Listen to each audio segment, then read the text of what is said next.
Bangladesh and England to get underway in Mirpur. We are 32 minutes away from the match starting, which means we're only a minute or so away from the toss from the second game. Of course, England victorious by 3 wickets on Wednesday, bowling Bangladesh out for 209 in 47 overs and 2 balls. England chasing them down with 8 balls to spare, thanks to David Malan's quite brilliant innings.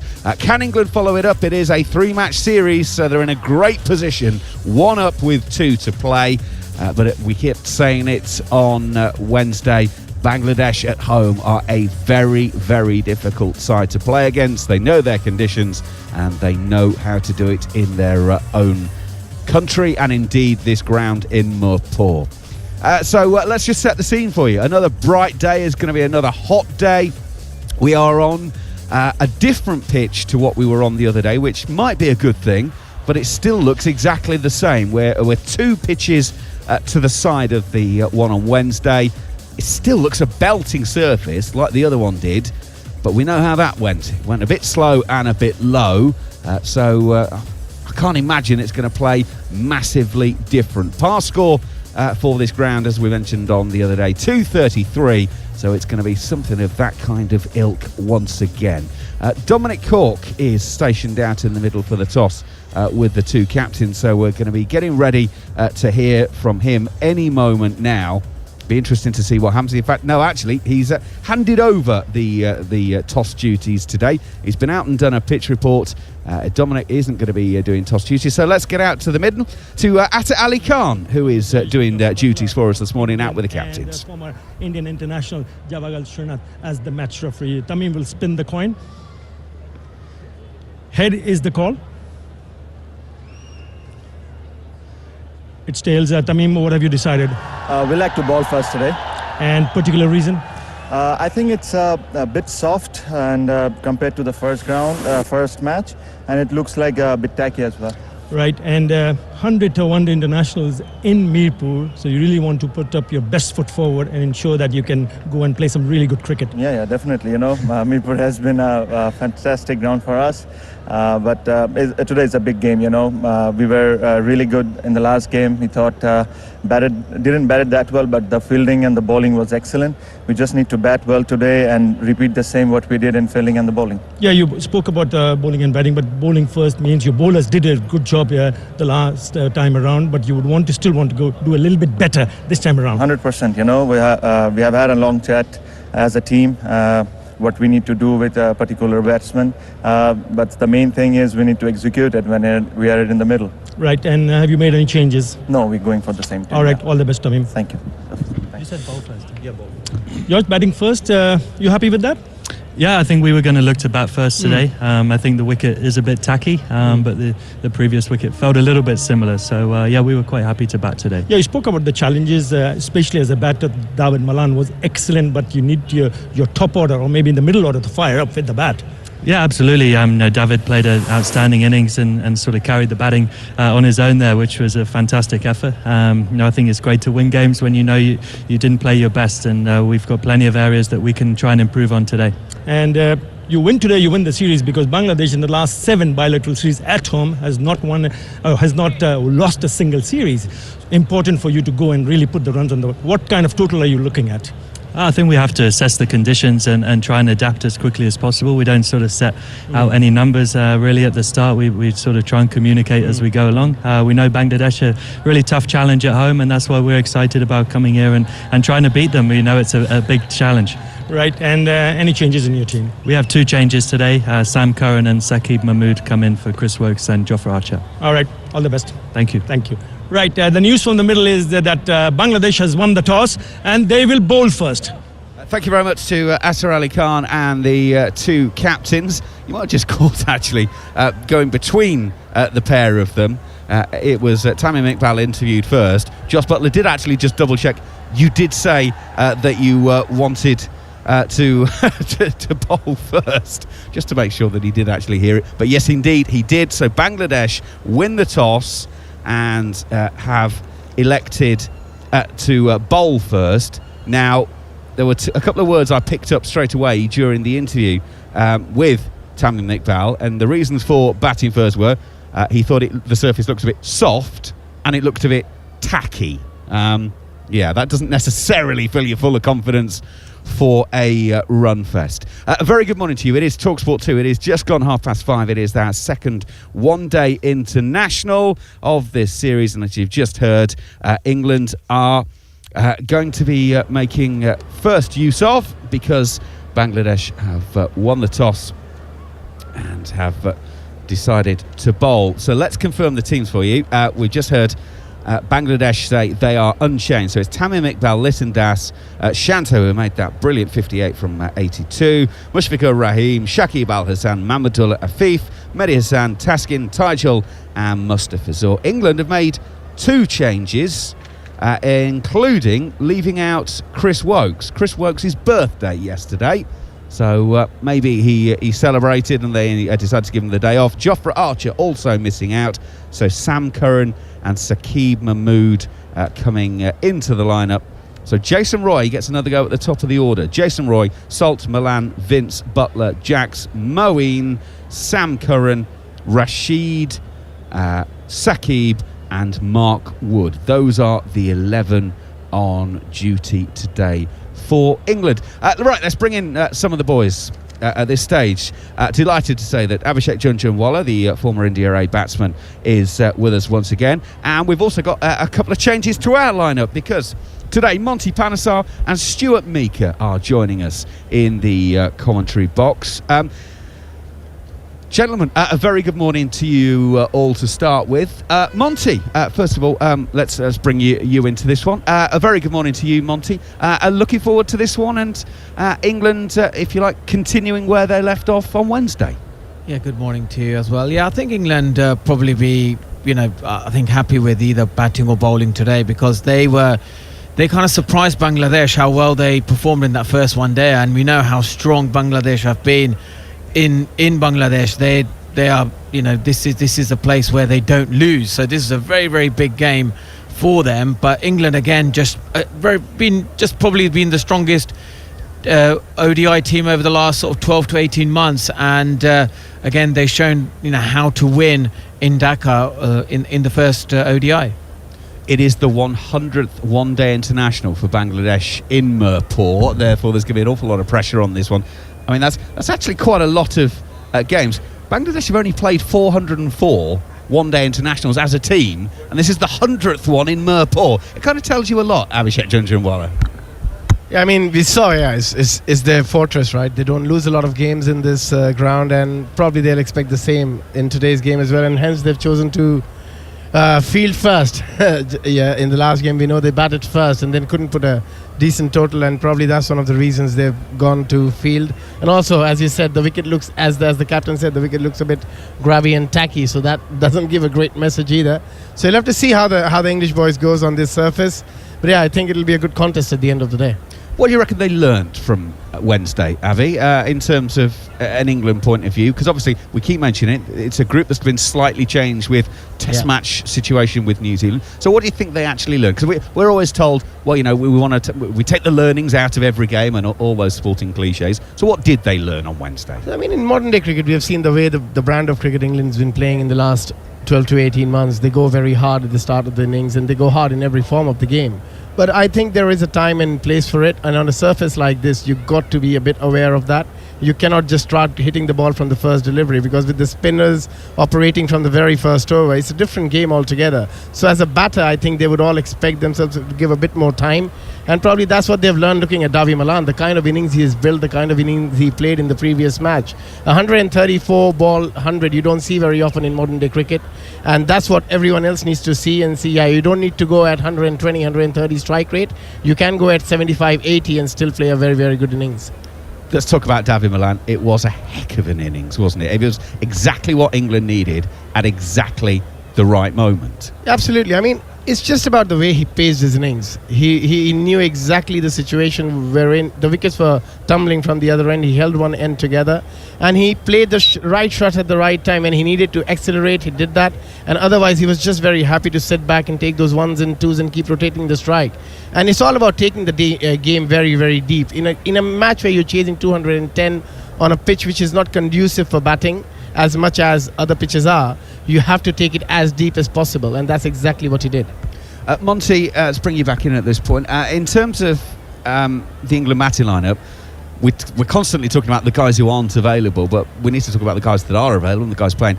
Jason Roy is under some pressure, and left arm spin seems to be a bit of an issue to him. Now, you were a left arm spinner, of course, so let's turn it around. If you were bowling to Jason Roy at the moment, what would you be looking to do? When you see Jason Roy play, what are you seeing that you think, I can exploit that? Yeah, I think what Jason Roy tends to do is he plants that foot and then just uses his hand and eye coordination to play line of the ball rather than giving himself a chance. He's so used to playing against with the fast bowlers at the first couple of overs in the power play that you don't really have to. You could just plant your foot through the line of the ball, and he's doing the same thing with the spinners rather than sort of giving himself a chance, knock it around a little bit, learn from David Malan how he was playing throughout the innings in the first ODI. So he's got to show that kind of like now that he's learning while he's there, because sooner or later his position could be up for grabs, because when Johnny Bairstow comes back,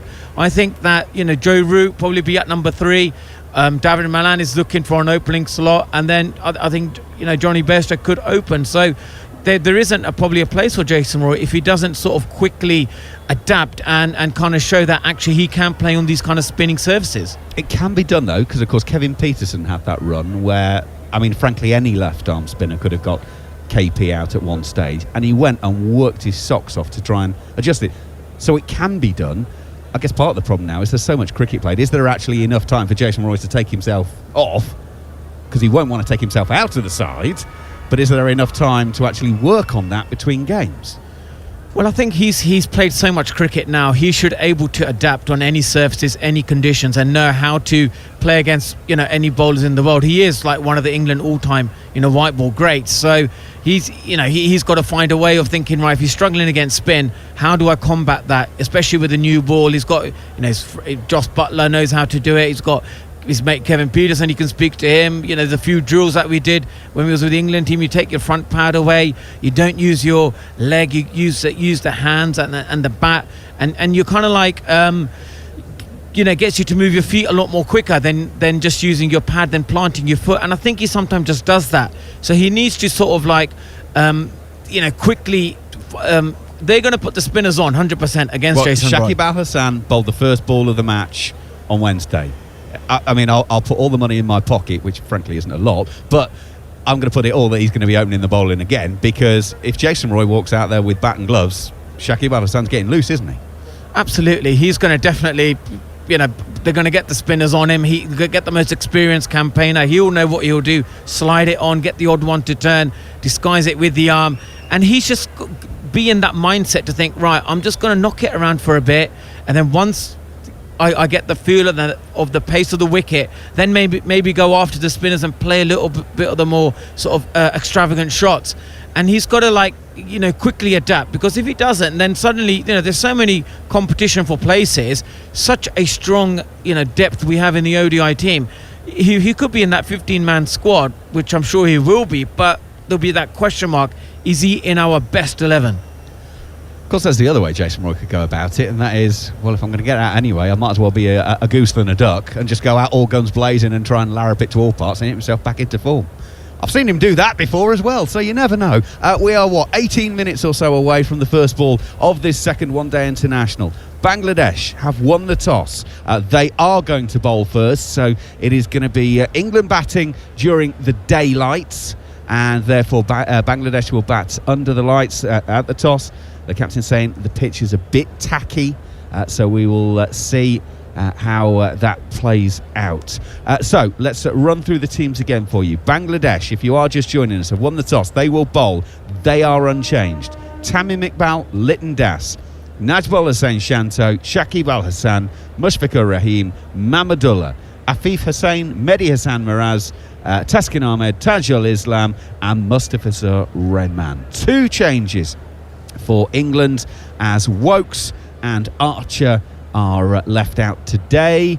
Jason Roy, Phil Salt, David Milan, James Vince, Joss Butler, Will Jack. So the top 6 all unchanged, and in fact the top 7 all unchanged, with Moeen Ali at 7. Then it's Sam Curran at 8, Adil Rashid at 9, Saqib Mahmood at 10, and Mark Wood at 11. So those are the teams for this game. David Milan was the star for England on Wednesday. They only needed 210 for victory, but David Milan made 114 from 140 balls. After him, the next top scorer was Will Jacks with 26, as the others top batsmen. Well, it was sort of single-figure scores. Milan showed them how to do it.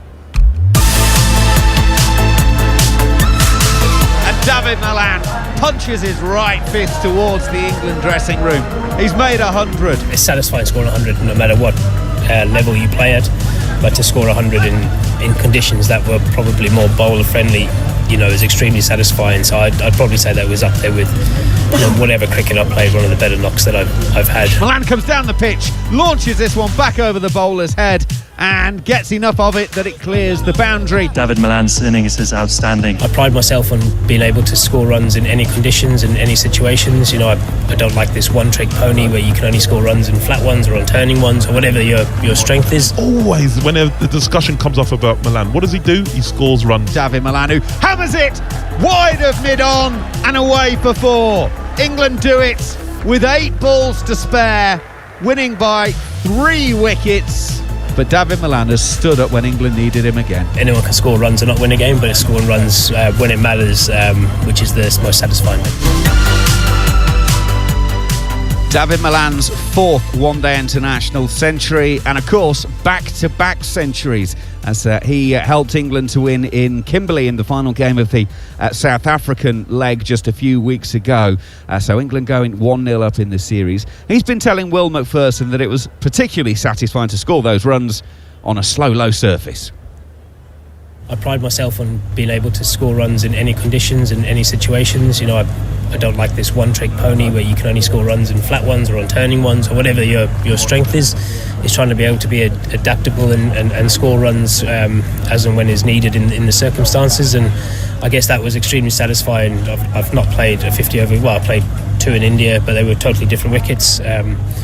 So coming and playing over here in this, which is, Bangladesh are so good in their own home or backyard, and it shows why, because, we were probably 1 wicket away from that game being done. And you're 1-0 up in the series in a country where not many people beat the hosts, so you must be quite looking forward to getting the rest of the series done now. It'd be a big series to win, wouldn't it? Yeah, it'd be fantastic. Bangladesh have won their past 7 series, I think it is here. I think they've been unbeaten for a long time. So I think for us as a team, it'd be extremely satisfying for us to come and beat Bangladesh here. We've not been fortunate enough to have our strongest team or perceived strongest team or players available for a long time. So, I think if we win here, it would be great for us as a group that's, probably been on the outs. A lot of the players have been sort of on the outside of the team for a long time, watching how well the other guys have been playing. So I think it'd be great for us to come here and over the last couple of games where we've lost games in England, and then we lost games in Australia, and we lost the first 2 games in South Africa, to start building, getting the experience of winning games of cricket, which is key in cricket. And just finally, was that as sort of satisfying innings as you've played as a cricketer? I mean, obviously a long career, achieved a lot, but that must be really pleasing. Yeah, definitely. It's satisfying scoring 100 no matter what level you play at, but to score 100 in conditions that were probably more bowler friendly, is extremely satisfying. So I'd probably say that was up there with whatever cricket I played, one of the better knocks that I've had, without sounding arrogant about it. And I don't mean to sound arrogant about it, but it was, I felt like I was behind the game, and then I felt like I was in control for a bit, and then felt like I was behind it again, and then felt like control had just topsy-turvy. So to not give it away and still be at the end was, I'm proud of that, the fact that I've managed to stay there at the end. David Milan speaking with Will McPherson after the game on Wednesday. And if you actually look at the pure numbers in black and white, they are very impressive. 16 one-day internationals now, 758 runs at an average of 63.2, 400s, 350s, the highest of 134, the strike rate 94. But then when you take into account that 13 of those 16 one-day internationals have been away from home, so therefore been doing it in the country opposite, And he went for a very long period that actually he didn't get picked in the one-day international side. He was a T20 player and a Test player, but he didn't actually get picked in the form, which was always slightly bizarre. And we were mentioning the other day that after 16 innings, only 8 people have had a better average, and only one Englishman better average, which was Kevin Peterson after his incredible start back in South Africa all those years ago. David Malan really is a special player. Abhishek Janjanwala as our batting expert today. But this is something we touched on the Following On podcast. It's strange that David Malan, for all of those numbers and what he does and when he does it for England, he is the name that constantly, there's such and such coming back, so, he might have to get shunted around. Monty's already mentioned he might end up opening, which he probably wouldn't mind, but for a guy with his record, he does seem to be the one with the target on his back. I mean, over the years, if you look at the history of cricket with any side, there's always been players who've gone through this phase, right? And it's unfortunate because with the numbers you're talking here, with averaging 16 games, there are very few cricketers in the world who'll go around and do that. And he's proved all over the world, not just in England. As you said, majority of his matches has been away from home, and the kind of innings he has played, it's not just about the numbers. He has played those innings in different conditions and under different situations, and the way he batted in the first one day, as we all know, that was an unbelievable, exceptional knock. And if somebody can do that over and over again, as a team management, as a captain, as a selectors, you're keeping a very close eye on it. And I think, it'll be wrong to discuss his pace. I think he should definitely, from my point of view, he should definitely be in the World Cup squad in India, because do this in conditions, it'll be a lot better condition in India than this, because India wouldn't produce such spinning tracks for the World Cup, because you know that is in one-day cricket is one match. You have one bad game and you can lose, so you will have very decent pitches in India to bat. And also with all the experience, I don't know if he's going to play the IPL, but if he gets to play the IPL, that's going to give him a bit more experience in India, playing in different matches, playing in different grounds and different conditions. And in India, as we all know, every ground has a different pitch. It's not similar to Bangladesh, where Dhaka and Mirpur are very similar sort of pitches. When you travel to north in India, it's green pitches. When you travel to down east, they could be turners. So he'll get a very good experience if he plays the IPL. But I think overall he's a terrific cricketer. He's an absolute brilliant batsman. We are, under 10 minutes away from the first ball here on Talksport 2. Let's bring in Stuart Meaker, former England fast bowler, for the first time. Morning, Stuart. How are you? It's very early for me. But it's early for all of us. I had to get out of bed at some stage post cricket retirement. But no, thanks for having me on. Not a problem at all. Now, let's talk about bowling fast in these conditions, because for the players arriving, this is proper heartbreak territory. This, isn't it? The first ball on Wednesday went through, and Joss Butler took it armpit height on his toes, and we all went aye. And then the second ball barely went through shin height. So what's it like being a fast bowler when you're trying to do your job? You're trying to be there, you bustle it through, use the seam and all of that, and then the air comes out of your balloon so quickly when you see it go in the middle of the surface, and boy, this is going to be hard work. Well, I counter that. I think it's great, because you know that you're not going to be bowling too many overs in those conditions. Usually when you see that sort of, the life being taken out of the bounce on the pitch, you know that your spinners are going to be doing a pretty decent job throughout the game. That being said, you as a nasty fast bowler, you kind of want it to be going past a batsman's ears, and when you're steaming in and bouncing it in. So, I think it's a bit disheartening, but I don't think they'll be too glum about it, knowing that there's so much stock in that sort of bowling unit. There's plenty of spin options to come on, a few little dibbly-dobbler spinners, handy spinners. You've got Jaxie, who can bowl some useful stuff as well. Even David Malan, if it really came to it, can bowl. He's gotten me out, so therefore he must be a decent bowler. Yeah, it must be good. It's not too disheartening as a fast bowler. You know that you're going to have to be putting in some hard yards anyway in subcontinent conditions. So, it's not too bad. We saw Jofra Archer bowl his full 10 on Wednesday, 2 for 37, and in the South African series, he played the first, bowled his full 10, and you get the feeling they're still managing his recovery, so he's missing out today.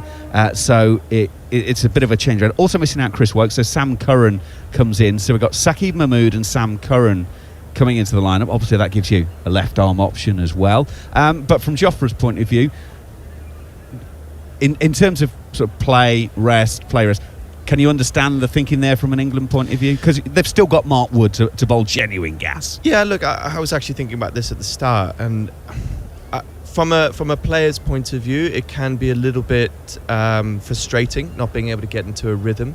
And I know that they're obviously very cautious in the build-up to the World Cup. They want to obviously make sure that Jofra is able to play every single game if called upon. And it's a great chance for England to be able to rotate their side and bring in players. It shows the depth of talent that there is in English cricket at the moment, and white ball cricket specifically.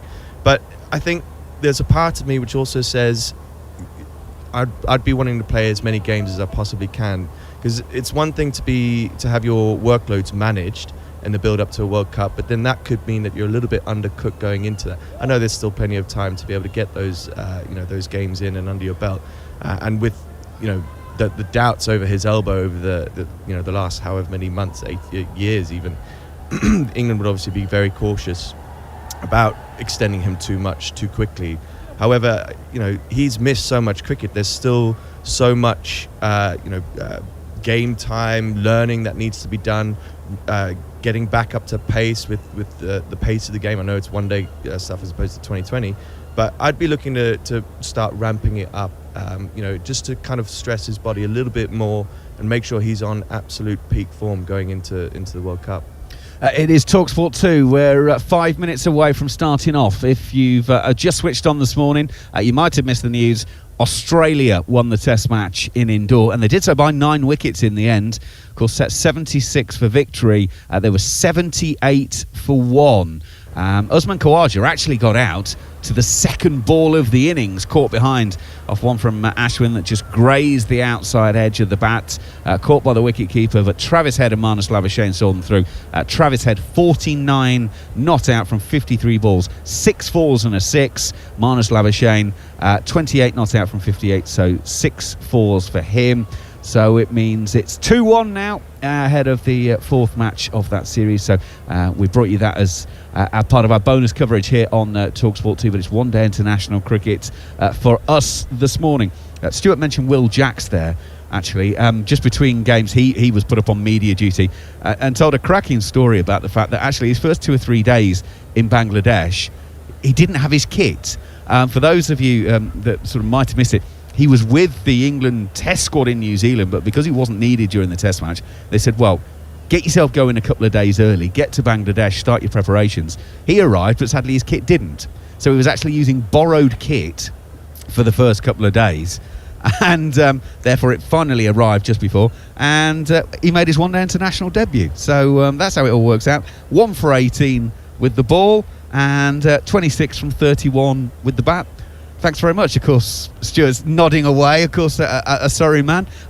It's a cracking story. But welcome to the life of being an international cricketer. Yeah, I mean, look, I can't tell you how frustrating that would be for me. I'm quite particular about having all my prep done and making sure that I'm mentally ready and ready to go for the game. Luckily, Jaxie's a very chilled out guy, so it clearly didn't affect him too much. He had a pretty decent start, a pretty decent debut, but yeah, that would be an absolute nightmare for me, and there's nothing worse than having that as a distraction when you're trying to sort of start off your international career. You're trying to make a name for yourself, especially, there's if he does well in the build up to this World Cup, there's potential spots for him available in that side. So yeah, he took it well and he spoke well about it, and he's a chilled out guy, but wow, that's not something you want to be dealing with just before your debut. No, there are parts of the world that this kind of stuff can happen. I mean, I'm sure Jared Kimber, when he joins us on commentary later, will tell us some of the stories from the CPL when he was general manager with St Lucia, and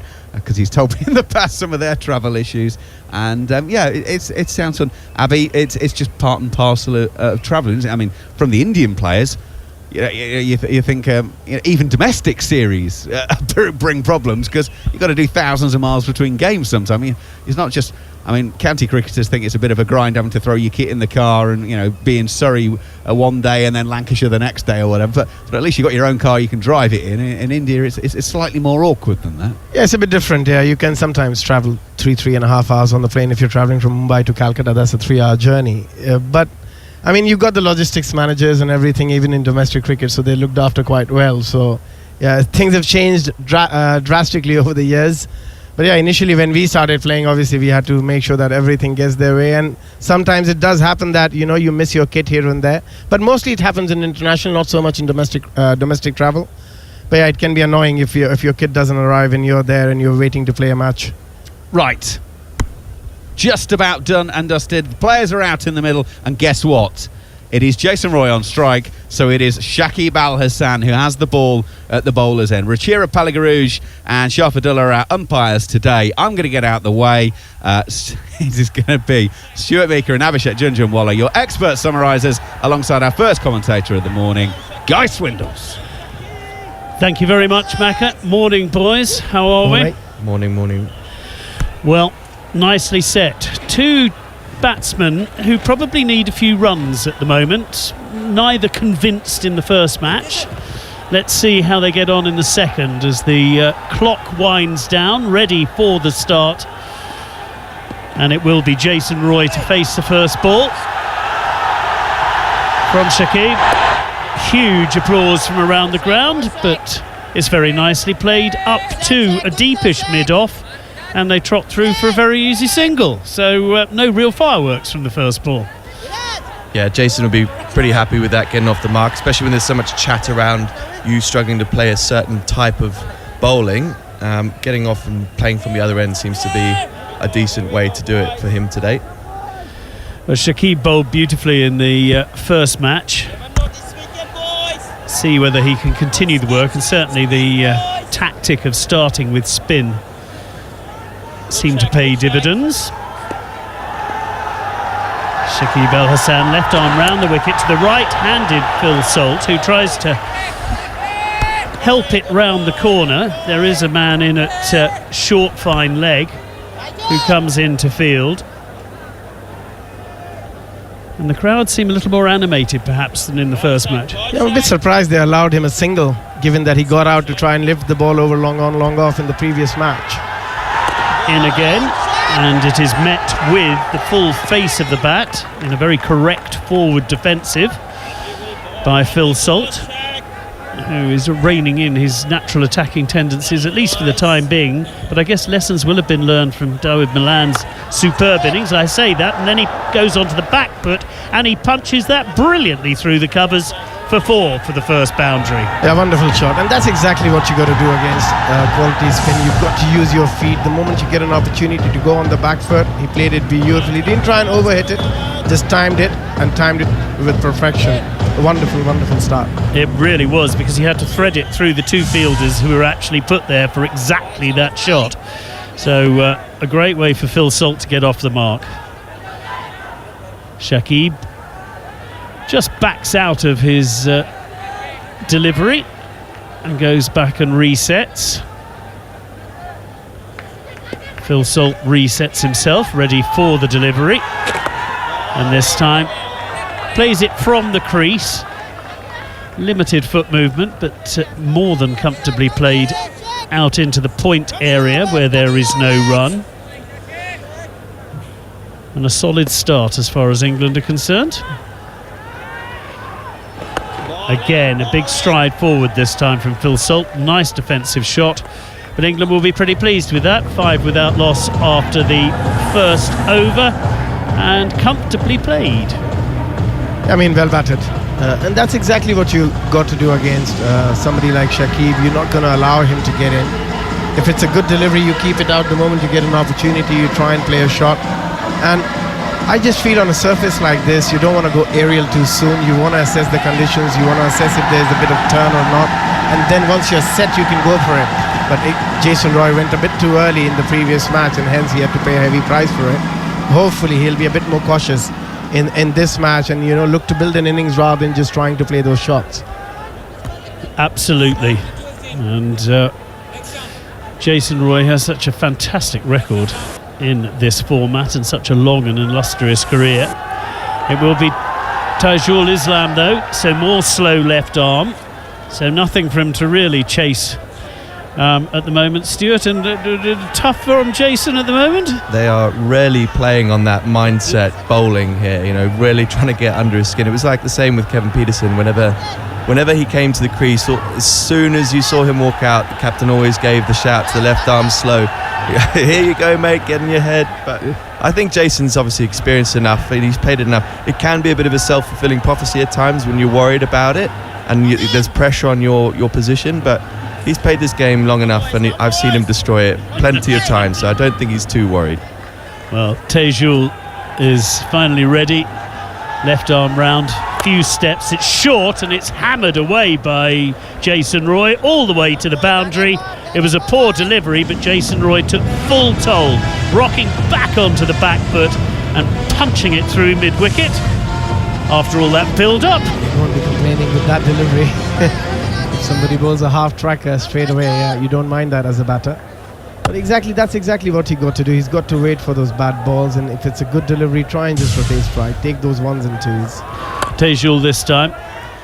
Again, a little on the short side, and Jason Roy, on this occasion, rocking onto the back foot, punches it up to mid-on. There is no run. And Tejul is in again, whizzing through this over. And that's played nicely and comfortably out to the point region by Jason Roy. And lessons appear to have been learned from the first of these ODIs. Bit of turn though on this occasion for Tejul. It was started wide and turned wider, so Jason Roy could leave it very easily. But he will have noted that there is a touch of spin this time. Ball is delivered closer to the stumps, but Jason Roy takes a nice stride forward and plays it back to the bowler. There is no run. England averaging 244 batting first in the subcontinent, and that's a thickish outside edge, perfectly under control, and it goes to the man in at short third man, and they can trot through for a very simple single. So 5 off the over, and England have started very steadily, having been put in by Bangladesh after a couple of overs. Here on TalkSport 2, England stand at 10 without loss. Yeah, looking at the pitch, there was a lot of talk about it being very tacky, a bit sort of damp, to obviously under the spike. Nothing too untoward in those 2 overs there. I think obviously the ones that he chucked up a little bit, gave a bit more air to it, chucked it a bit wider, seemed to turn, but off the straight, your stock ball, nothing to write home about too much there. And actually, the boys, Salty and Roy, they both played it particularly well. They waited on the back foot for that one that was just slightly too short. It sat up, and they put both the boundary balls away. There have been 2 bad balls and 8 runs from them, absolutely. In again, and that's pitched up and given a chance to spin, but it's nicely played by Jason Roy, who was on top of that spin and played it up to that deepish mid-off and go through for an easy single. And again, Abby, you were mentioning that's quite a strange field position. It's like a gimme Especially position. for Jason Roy, I'll bring that long off to mid-off and just ask him to go over the top and see what he does, because that's the same way he got out in the previous match. This time, Phil Salt drives into the covers to a fief. There is no run. He almost hit it too well. But Jason Roy has now moved to 7. Phil Salt is 4. The score 11. We're in the 3rd over if you're just joining us here on TalkSport 2. Rocking back onto the back foot, punching it away to the cover fielder, but straight to the fielder, no run. And there does seem to be a patience about these 2 openers after the first game and learning their way. And that's punched nicely into the covers, but again there is a man there just on the edge of the fielding circle, and there isn't time to trot through for a single. And this time it does get past the man at extra cover to that deep mid-off, and they can go through for a single. So steady. So what they have done is done quite well is that they're playing with a straight bat. A lot of times you've seen batters try and cut a left-arm spinner on a pitch which has got a bit of turn, but it's not turning quite sharply, stopping and turning a little bit. So a lot of times when you try and cut, you can ricochet those onto the stumps. Shakib in again, and that's a little shorter and punched away on the back foot. And Jason Roy is cross with himself because he knows runs were on offer there, and he's hit it straight to the man at backward point, and there is no run. But after 3 overs, England have moved on to 12 without loss. Jason Roy 7 not out, Phil Salt 5 not out here on Talk Sport 2. As I was saying earlier, England averaging 244 batting first in the subcontinent, but 200 in the last 10 innings. The average is about 280. Now, I don't think this is a 280 wicket, do you, Stuart? Well, no, I mean, actually, I think as this starts to dry out, you know, your sort of cross-batted shots, your cut shots, your sort of running down the wicket shots will become a lot better. But I think you've been a bit spoilt by the England opening batsmen over the last couple of years when you're saying 12 off of 2 overs is a little bit of a slow start, steady start. It's true. Especially, to be fair, with these two guys, a bit of fireworks usually. But no, I think there's still plenty to come. They're just taking their time and getting used to conditions again. Absolutely. And that is a beautiful delivery from Tejul to Salt. There's turn, and he is beaten. The wicketkeeper takes it, but he was definitely playing a shot at that. And there is a bit of spin now for Tejul.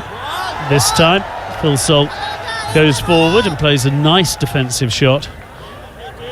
But certainly the bowler will take heart from that particular delivery, which did turn nicely away from the right-handed Phil Salt, who this time comes down the wicket to negate any possible spin. And Afif at that deep mid-off position stops them going through for a second, but they can go through for a very easy single to take the score to 13 without loss. Now, you're absolutely right, Stuart, on the scoring front. 209 last time out. We're used to that in T20, not 50 over cricket. So Tejul is in again. Oh, and that did turn. Jason Roy got quite a lot of it, and it just clears the fielders. Shakib drags it in before it gets to the boundary, but that was the riskiest shot that we have seen so far this morning. Jason Roy deciding it needed to go, and he only just cleared the man who was set back there in the covers, but in the end he got enough on it, and they go through for a couple. But the big wind-up from Jason Roy as he looked for the big shot. This time he's happy to watch the ball turn past his outside edge. Tejul would have taken some heart from that delivery, and the fact that Jason Roy went after him. It's in again, and that's a little bit shorter, and Roy has time to rock onto the back foot, punch it up to mid-on, and they go through for a single. Another productive over as far as England are concerned, and the fact that there are no wickets in the wicket section as yet, also a major plus. 16 without loss. Yeah, just a slight taking of risk from Jason. It was a risk, but it wasn't a risk because the fielder obviously up. And I think Jason obviously just wanting to give it a bit more loft. But a noticeable difference between the two bowlers. Shakib has been a little bit more consistent with mixing up, whether it slides on or whether he tries to turn it past the outside bat. Tejul is, for me, the times that he's got it to spin a lot more is when he's just giving it that little bit more extra air. Obviously, as the lack is starting to come off the ball, it might just be starting to grip him a bit more. But with that tackiness, those are the balls that seem to be troubling the England batsman here. I don't know about you, Abhishek, whether you noticed that he's that over. It seemed that he just gave it that fraction more air than he probably has done in the previous two. You're absolutely right. Exactly. The same thing happened in the previous match as well. With Adil Rashid, usually he bowls a bit quicker, bowled a lot slower, and he was giving a lot more flight. He was getting a bit more dip, a bit more drift, along with the turn, and that's exactly what Tejul is doing in today's game. In the previous game, he was bowling a lot quicker. He's probably realised that, and he just managed to change his pace, bring it down by 5 or 10 kilometres, and that has allowed him to get a lot more turn. Well, we're going to see a little bit of pace now. Taskin Ahmed is on. He bowled really nicely in the first of the ODIs, but England will relish a little more pace on the ball. But you're absolutely right, Abby. It was interesting. The England spinners were told, take the pace off, take the pace off, take the pace off. Yeah. Especially on tackier wickets, when you start firing it through, you don't get as much turn, as much grip when you give it just that extra little bit of loft, extra bit of flight. Gareth Batty used to talk a lot about that, and the tacky, sorry. Did he? Gareth Batty talk a lot about it?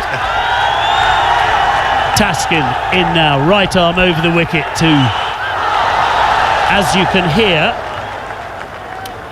much encouragement from the big crowd here today. Bigger crowd than we saw in the first of these ODIs. Taskin is in, and that is left outside off stump. Shouldered arms indeed from the batter, Jason Roy, and there is no run. It's not often you see a leave in white ball cricket these days, is it? No, I know. What's going on? We had to reset the old mind for the first one when we looked at the wicket. Taskin in once again.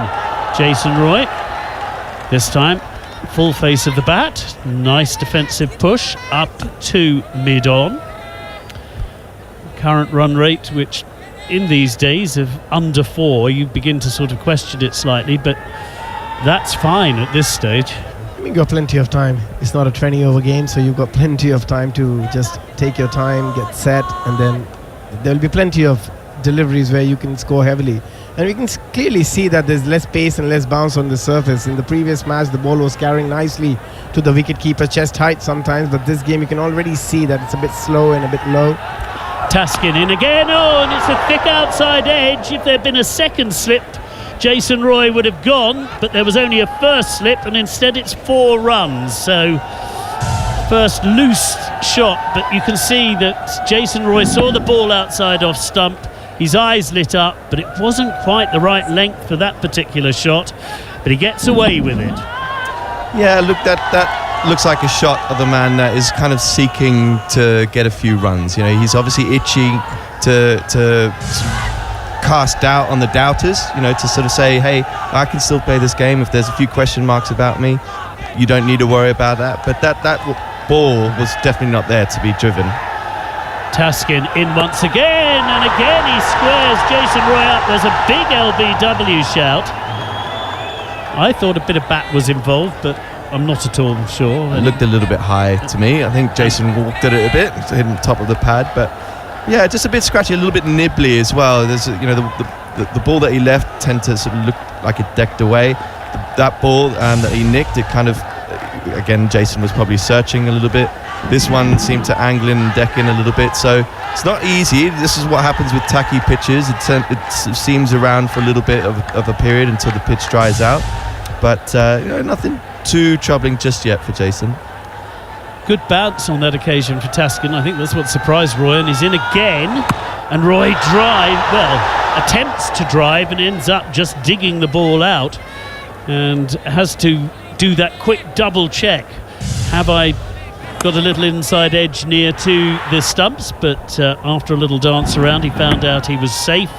But Taskin Ahmed at the moment is giving Jason Roy some real problems. He's going with very hard hands, Jason Roy. He's just got to wait for the ball a little bit more. You can sense that the ball is doing a little bit, and especially Stuart will be able to say when the ball is doing and nibbling around a little bit as a batter, you want to wait as much as you can. You want to play it as late as you can, but at the moment Jason is trying to go towards the ball rather than letting the ball come to him. Taskin in again, and that spits a bit at Jason Roy, who's surprised at the bounce. He manages to keep the ball down and it goes out to the point region, but that was a terrific first over from Taskin Ahmed, and Jason Roy will be quite relieved to have a little bit of a rest and a reset after that particular over, because he saw a big thick edge fly past first slip to the boundary, which means that after 5 overs England have taken their score here on TalkSport 2 to 20 without loss. This is one thing that surprises me a little bit about the fact that Bangladesh started with 2 left-arm spinners. I'm all for getting in someone's head. You know, there's a bit of a doubt over whether he can play it very well and gets out to it a lot. But as a fast bowler, this is the best period, especially on a tacky pitch, to be bowling with that hard seam. That's something that nips and just swings a little bit more than you want it to as a ball. Obviously diminishes as the ball gets a bit older. But yeah, I was a little bit surprised by that decision was it 3-4 overs that they used with the left arm spin straight away, and we saw there how effective it was with the seamer. Shakib is in again, and that is short and punched away on the back foot by Phil Salt. and they go through for a single. Yeah, and the first of the matches they went with pace and one left armour to start and caused problems. So yeah, but I think their eyes lit up. There is if one left arm spinner caused problems, let's go with two, and perhaps that didn't work entirely. Yeah, sometimes you can fall into that trap as a captain. Shakib, sorry Abby, Shakib on, that's in the air, it's aerial from Roy. Is it safe? It is again, but again not entirely convincing from Jason Roy, but he clears the ring of fielders that have to be in during the power play, so give him the benefit of the doubt. He's playing the field at the moment and has cleared the fielders, but it did check that drive somewhat. Living very dangerously, Jason Roy, at the moment. Well, so far so good. It's worked for him and managed to get a couple of runs there. He needs to be a bit careful. Welcome to Talk Sport, listeners, as Jason Roy is beaten comprehensively outside the off stump by Shakib. Lovely delivery from the left arm spinner. If you're just joining us, England have moved on to 23 without loss this morning. Jason Roy has lived dangerously but is still there on 16. We're in the 6th over. Phil Salt has played very steadily for his 7. Bangladesh won the toss and elected to bowl to some surprise. Shakib is in again. Jason Roy rocks on to the back foot and punches it away. And it is fielded comfortably in the end. You're also listening to Abhishek Jhunjhunwala and Stuart Meeker.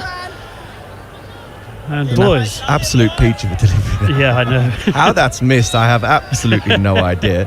That seems to be the first one that's sort of really straightened on him off of the straight. You know, we talk about it doing it from wide, but that was a peach of a delivery. In once again, and this time it's pitched up and just fell short of mid-wicket. I'm not sure it was a chance, but it was. Oh, Abby is pretty sure it was a chance. I think it just dropped short. It was in the air. I wouldn't call it a chance, but again, yeah, you just got to be a bit careful because that was again in the air, just dropping short of Mustafizur. He's certainly keeping us on our toes this morning, isn't he, old Jason?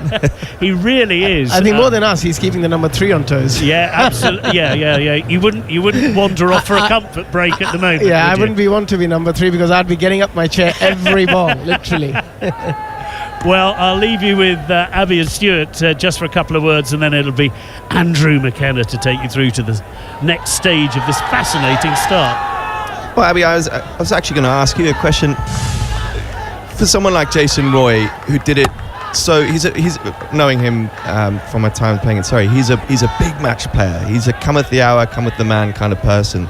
In a lot of these series, he can go missing a little bit, and there's obviously question marks over his pace at the moment because of the sort of run of form that he's in. But would you potentially be leaving him out of a big tournament if he wasn't doing so well? Taskin is going to start the next over outside half of Jason Roy's bat, guiding it down to third. It will be a comfortable single taken. 25 without loss, England. We're in the 7th. Go on then, Abby, you can answer that one then. I mean, yeah, it's a tough question, but to be honest, when you have so many players and you've got such depth in your squad, as England has, it's very hard to keep on giving an opportunity to somebody, who you expect a lot but is not delivering. So at some point in time, you need to make that big call. And yeah, for Jason Roy, it's just important for him to get a few runs. Once he gets a few runs and is under his belt, he's going to get the confidence back. But yeah, if in current form, yes, I will probably. You would leave him out? Yeah, probably I would leave him out. But I seem to remember in the last World Cup there was a bit of a run of form where he wasn't scoring very well. But as soon as the tournament started, without Jason Roy, England wouldn't have gotten to the final. So it's one of those things. Yeah, it's like in a big tournament, do you leave him out? Yeah, it's a tough one. Well, he's at the non-striker's end at the moment. Phil Salt waits, bat raised, the Taskin goes in. Salt looks like he's going to play an attacking off drive, but then just checks it towards the end, and it bumbles down to mid-off, and there is no run. Morning, everybody. God blimey. Where are we? Just coming up 6:30 in the morning. The alarm might be just going off. You're getting yourself out of bed, ready to head off to work. Cracker of 25 minutes or so in this one-day international already. England put into bat. They've lost the toss, second game in a row. This time, though, Bangladesh electing to bowl. Roy and Salt, the men out in the middle. Roy with 18, Salt 7 not out.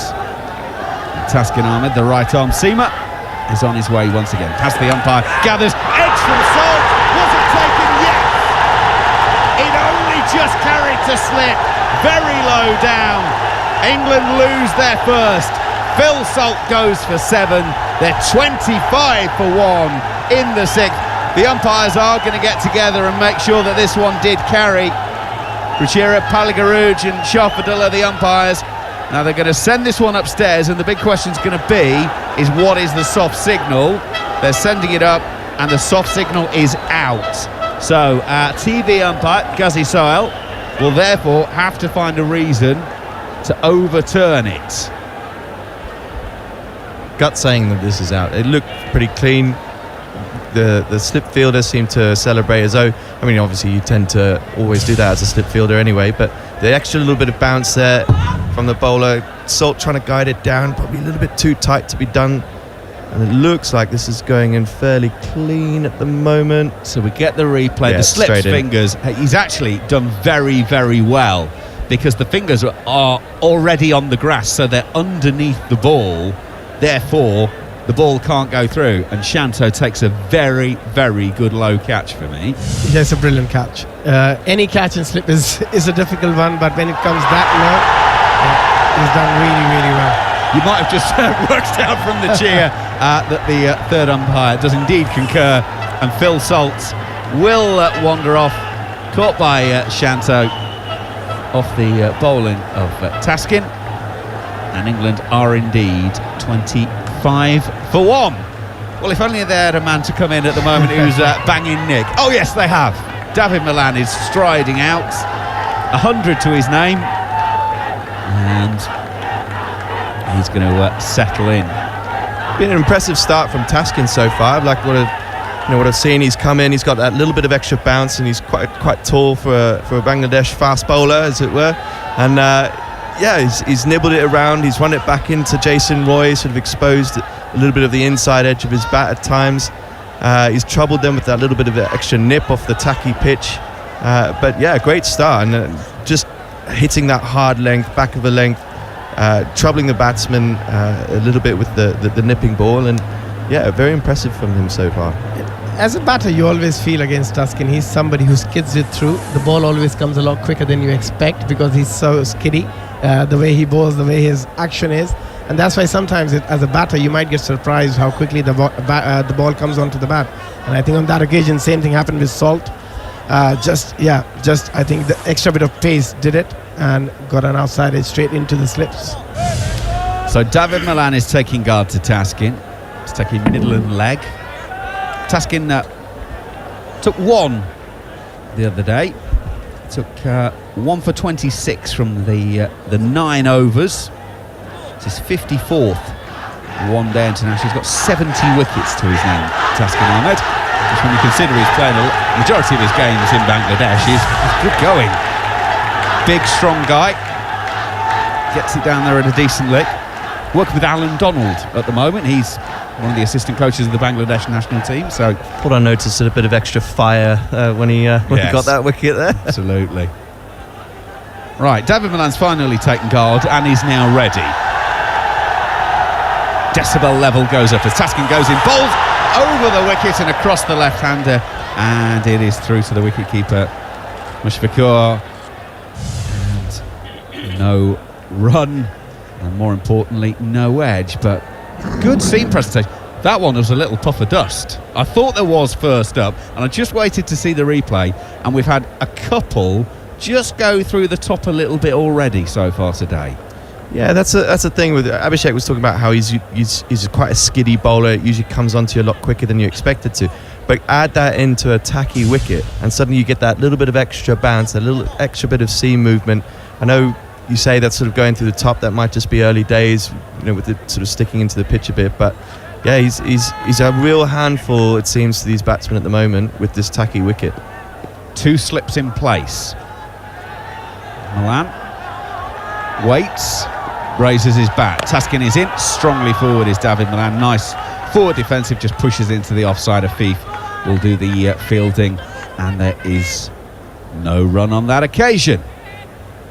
And that actually might play into the way that David Milan tends to play very handsy outside the off stump. He sort of goes at balls that you wouldn't think are able to drive, but because he's got such good hand-eye coordination, he sort of swats them through the cover region, which is why a lot of bowlers tend to come round the wicket and angle it into him. But with that extra little bit of tackiness and extra bit of bounce, those sorts of shots become a little bit more extra, or a bit more dangerous to play on this sort of wicket, and with a bowler like Taskin bowling the way he is. Final ball then of the 7th over. Taskin over the wicket. It's a short ball down leg side. He's going in towards the rib cage, and all eyes just check on the umpire that he's not going to say that started too much down the leg side, and indeed he doesn't. So that is 7 overs done here on TalkSport 2. Every ball of this series, 3 matches in a one-day international series, and then we've got 3 T20s coming for you next week as well. So Monday is the final game of this one-day international series, and then Thursday we're into T20 action. It's Thursday, Sunday and next Tuesday for the T20s. Every ball of those series exclusively live here on TalkSport 2 as well. Your DAB digital radio via the TalkSport app. You can simply swipe left or right between TalkSport and TalkSport 2 for your live sports, or online in your smart speaker. Abhishek Junjunwala, the former India A batsman, and Stuart Meeker, former England bowler, have moved out. Monty Panesar's moved in alongside me to take up the ball by ball just as Shakib was about to start his 4th over. Left arm around the wicket to Jason Roy. He's deep in his crease, played up to mid-on, and there's no run. Plenty of left arm spin so far, Monty. Yes, there is, and I think Jason Roy has started really well. 18 off 25 deliveries. And that's what he's got to do, is just keep punching it down the ground, not be so sort of extravagant, early on what he's done. Try and look for the boundary option. He's got to play slightly the longer innings, and he started really well at the moment. Last one was pushed back to the bowler. Couldn't take it completely cleanly in his follow through. Goes in again, Shakib. Now that is shorter and wider, and that is hammered off the back through the covers by Jason Roy for 4. So he's now into the 20s. 22 from 27. And that is his 3rd boundary of the innings. Too short, too wide, got what it deserved. Yeah, and that's what I think Jason Roy needs to do. Put the bad ball away, not put any pressure on himself to take a high-risk shot. And Shakib knows this is a key moment in the match for Bangladesh. But if Jason Roy can just stay there. Shakib around the wicket. Little bit of air on that one. Jason Roy is pushing it back down the pitch to the bowler, no run. Yeah, and that's what he needs to do. Just punch it down the ground, put the bad ball away, and gradually build his innings. He looks a bit more calmer at the crease now. He's getting the pace of the wicket. Shakib around the wicket, slip in play. Looked like an arm ball that just sort of carried on into Jason Roy off the back foot. Punches to cover. No run on that occasion. Yeah, Shakib's been as a canny operator. He bowls slightly wide of the wicket. He'll drift it in. He won't get as much turn. In he goes on this occasion. This one's roundabout off stump. Jason Roy playing to mid-off. He sets off very quickly. David Malan just wanted to be sure the man at short extra, Shanto, wasn't going to cut that one off. When he doesn't, Malan goes down the other end and they take the single to end the 8th over. 30 for 1 England. Jason Roy, 23 not out from 30 balls. David Malan is yet to get off the mark after 3. Phil Salt, man dismissed, caught by Shanto at slip off the bowling of Taskin Ahmed, the seamer. 7 from 15. That was 25 for 1. I'll keep reminding you of all of that because I'm aware that people are switching all the time. There are alarm clocks going off up and down the country. And if you weren't up with the Sparrows this morning, you might not have heard Australia won the test match in indoor against India. They were 78 for 1 in the end. They did it pretty easily to win by 9 wickets. Usman Khawaja out second ball of the innings, and you're thinking, well, here we go, what's going to happen? But Travis Head and Marnus Labuschagne saw them through. We brought you that commentary earlier, thanks to our friends at SEN in Australia. So it's 2-1 with 1 to play in that series. Plenty of live sport coming your way on TalkSport 2 over the next few weeks. Don't forget, of course, the Cheltenham Festival's only a couple of weeks away. Every race live across the TalkSport network. Right, Taskin is going to start the 9th over and gets the inside edge of Jason Roy's bat, and it will go through fine leg for 4. Jason Roy just reaching at that one a little bit, inside edge, misses the stumps, nobody moves, and it clatters into the advertising hoardings, and Roy goes to 27. Yeah, that was a bit of a lucky moment for Jason Roy, who's just trying to sort of accelerate with his innings there a little bit, and I just think he just needs to just play slightly low risk shots, build an innings. He doesn't need to accelerate so much. These pitches don't really allow that, do they? Especially in Bangladesh. The par score first innings only 220, but he's kind of playing like at the Oval where he wants to get 350. Thinks he's 350.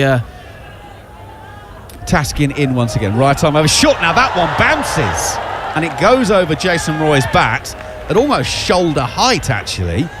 Taken by Mushfiqur, the wicket-keeper, who's a relatively short man, but he's sort of taken almost in front of his face. So that one went up. Interestingly, Taskin is bowling with 2 slips, but they're actually stationed at sort of a wide second and a fourth.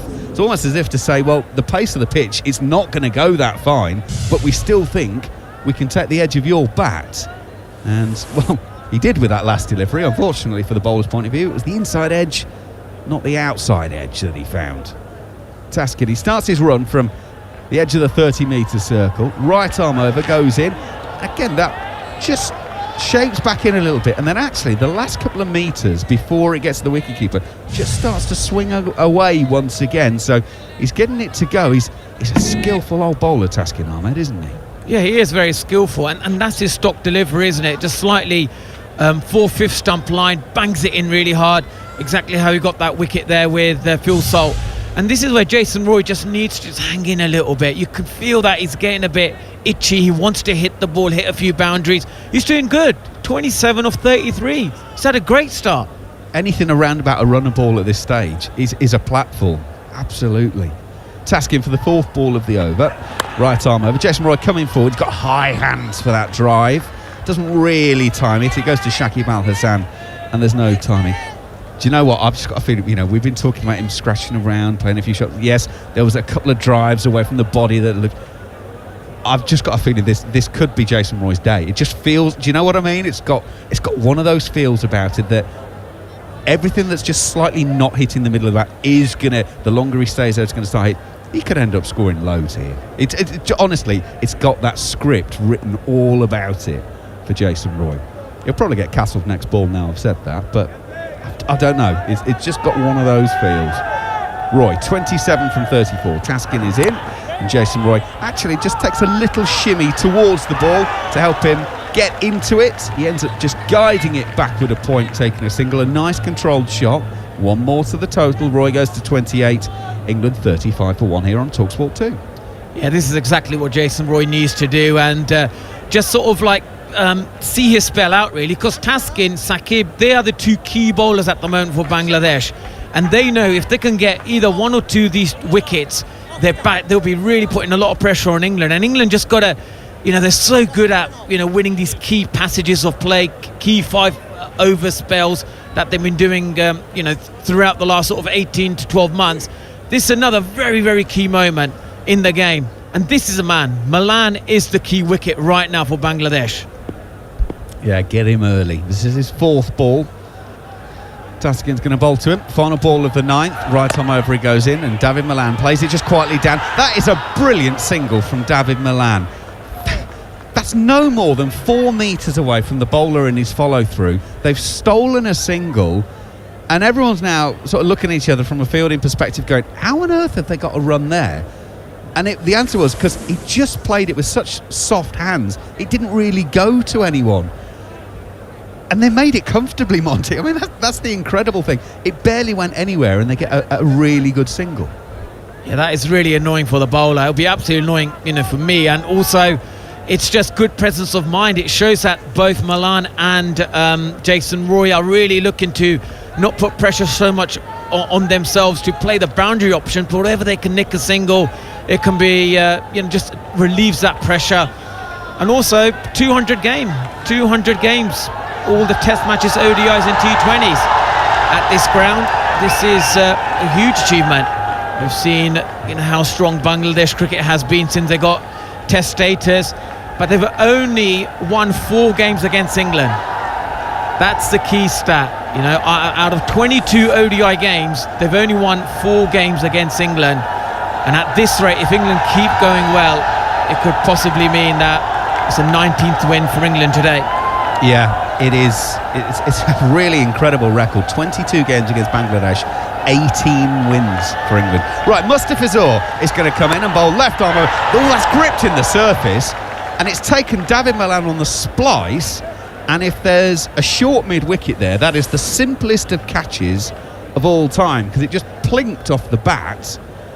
And we know Mustafizur has got this brilliant wrist that he can do all sorts with the ball. It just seemed to grip in the surface and go almost like a quick spinner, Monty. Yeah, they, time and time again, Bangladesh do produce these amazing, talented bowlers, and especially with the surface, this surface that there is at the moment. Mustafizur, left arm over, beats David Malan. Malan has played inside it, but I don't think he was meant to be playing that far inside it. So again, Mustafizur has started well with 2 outside of the off stump. He took 0 for 42 from his 8 overs on Wednesday, Mustafizur, and if I'm honest, wasn't that threatening, which for a guy of his ridiculous talent, and he seems to have been around so long now, Mustafizur. He's still only 27, and I seem to have been watching him for years. I remember seeing him in the IPL, obviously. In he goes, and this one is wider, and David Malan can throw his hands through that one. There's no real timing, and it goes off the outside portion of the bat down to the boundary, and at third, and Mahmudullah will do the fielding, just a single, 37 for 1. Here on TalkSport 2. Yeah, Rahman has been a brilliant sort of campaigner for Bangladesh, and he's done really well in the IPL. And the key thing with him is going to be, he's going to have this, like you talked about with the wrist, he's got that sort of deceptive slower ball, then he hits the deck really hard, and that contrast in pace is where he's going to try and do the batsman. So you can see that Bangladesh have got their tail up. They know this is obviously a real important moment for them, because they don't want to lose the record at home. They haven't lost an ODI series, so I think for over 7 years, and the last time it was in England, against England, wasn't it? It was 2016. Yep. So this is a huge game for Bangladesh. And this next 5 overs is a real key moment. If England can hold in here, then like you said, it could be just Jason Roy's day today. Bangladesh at Mirpur is a fortress. 8 of the last 11 have been won in one-day internationals. Mustafizur is outside of off-stump. Jason Roy just quietly opening the blade, guides it to third and takes a comfortable single. Yeah, we keep saying it. Bangladesh are at home are an absolute handful. 184 one-day internationals at home. They've won 84 of them, so it means they have lost 99.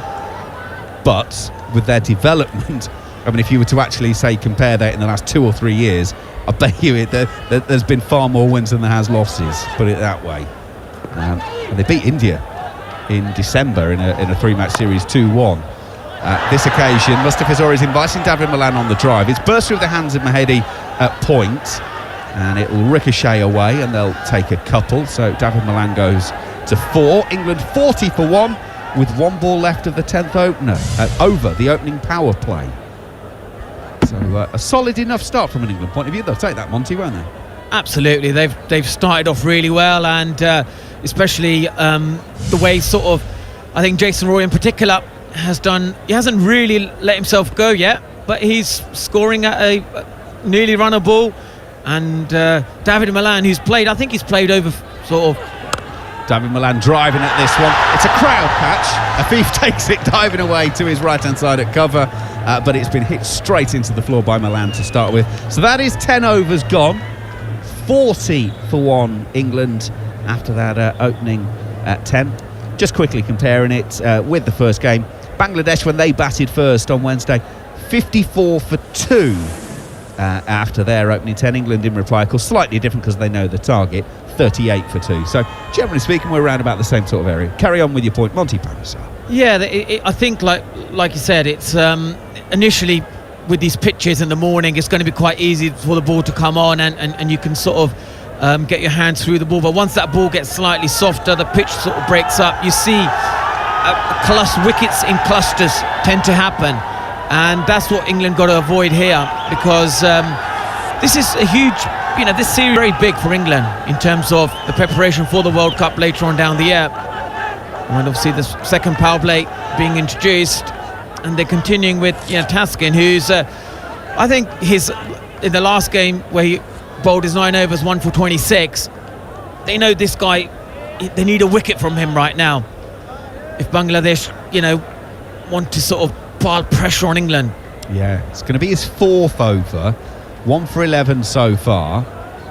You can't imagine that they'd want to use up too many more at this stage. But if he gets a wicket, then you think, well, actually, we might just burn another one of them as well, because if he can get another wicket after that, it might be worth it. Right, they're sending out the deep mid-wicket for Jason Roy. So there's still the 2 slips. As I mentioned, that staggered formation is sort of a 3rd and a 4th, or a wide 2nd and 3rd. Taskin on his way past the umpire. Jason Roy is walking forward. He's taken on the pad, but so far outside off stump, there's about 6 centimetres worth of daylight before off stump appears. I mean, he's miles outside the line. As a result, umpire Palagaruj is having absolutely nothing to do with that and says not out. Interesting though, Jason Roy, he does like to get his momentum going into the ball, Monty, doesn't he? So he's walking at the bowler trying to do that. Yeah, this is much better option from Jason Roy going across the stumps, because he knows Taskin is going to bowl that sort of 4th stump line with 2 slips in play, and I think it just takes him off his line. Taskin is preparing, on his way, now delivers slightly wider on the crease, and that is straight into Jason Roy's bat.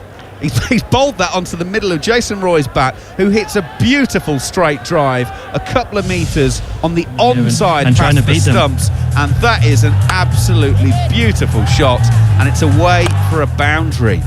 That is probably the best shot of the morning. They always say the on drive is the one that tells you that a guy's in nick, doesn't it, Monty Panisar?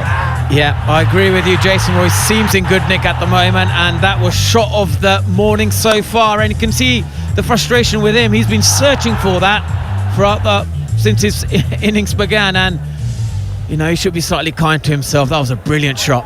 44 for 1 England. Roy 33 this occasion. He's getting slightly cramped as he tries to play it off the back foot, forces it to backward points, and there is no run. It always seems like Jason Roy is fighting an inner demon. There's something in his head when he's not hit the ball for 6. Well, why has that not disappeared for the boundary? Because you can't hit every ball to the boundary, Jason, is the answer. And it just feels like he's battling himself as much as the game of cricket, which, as we all know, is hard enough to play without actually having those other battles as well. Yeah, absolutely. And I think Jason Roy is started off really well, and he's got to keep building on this just momentum. And it's got. I think it's more of a traditional ODI innings he's got to play here. One of the slips has gone as Jason Roy goes on the pull to a shorter ball from Taskin. Bottom hand comes off the bat, so there's no real timing in it, and it bobbles down to deep backward square, and they'll take a single. So Roy's got 34 out of England's 45 for 1 so far. So he's done the bulk of the scoring. In fairness, he's seen the bulk of the bowling as well, but he is making the most of it. England put into bat the second one day, 45 for 1. We're in the 11th over this morning here on TalkSport 2. Once again in Mirpur, same ground, different pitch. We're a couple of strips across from where we were the other day. After today, the final match, Chattogram. So a different venue for what could be a potential decider. Taskin Ahmed goes in and bowls the short ball to David Malan. David Malan pulls it around Mustafizur will field at long leg. Just a single taken. 46 for 1 with 1 ball left in the 11th over. Chattogram will be the venue for the first of the T20s as well, before it's back to Mirpur for the second and the third T20s. So 6 games altogether, 2 venues being used. Mirpur for 4 of them, Chattogram for the other 2. And that is one of the issues with Bangladesh cricket, is that there aren't as many grounds as there are elsewhere in the world, and as a result they see an awful lot of use, and that might be why some of the pitches are a wee bit tired, I suppose might be the phrase, because they get so much use.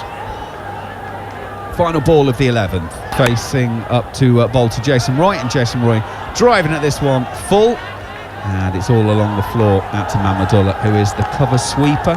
11 gone. England are going at just under 4.3 and over. It's after 11 overs here on TalkSport 2. They are 47 for 1. Jason Roy 35. David Milan has 5, and these are the thoughts of the former England spinner Monty Patterson.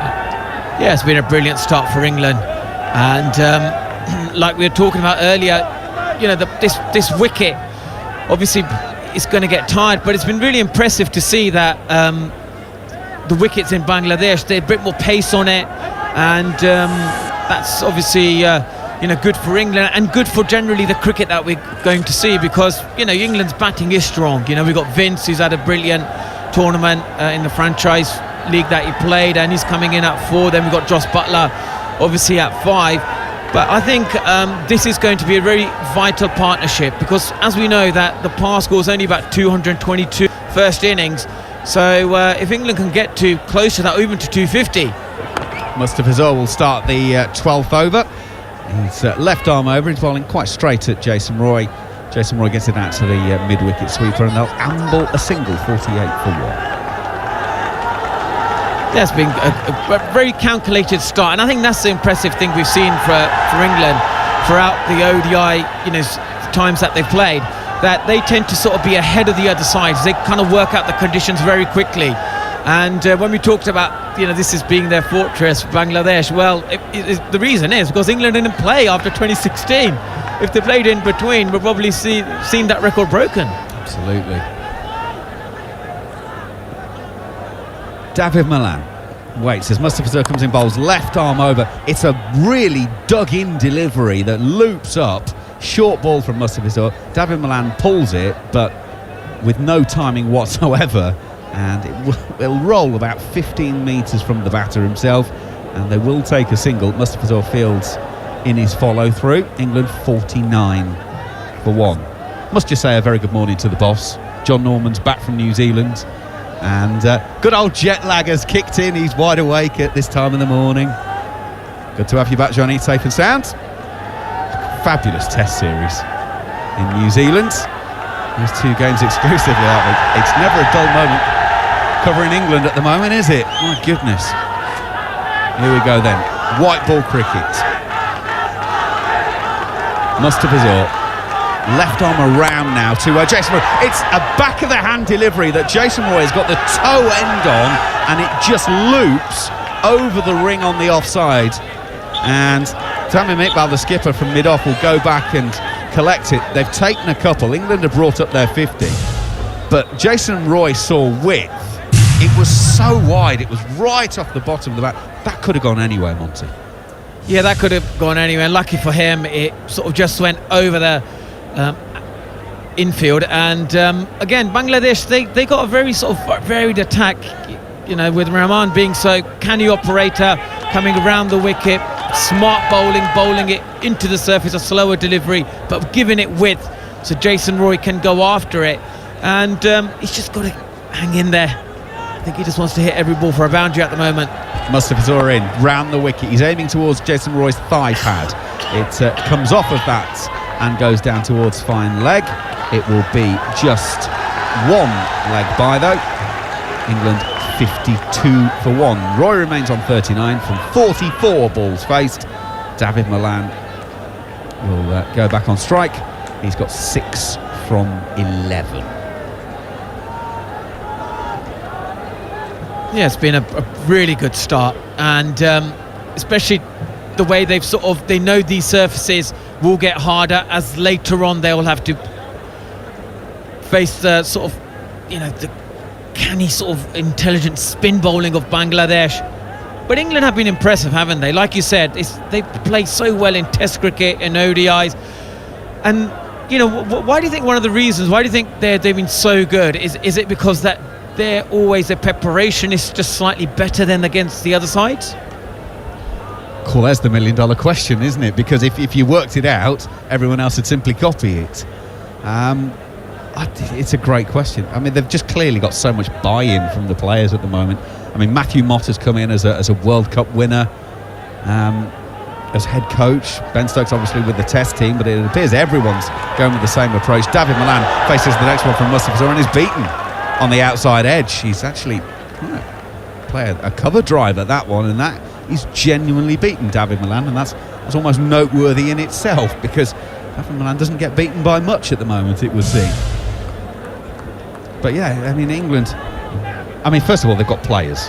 Let's be honest, you know, we've talked about the players who aren't here. They could genuinely pick two sides that would give each other a heck of a game at the moment. And that's... I keep saying it, I'm a long-time England fan. I remember those days where we weren't that good. Mustafizur goes in, bowls again, another sort of cutter, and takes David Milan on the pad, rolls up on the body and just bobbles out on the offside. End of the over, 12 gone here on TalkSport 2, 52 for 1. Yeah, there were times where England, you kind of felt that someone was playing because actually there weren't many other options. Now there are ridiculous. We're talking about potentially leaving Jason Roy out of a one-day international team because his form's not great, and you've got X, Y, Z all stacked up in behind. Exactly, and when we look at that, you kind of think that that's the depth England have in their cricket. The talent that's coming through has been amazing, and you know, Jason Roy's played over 100 ODI games, and we're kind of thinking, oh, he should be dropped. But I think his experience is going to be absolutely accounted for, you know, in the next sort of 8 to 9 months, and especially with the World Cup coming up in India, I think this is perfect preparation to have a look at some of the other players. You know, to have a look at the likes of David Milan. You know, at the age of 35, can he play probably his last World Cup ever? And this is a huge moment, you know, the innings that he played in the first ODI. And England need few of them sort of players, not the big hitters, the guys who can sort of hang around and play the more sort of traditional ODI cricket. And even he said, Milan himself, his strongest format is ODI, and I probably have to agree with him. Right, Tyjal's going to come on. Monty, you've had many experiences in your cricketing career. You're about to have another one. You're about to work with Jared Kimber because he's taking over the ball by ball.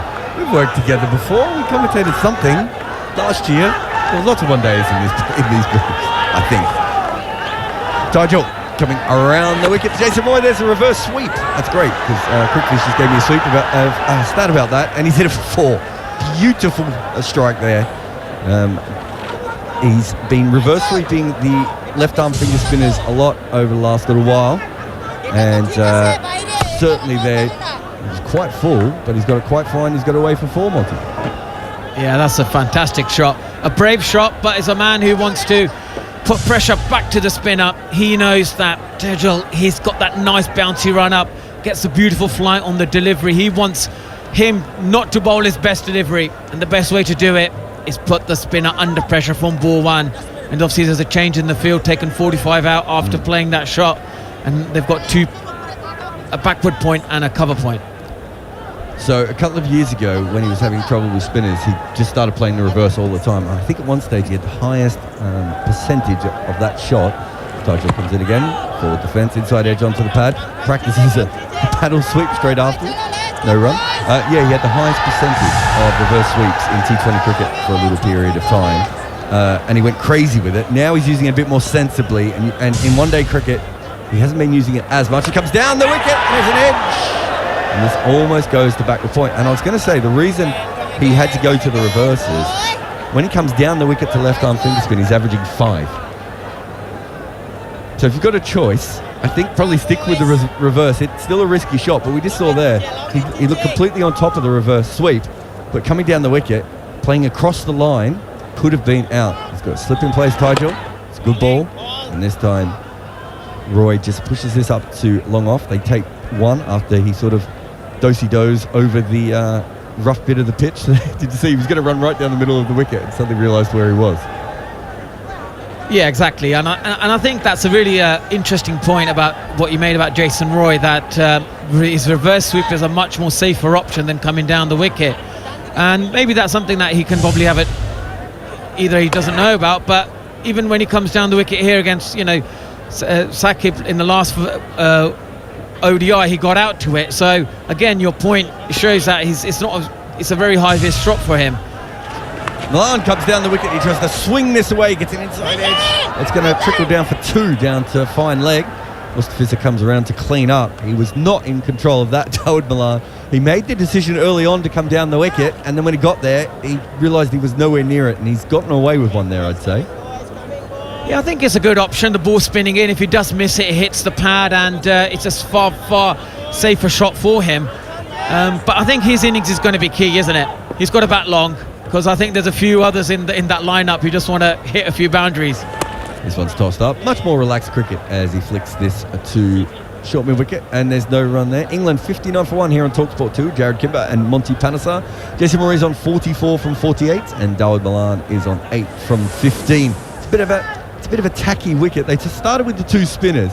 It's interesting, for all we talked about Jason Roy and spin, when you look at his record against left-arm finger spinners recent times, it's nowhere near as bad. In fact, all of his recent problems have been against seam bowling. I felt like that was a bit of a... It was like they were bowling to the old Jason Roy, and they maybe, hadn't updated Stats Guru in a while, Monty. Yeah, they certainly need to be, I think, listening in to you in here with TalkSport Us, because they need to know that coming down the wicket on slightly spinning decks is not a great option for Jason Roy. But I think sometimes there's so much pressure put on him as well. We expect so much from him because he's done so well over the past few years for English cricket that it's okay, he's all right, allowed to have a lean patch. He's only recently scored the 100 in South Africa, and that was a brilliant innings. But I think we're just sort of expecting him to get back playing that way very quickly, and sometimes players do go these sort of phases. Mustafiza into Roy, who defends this, and he's squared up a little bit. That might have been the cutter. Ends up with his back foot almost in front of his body, and he knocks that down to Mid-Holland, who's up in the circle, so there's no run there. Scoring at 4.5 runs and over, which is slower than they score in Test cricket. Yeah, there certainly haven't been... there's no Baz ball here, is there? They've obviously played... Dawid ball. Yeah, this is... absolutely. But they've done well. They've started off really well. Big, slow ball here, maybe even out the back of the hand. It's a Yorker outside off stump, and Jason Roy gets the toe of the bat as he tries to push this from the offside. Ends up dribbling to the keeper along the ground. Let's just have a look at that ball. Oh, no, it wasn't. It was the it's the old-fashioned cutter. He hasn't bowled that in a while, where it's almost like murally the way it comes out of his hand. Has incredible dip on the ball because of the revolutions. He put that away after he first got injured, because that's probably the delivery that did injure him, if we're being honest.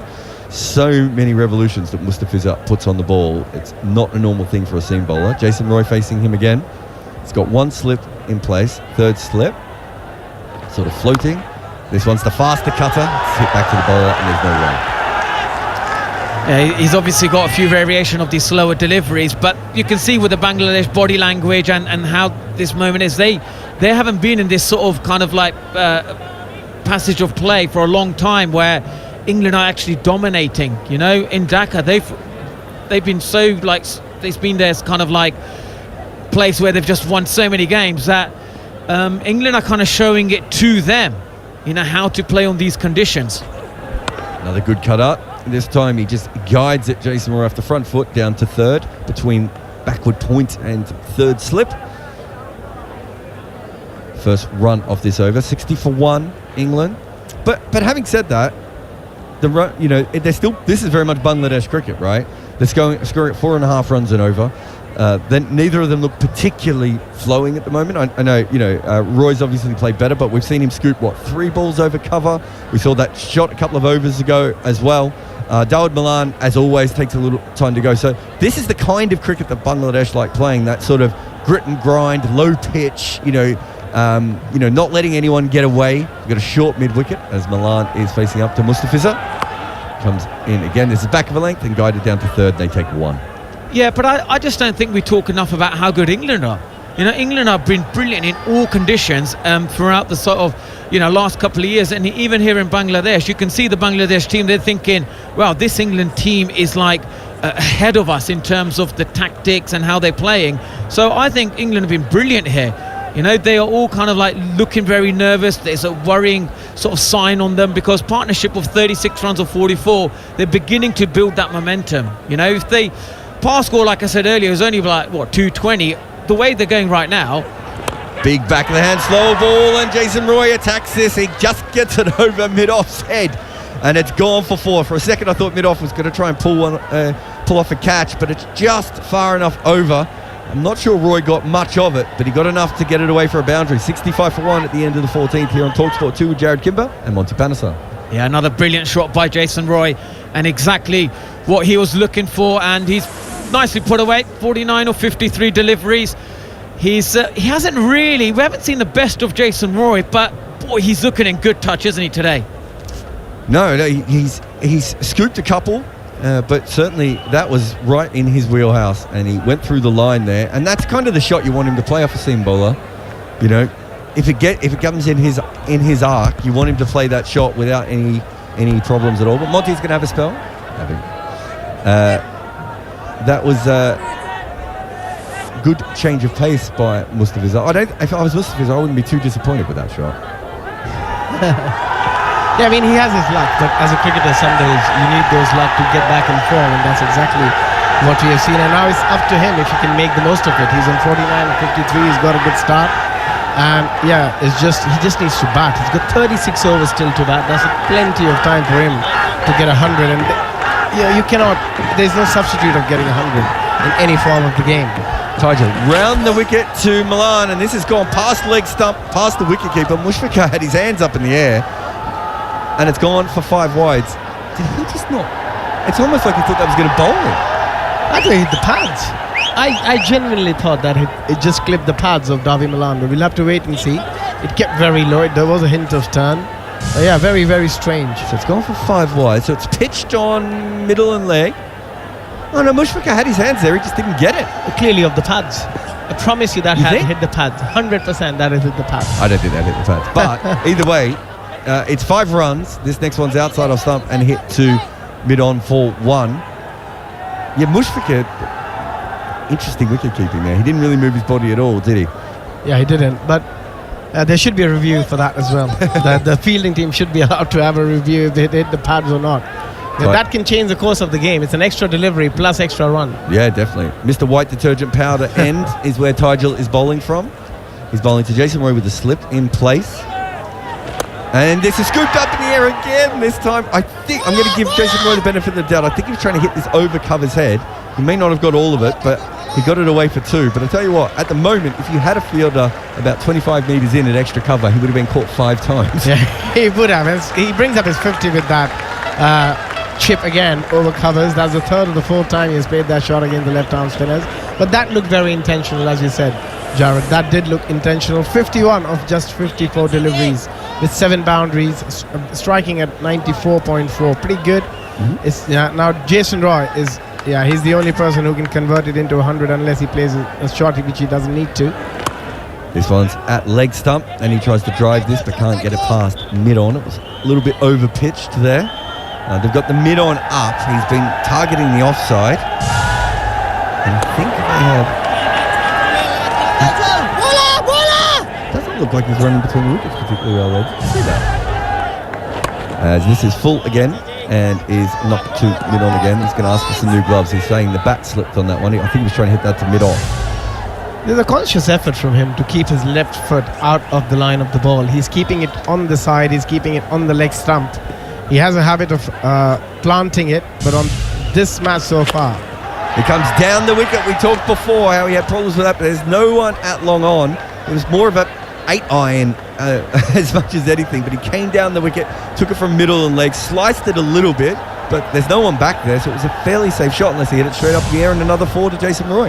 Yeah, what he did on that occasion well was he still kept a very straight bat. He didn't go across the line and presented the full face of the bat. He knew the mid-on is inside the 30-yard circle. All he had to do is just get some bat on it, and that's exactly what he did. Lovely shot, good game awareness, and that's going to put a lot of pressure back on the bowler and will give Jason Roy a lot of confidence.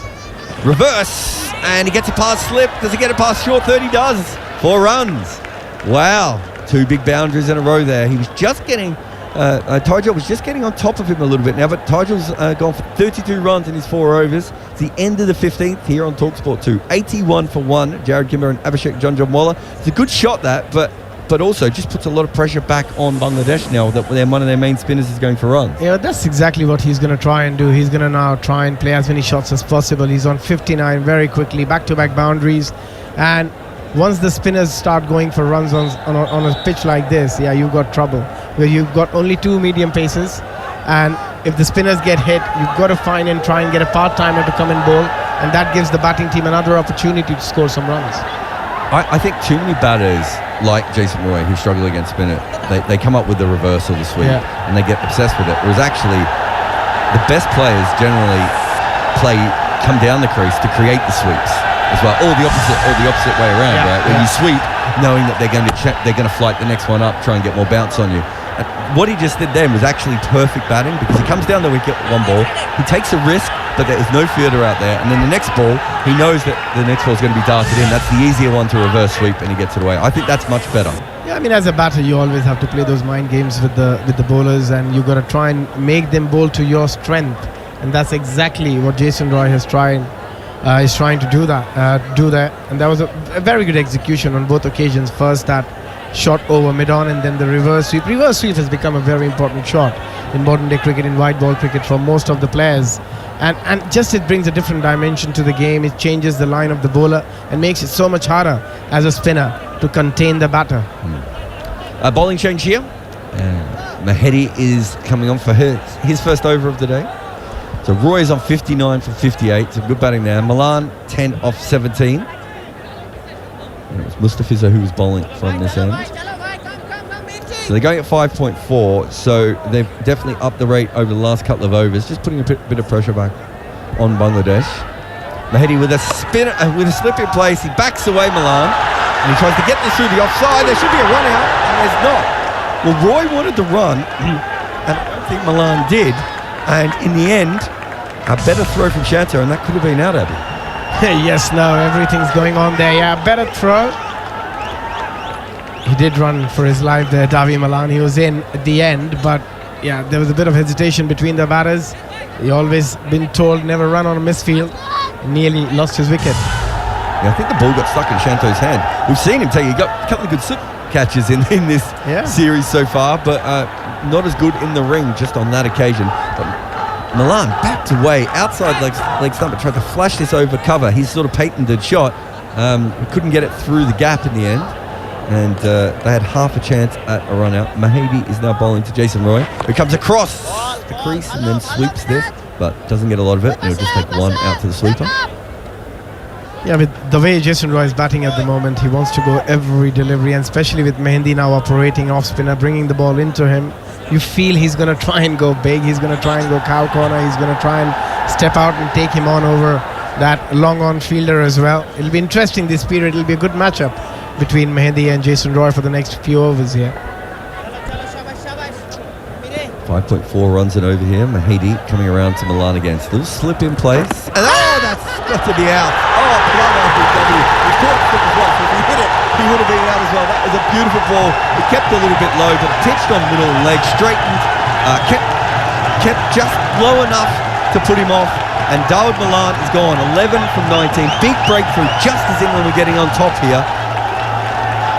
Yeah, he was waiting. He could have taken a big stride forward. He was waiting for the ball. He didn't expect the ball to turn, and that's why he got caught on the crease. There's no real foot movement, see?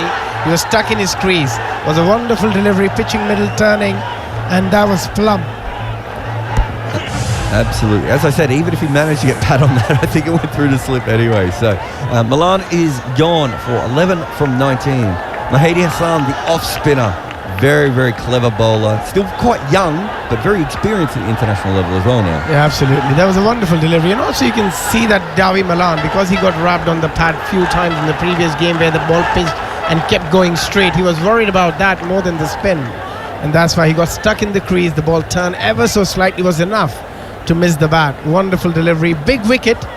Centurion now back in the hut. Davi Malan out for 11 of 19 deliveries. And with that wicket, Bangladesh will make a mini comeback into this game. There's Abhishek Janjawala on TalkSport 2, Jared Kimber here. So we're halfway through the 16th over, and I think we're going to have a drinks break here. Well, we are having a drinks break. It's hard to tell if they're official or not half the time now. But they're certainly, with that wicket, I think they might have called one early. It looked very, very hot out there. There's a few of the Bangladeshi fielders who are struggling. In fact, I think Hurudoi, who's the guy who smashed all the runs in the BPL, I think he might be replacing someone. There's a couple of guys out there that look like they are struggling in the heat already, and it's only 15 overs. It can get very, very hot in Bangladesh, especially the humidity. More than anything else is the humidity. Because you sweat so much, you lead so much, So you lose a lot of salt, and that's why you got to keep hydrating yourselves. You see a lot of players eating a lot of banana, getting that energy back. Shakib has a beautiful fruit platter out there. That I think you find there's a little bit of watermelon. What's the yellow fruit next to him? Is that I think it could be mango. I wouldn't be surprised if they have some mango out there because, it's a very popular fruit in that part of the world. He's remarking the pitch at the moment as well. Assuming I'm assuming the new batter is James Vince, but I haven't seen him. I'm not even sure if he's out on the ground yet. It is Vince. It is Vince. Oh, there we go. It's come up. Just one thing here, Jara, that they've lost a wicket. The way Jason Roy is going at the moment, he's living dangerously. He's playing a lot of short. What they don't want to do here, England, is lose 2 wickets back to back, because if they lose the set Jason Roy, it'll be difficult for new batters to come and get set on this difficult pitch again. So it's a responsibility of Jason Roy now to really see this innings through and bat deep. Well, I tell you what, I reckon there are a chance of a couple of misfields here, because there's a lot of watermelon juice on some of the fingers of these fielders. Because the drinks attendant's left, or the fruit platter attendant has left, and they've still all got all their watermelon in their hands. No wet wipes out on the field. So England might have a small advantage there, but long break here. Dawud Malan, he struggled really against Taskin Ahmed and Mahdi Hassan the other day, but he just got through it in a way that he couldn't today. Absolutely. As a batter, you need those moments, you need a bit of luck. If you want to play those good innings on these sort of surfaces, you need some sort of luck to go your way, and that's exactly what has happened so far with Jason Roy. He could have been out 3 or 4 times if the ball didn't land in the no man's land, but that's the way the game goes. Vince is going to be facing up to Mahdi Hassan, who I'm assuming is going to come over the wicket to him. See, they put a slip in place for him early on.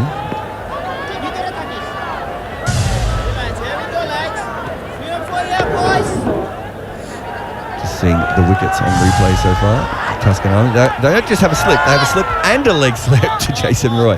His first ball is length outside off stump, and it just goes straight, and he just sort of bunts it into the offside. And there's plenty of gaps with the 2 catching fielders. They didn't have any catching fielders for Roy before, so I'm expecting the same field for him. 84 for 2 here on TalkSport 2. Roy is 60 for 59, and that was Vince's first run off his first ball. Mushfiqur is just moving around deep backward square. Yeah, it'll be interesting to see what Jason Roy does. I have a feeling he's going to go at some point over long on or eyeing the cow. He loves the sweep as well. Mid-off is up. And this is a good delivery. It spins, getting inside edge, back onto the pad. There's half a shout. But that was a very, very good one. Just outside off stump, curving back into the stumps. Yeah, getting a bit of turn so far. Jason Roy in 60 off just 60 deliveries, striking at 100. The strike rate of 100, batted beautifully. Goes across the crease to sweep, and that's where Mushfiqur moved the man before. I think he was a bit square on. They just put him behind square. It's Afif Hassan down at deep backward square, and they take a single. End of the 16th. 85 for 2 with Jared Kimber and Abhishek Janjanwala. Roy's place is in jeopardy a little bit, and we saw him make the runs in South Africa, but it's a lot more important that he gets some runs from here. Because he's got to play, if he's got to be in the World Cup squad, he's got to play in subcontinent. So he's got to play on pitches a bit like this, not exactly like this in India, but there will be a lot similar. There will be a hint of turn. So yeah, if he can prove himself here in the next couple of games and get a few scores under his belt, because if I'm not wrong, this is the last one-day series England is playing before the World Cup. Last 50-over series, if I'm not wrong. You said it was such. Yeah. I mean, yeah, so if he gets a couple of scores here under his belt, it's definitely going to strengthen his case. Certainly the last time they're playing in Asia, isn't it? In Asia, yeah. Yeah. Unless they're playing all their games at Hyderabad. Tajul stays on after getting hit for runs, and this one he's a little bit too straight to Roy, and it's knocked down too long on and just takes the single. Vince back on strike. He hasn't faced the left arm finger spinner yet. Tajul has gone for 33 runs in 4.1 overs so far.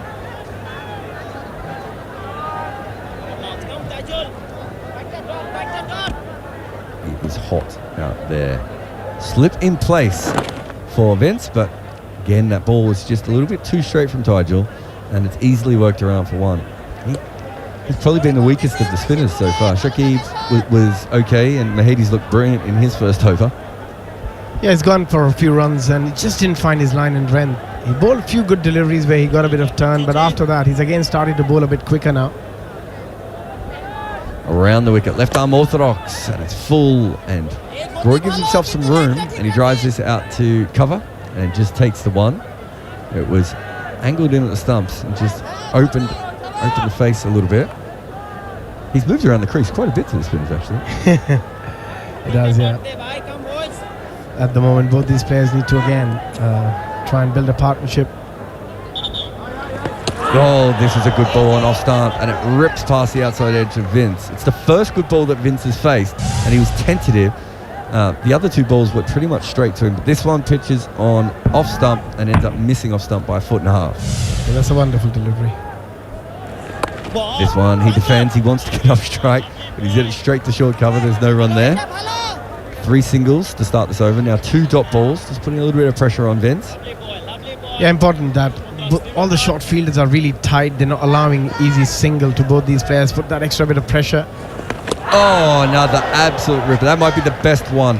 We just said he was struggling with his length and his line. Well, he's worked out both of those. That has just landed on a spot on off stump again and ripped past. That was Monty Panesar-esque. He's got the right pace. He bowled the right pace on those 2 occasions. Perfect drift. There was a bit of in drift and then just pitching middle, pitching off, and then turning away from the right-hander. It's always a difficult delivery to face as a batter. On a pitch like this, where you're also expecting the ball to just grip the just stay with the line and just go through with the line, go straight, and that's the one which gets you as a batter. Now, is Shakib coming on? Is he replacing Mahedi? All I can see is Jason Roy's back. No, it is Mahedi. Okay, he changed the field for Roy, and this is outside off stump. He tries to sweep this and misses it. He's very frustrated with that. Tried to pull that from quite wide. Wondering if that just kept a little low, did it? Yeah, you just got to pick the right length if he wants to sweep, because if he doesn't pick the right length, yeah, it was slightly shorter than he would have liked. There's always a chance of top edge. If there's a 45, it could be a difficult option. This one spins. It's a little bit straighter, and he gets inside the line this time, and he pulls it out. It's a deep backward square, and they get 1. So the difference between those 2 sweeps is one was well outside of the right side of his body, and the other one is what he's been doing better, which is getting his body outside the line of the ball. Again, as you all know, the sweep is a shot you play on the length. It doesn't matter which line the bowler bowls, as long as you can pick the right length, you're absolutely fine. On that occasion, I think he just picked the length really, really well and played it beautifully. It's such a good shot to play against an off spinner. It just gets him off the line, makes it very difficult for any spinner really to bowl if a batter is a good sweeper of a cricket ball. Vince facing Mahedi Hassan again.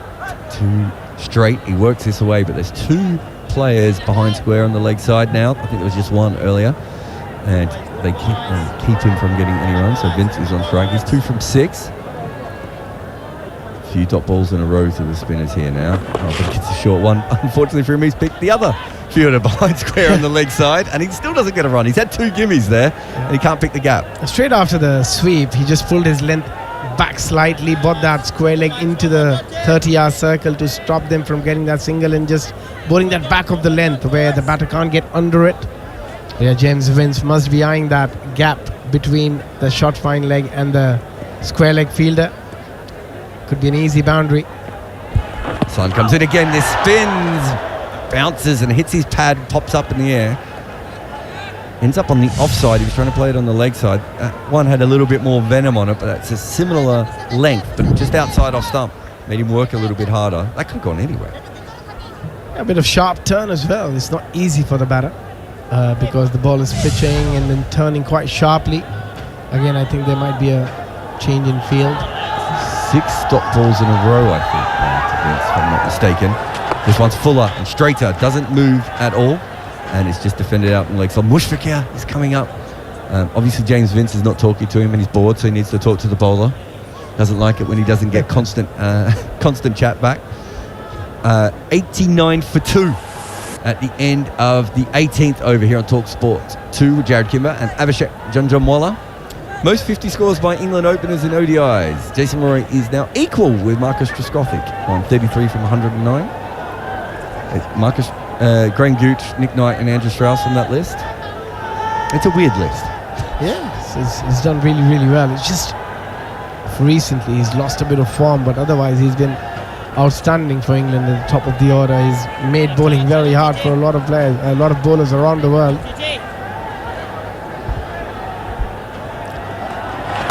Tigel to Roy, gives himself room, slices this a little bit out to the cover sweeper, and he'll just take one. He's done a lot of walking on his singles. Yeah, it'll be interesting to see now how James Vince plays, because he got beaten a couple of times in the previous over against Taijul. He loves stepping out and going over covers. Is that the option he's going to take? Go with the spin over covers. It's a difficult shot, but he can execute it quite well. Taijul to Vince. 7 dot balls in a row. 8 dot balls in a row as he punches this out to point. He's a little bit full. He played it off the back foot. He timed it okay, but unfortunately, again, straight to the fielder. And this one's floated up on middle and off, and he just pushes this down the ground, does Vince, to relieve some of the pressure. Takes a 1. Slightly over-pitched, I think, that delivery. It's just got to be sensible. Just take 1s and 2s, and Jason Roy is looking in good nick. Bring him on strike. Let him do the bulk of scoring. Roy defends this ball. He's thinking about opening the face to run it, but it's too good a delivery, aimed off stump, straightened a little bit, and in the end pushes it to cover for no run. You can sense Jason Roy is itching to go again. He wants to play this. He loves hitting boundaries. He's not happy with 1s and 2s. That looked like a jittery defensive shot, didn't it? Like, I wanted to smash it, and here he comes down the wicket. He's hit on the pad. It's not going to be out. I had to have hit him outside off stump, but he wanted that one and came down the wicket and realised he was nowhere near it and ended up almost just padding it away to cover. You can sense that he's going to try and do something. He's going to try and play a big shot. He doesn't want to let the bowlers get the upper hand here. This is faster and hit at the stumps. He cuts this from almost leg stump in the end. Hits it to Shakib at backward point. It's good bowling. They get the single. 92 for 2 at the end of the 19th here on TalkSport 2. Jared Kimber and Abhishek Janjanwala. That's clever bowling, that one, but he probably just wanted it to skid a little bit more. I mean, he's living dangerously. He's living dangerously the whole innings so far. It's just been one of those days where everything is coming on for him. And as long as that can carry on, he'll be out there batting.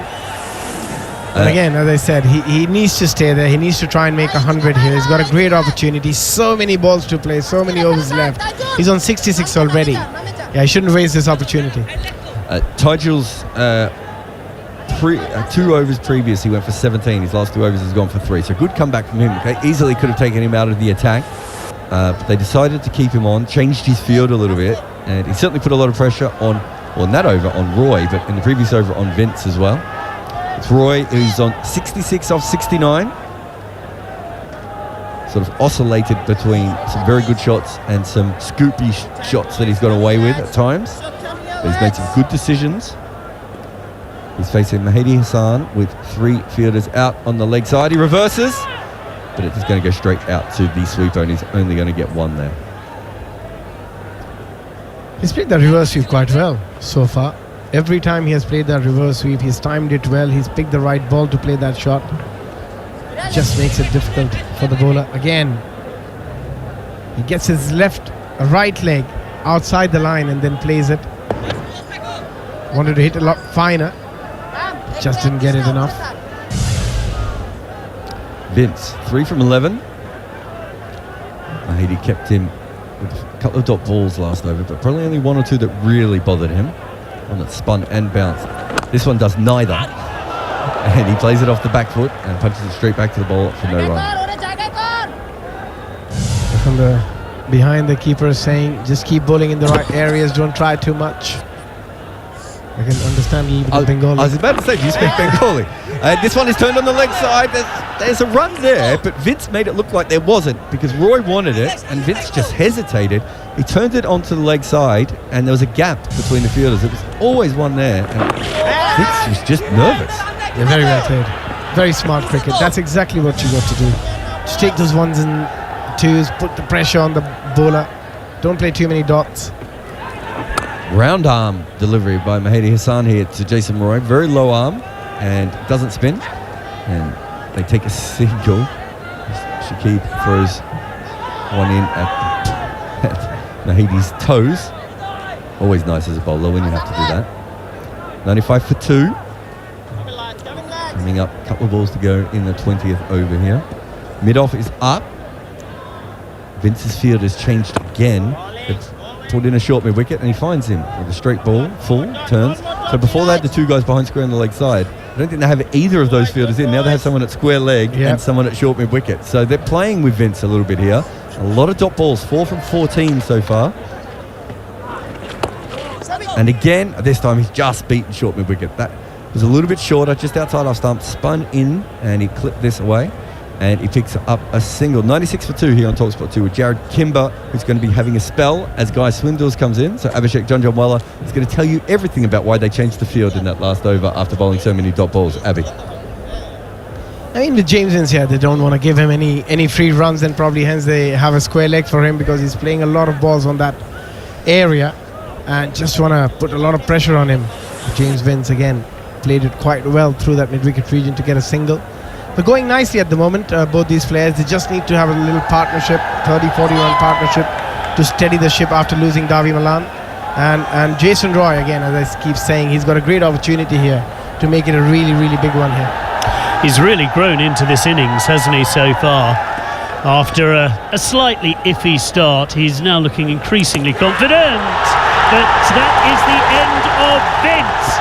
Super delivery by Tajul. He went back, had a prod outside off stump, got a little edge. The wicket-keeper has snaffled it, and it's a 3rd wicket for Bangladesh. Vince goes for 5 from 16 deliveries, and that is a blow for England, Abby. Well, that's a wonderful delivery again. He's done it a few times in the previous overs where he just didn't manage to get the outside edge, but on this occasion, going slightly fuller and making sure he gets the edge of James Vince. He'll be a bit disappointed, just couldn't get going in this innings, out for 5 of 16, but very well bowled by Taijul.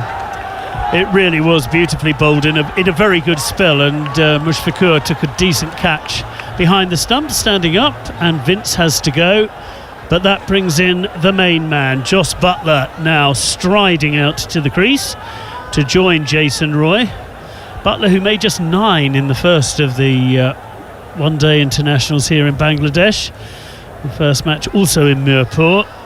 He'll be looking to put that right in this innings, and England need him to. They need a captain's innings now, as Jason Roy's been marvellous, 68 from him, but that's out of a total of 96 for 3. He hasn't had much help at the other end. You know, it's been difficult, and that's why it's very important, somebody who managed to get set on these surfaces, they carry on and play a long innings, because it'll be difficult for a new batter to come in and get set and start striking the ball from the very start. So yeah, it's very important that Jos Buttler, and also it's very important to assess what's the score they want to get to, which they think will be good enough with their spinners, with their bowlers. So I think again it's looking like a pitch where 210, 220 could be a match winning total, but they still need Jos Buttler to play a hand if they want to get there. Absolutely right. Magnificent career, of course, Jos Buttler, particularly in this format. So as he now prepares to face Tajul, who, as we say, has bowled absolutely beautifully, and this time Jos Buttler takes a nice stride forward outside off stump and plays the ball comfortably into the covers, which will settle a few nerves. The bat to the fielder. Tajul, 1 for 38, is in his 7th. Oh, and Buttler tries to play a little ramp sweep shot, but the ball stuck on him a bit there. Very lucky, very lucky. That ball could have gone anywhere. It did hit the gloves and popped up, but luckily not in the hand of the keeper or the first slip. Not a great choice of shot when you come in first on a turning track. Ambitious second ball shot from Jos Buttler, but he survives and he goes for the reverse sweep with his 3rd ball, which is absolutely nailed it, because he's got it wide of the fielder. What do we know? Jos Buttler, just play your game. Yeah, you do just what you do. Don't think about anything else. Don't listen to anybody else. That was again, but that's the right option, going with the turn, playing the reverse sweep, pick the right ball as well, and try to hit it down. Didn't go aerial. That's there. He just can execute any shot, can't he? But to do it straight away That was a magnificent shot. And again, this time he does get that little lap sweep going nicely. It's a big sprint as far as the leg slip is concerned, but Square-Legger got round, but not before they trot through for 3 runs, and Josh Buttler has just immediately injected, and well, he's put the foot on the accelerator. He's 7 off the last 2 deliveries and looking to attack. Yeah, on that occasion again, picking the right length and just not trying to hit it hard, just giving it the direction. Very well played, very well timed as well. Not looking to hit it hard and hit it for a 4. Was happy with the 3 there. Decent bit of fielding in the end to keep it down to 3, but Tejoul, who looked in complete control at the beginning of this over with that wicket of Vince, suddenly finding Josh Buttler in a little bit of form at the other end. We finish with a dot ball though, as Jason Roy pushes the ball out into the covers. Jason Roy is on 68, Josh Buttler 7 from just 4 deliveries. We've had 21 overs here on TalkSport 2, and England having been put in by Bangladesh 103 for 2. As I'm delighted to say Stuart Meeker joins me now. Having disappeared, I turned round and there was a new person with headphones on. I get the joys of talking about Josh Buttler. I love it. Living dangerously, the England batsmen are to a certain extent at the moment, but we'll see how that transpires for Buttler. Roy seems to have calmed himself and posed himself a little bit more after Chansey's start. But interesting to see how it's going to go from here in terms of what's a good score, what England will be happy with. It's not that sort of pitch where you can just start swinging away. You have to play calculated shots all the way through. Some are misbehaving, some are not. So it's going to be interesting to see what England see as a winning total here. I know you can say it at almost any point during a match, but you feel this is a key time in this particular game. You've got Jason Roy well set, Buttler in but looking to attack, and if he gets in and it works, England could be out of sight, but they lose him quickly and suddenly Bangladesh are back on top. Yeah, that's what it appears Buttler has come in to sort of start doing. He's sort of saying, like, this is a crunch time in the game. If we can start accumulating very quickly, suddenly we can put this sort of series out of Bangladesh's reach. But if Bangladesh fight back and get Buttler very quickly, Roy goes fairly soon after that, suddenly England are up against it. Interestingly, Shakib has been brought into the attack to see what he can do. Certainly the left arm spinner with 2 right-handers looking to attack. It's not a bad call at all by Bangladesh to bring Shakib into the attack, but that is punched nicely by Buttler. The first ball of that over out into the cover area, and they go through for a very simple single.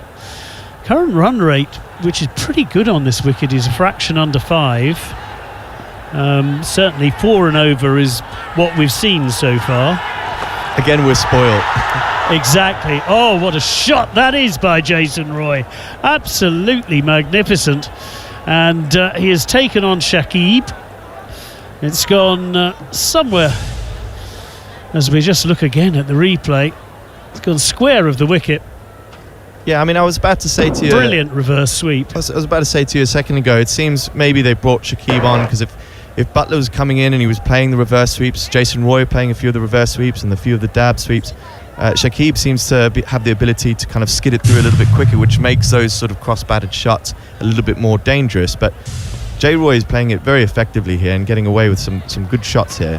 Absolutely. That was slightly aerial to start with, that last reverse sweep, but perfectly safe given the field that Jason Roy had checked. This time he just happily plays the defensive shot, but this time he looks to turn the ball into the leg side where there is plenty of room, and they can go through for a very easy single. And 6 already from this over as England continue to look to attack and dominate, if you like, this match. Certainly a noticeable increase in intensity as soon as Josh came in. Buttler this time punches straight to the cover fielder. There is no run, but again he's middling it immediately, and we feel he felt he failed somewhat in the first innings and would like to put things right. That's given a little more air by Shakib, and it gets past the first fielder. Oh! And Butler thought there was a single there. Jason Roy didn't. Butler was halfway down the wicket, had to run back. He dived like an Olympic diver and managed to get back in just. But that was very close. It was a very athletic dive by Butler, and in fact it hit him on the back of the helmet as he was diving in to get back in his ground. He was not far off running too there with the, with the amount he had to turn around there. I think it was just obviously the bit of confusion, because J. Roy probably thought it's gone straight to the initial fielder who fumbled it. J. Roy was almost halfway down the wicket himself, which kind of gave Joss a bit of an impetus to run. But last thing England need now is a run out, especially as difficult conditions. And this is the partnership that can potentially seal the series, I think, for England. So less of those risks, and it should be fairly plain sailing, I think. Absolutely. No, it's one of those moments. Again, it's the old golden rule, isn't it? It was a misfield. Just never run to a misfield. No. Just stay where you are.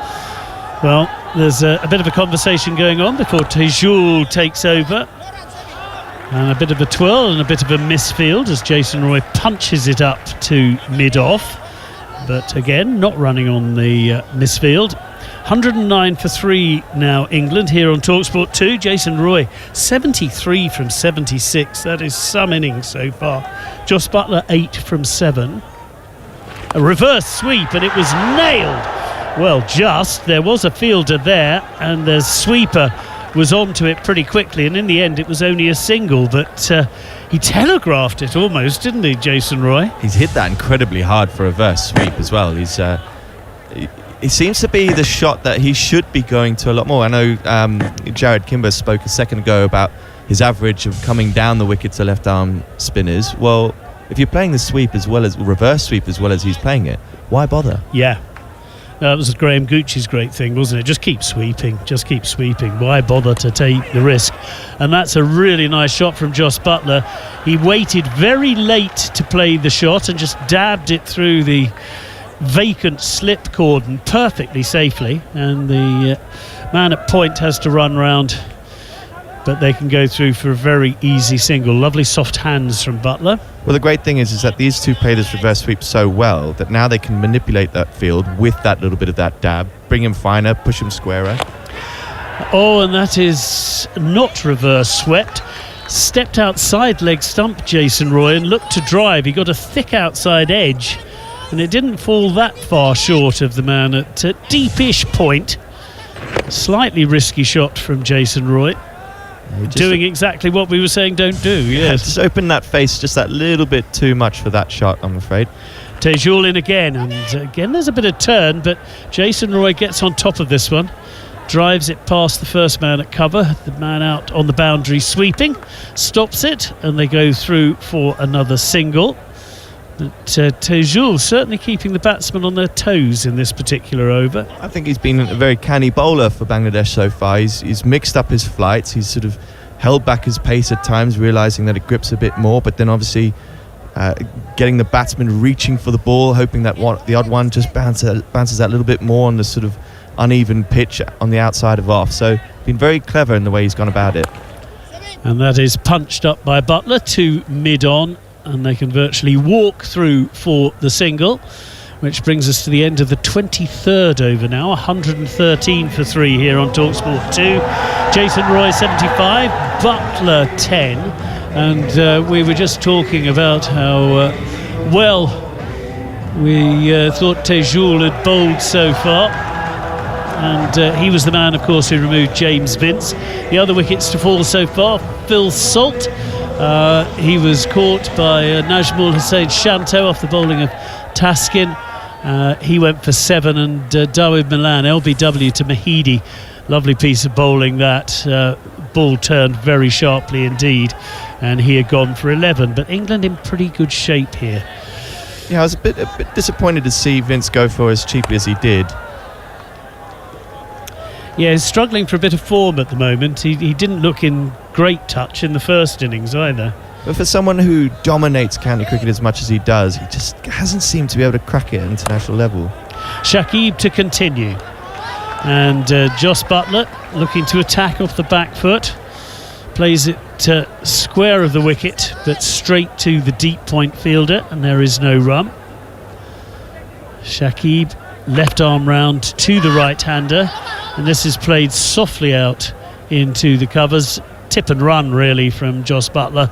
Jason Roy seeing the signal and went very quickly as well, and they're through for one more to the total to take the score to 114 now, 4-3.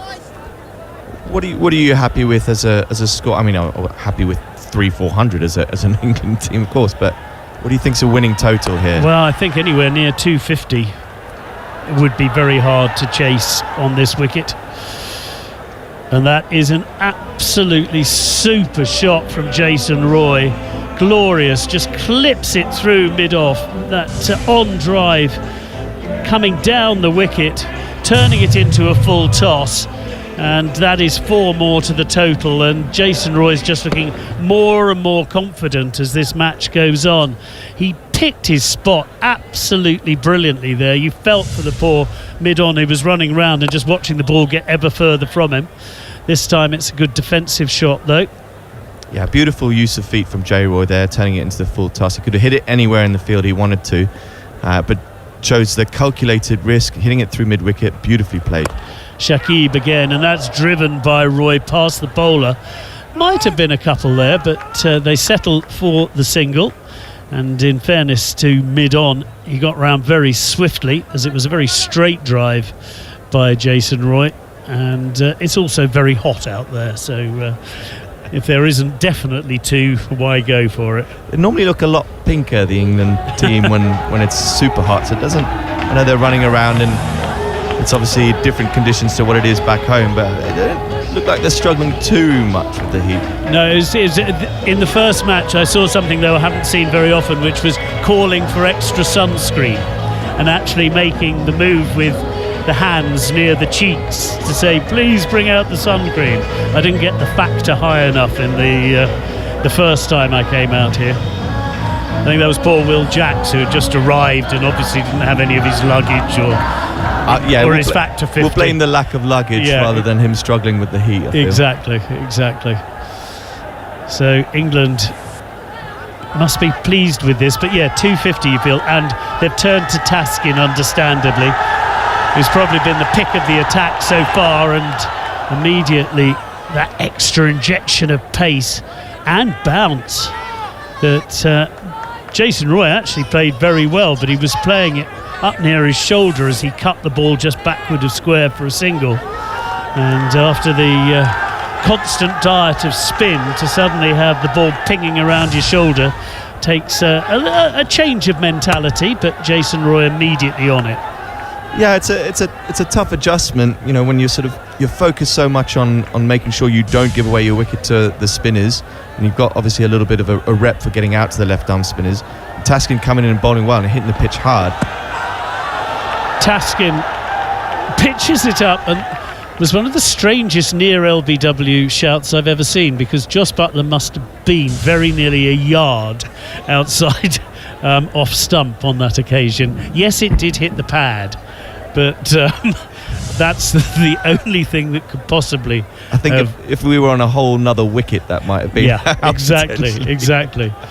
That's a whole new definition for the word optimism, that one. As it is, Taskin eventually decided that possibly it wasn't worth pursuing. That would have been a good wasted review. Taskin short. Buttler, without truly middling the pull shot, does drag it down to mid-wicket, and who's set back pretty deep, and they go through for a comfortable single.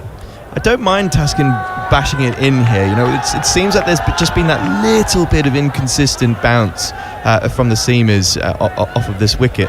And obviously, those cross-batted shots, normally these two players put away very easily, but it just seems that it's quite hard to get away. So bashing it in, forcing the players on the back foot, then bringing them a little bit forward, pushing at one that they shouldn't have. Taskin in again, and nicely cut just backward of square by Roy, very comfortably, not trying to hit the leather off the ball, just guiding it down through the vacant gully area, really, for a simple single. And then that obviously makes it a little bit harder when you're then facing the spinner the very next over. If you're being pushed back and your weight is suddenly, feeling like, you're not getting forward to the ball as much, suddenly you might start prodding at one, or your weight isn't in the right place when you're facing the spinner the very next over. So, yeah, I quite like this coming in and being aggressive and hard in the middle overs here. Butler waits and then clips away powerfully, but a lovely bit of fielding in the deep point position, manages to ensure that the boundary that looked for all the world as if it was going to be Butler's super save, and make sure that 4 more runs are not added to the total. Butler practices the stroke again, but he's still moved to 12 from 15 deliveries, but Taskin will be relieved to see his man do such a good job there and save his figures a little bit as he comes in for the final ball of his 5th over. Oh, and he beats the rather waft of the Butler bat outside off stump. Didn't really set himself entirely for that shot, but got away with it. Yeah, that's, as much as I appreciate he's coming in being hard and aggressive, that back of the length, he's still got to get his lines right. He's just a little bit too wide there. So sometimes that can be in your favour on an uneven pitch. If it's bouncing too much, you might sort of push it one, thinking it's a freebie, and it just gets the top edge of your bat.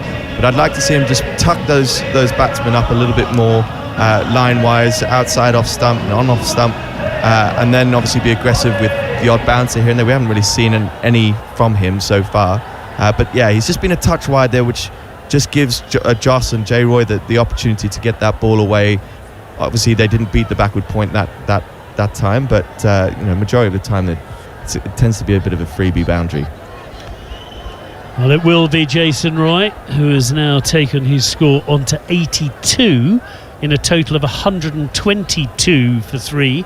So he's scored more than 2/3 of England's runs so far. But we want to drop him. Yeah, but he only gets 100 every other innings at the moment, doesn't he? That's the trouble. No, he's played very well. A bit risky to start with, but he seems to have found his feet a bit here. It's much better.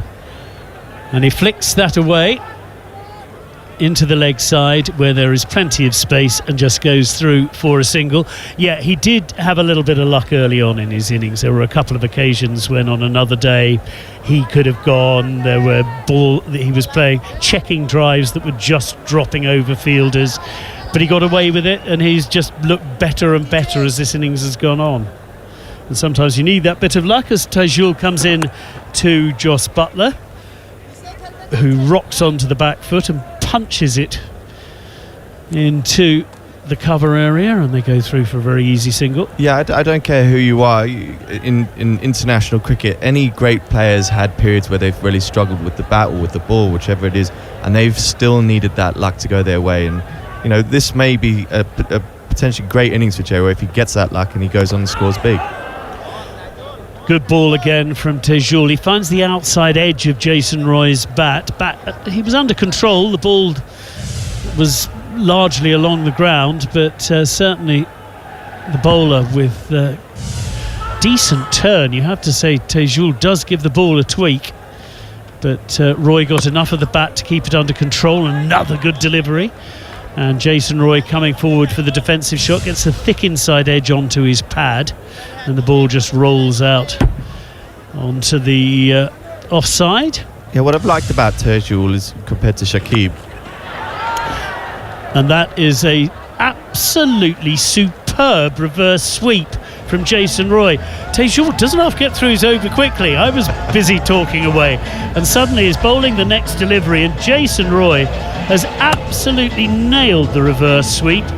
There was a 1, 2, 3 bounce 4, so superb shot.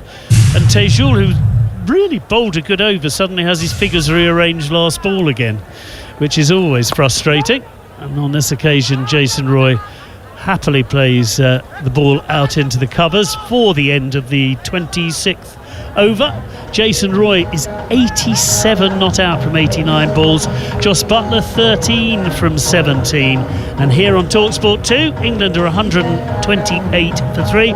Quick word from Stuart Meeker, and then it'll be Andrew McKenna to take over the hot seat.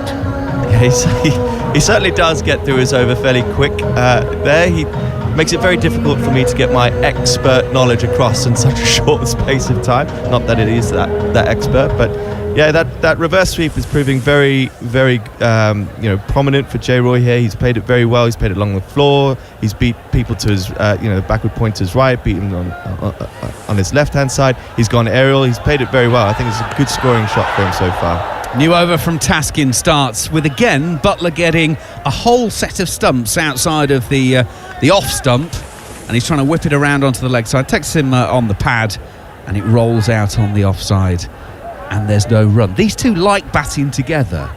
They average 99 in 4 innings batting together with a best partnership of 163 not out. Sort of yin to each other's yang. Well, it's safe to say that they're a joy to watch when they're both flying as though they currently are, especially with Jay Roy, but hopefully Butler joins him. Taskin goes in, and again Butler stationed himself outside of off stump. That is because Tamim Iqbal is at mid-on, and then there's no one else in the leg side inside the circle. Therefore, get across, turn it around, and you've got a nice easy single. So that's what Butler's doing. So he goes to 14, England 129 for 3, and Jason Roy 87 not out from 89. Yeah, it's slightly odd to me that they're setting a field completely on the offside for Taskin here. You know, it does make it easy for Joss to be able to just wander across and pick off that easy single, whereas if he's hitting that hard top of the stump line, with an even field, it's not easy to get away. Well, there is a mid-wicket now for Roy as Taskin goes in. It's a short ball, wide one. And actually, Jason Roy is almost hitting down on top of this one to get it down to Shakib Al Hassan down at third. Just a single taken, 130 for 3. And during this middle over period, it's obviously so important to keep picking up wickets. And if you're bowling at least a 6th, 7th stump channel, which it seems they're doing with Taskin here, you're negating a load of form of dismissals, which if you're Bangladesh, you need to break this partnership. As we've seen, they love batting together. Bowling so far outside of off stump, you're losing a load of very good wicket-taking options. So they're almost sort of trying to dry the runs up to force England into making a mistake to get that wicket opportunity. Butler's coming forward. This takes up looks like on the front pad, balloons out on the leg side, but because there is no one inside the circle, the mid-wicket sweeper's going to have to come into the edge of the circle, and they will take a couple. It was an inside edge onto the pad flap and ballooned up, but again, nobody there, and it turns out to be a fairly easy 2. I tell you, there would be one person that would be absolutely spewing at that very ball if he were, or if it was England that was bowling. It was David Seiko. We should be very prominent about having a mid-wicket in all the way through the one-day games, because actually the amount of wickets that you would pick up just from balls like that or creates a little bit of pressure in the field, so important, and he would have seen that and been spitting bullets if it was England bowling. Taskin's on his way once again to Butler. That is a really good one. It's Yorker length, starting to tail in as well. Butler gets a little edge on it, but it then rolls through to the keeper, so no chance of being out, but just a little sign that it was starting to tail there. Yeah, it's just around about that time. It's quite an abrasive pitch. Whenever you see a pitch with the little puffs of dust that come up, it usually means it's quite an abrasive. Obviously, it's quite warm as well. So yeah, I think that might become a little bit more prominent in the next sort of 5-10 overs. Yeah, it's going to be interesting to see how these two negate that.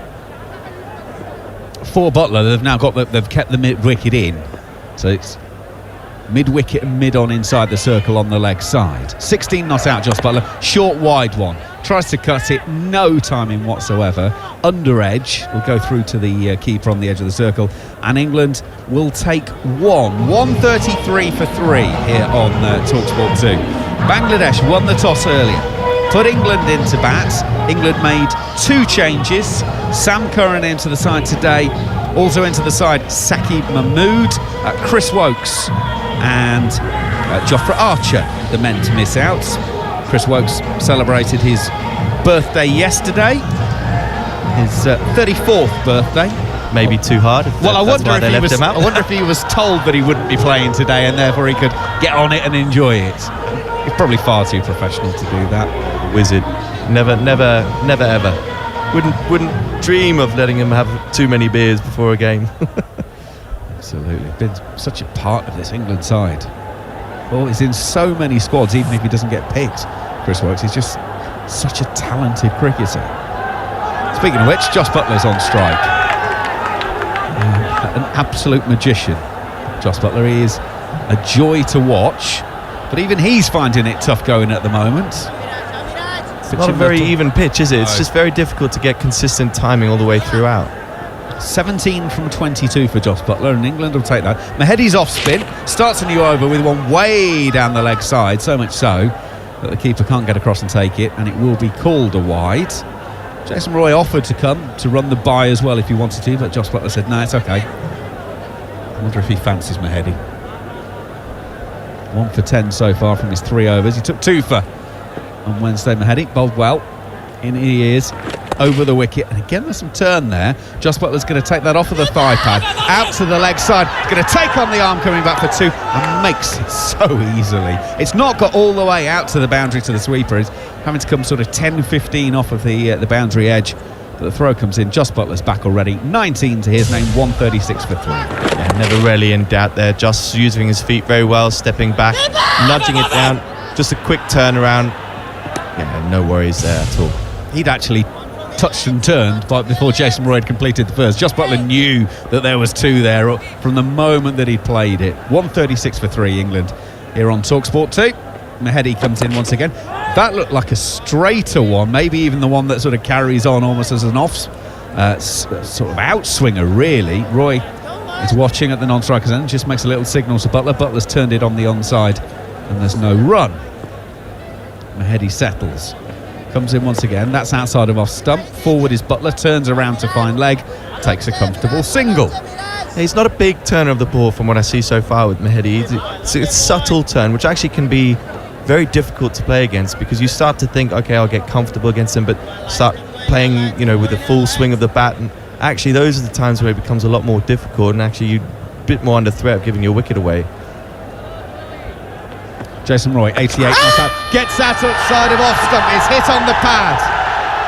Bangladesh appeal. Umpire Paligaruj says not out. Now there's going to be a question here. Are they going to DRS it or not? My feeling is that Jason Roy got outside the line. That was my initial thought on one view.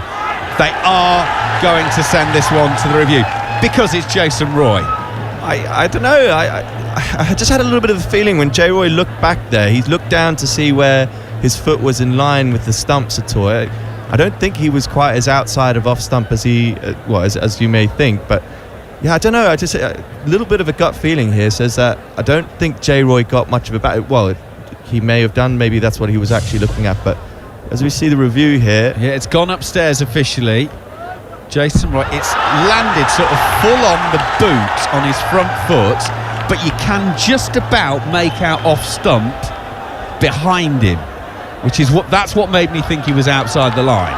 Oof, this is close. I think obviously umpire's call is going to obviously come into play here, but this is a lot closer than I initially thought, and that's I think why J. Roy tended to look down at his foot to see whether it was as outside off stump as it should have been. Well, they're showing the replays on the big screen, and the first replay shows that he didn't edge it, which is why the crowd are absolutely up and screaming. They're always up and screaming. Well, exactly. They're thinking, well, if he's not hitting it, it must be out. Now we get it. The impact is umpire's call. The wickets is umpire's call, but the original decision was not out, ladies and gentlemen. So it's going to stay as not out. I have seen those given. I think you got a bit lucky there, J. Roy. Obviously, umpire's call coming into play just outside of that off stump. So yeah, a little bit closer than we thought. They showed the replay and saw it hitting the stumps, and the crowd was immediately up.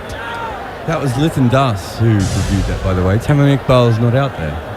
Because I suddenly went looking at the team sheet going, is Iqbal not playing? Because I thought he was captain earlier. Yes. But that was Liton Das who definitely did the review. Because when he came in, I was like, why is Liton Das involved here? Yes. Just go back to your corner, mate.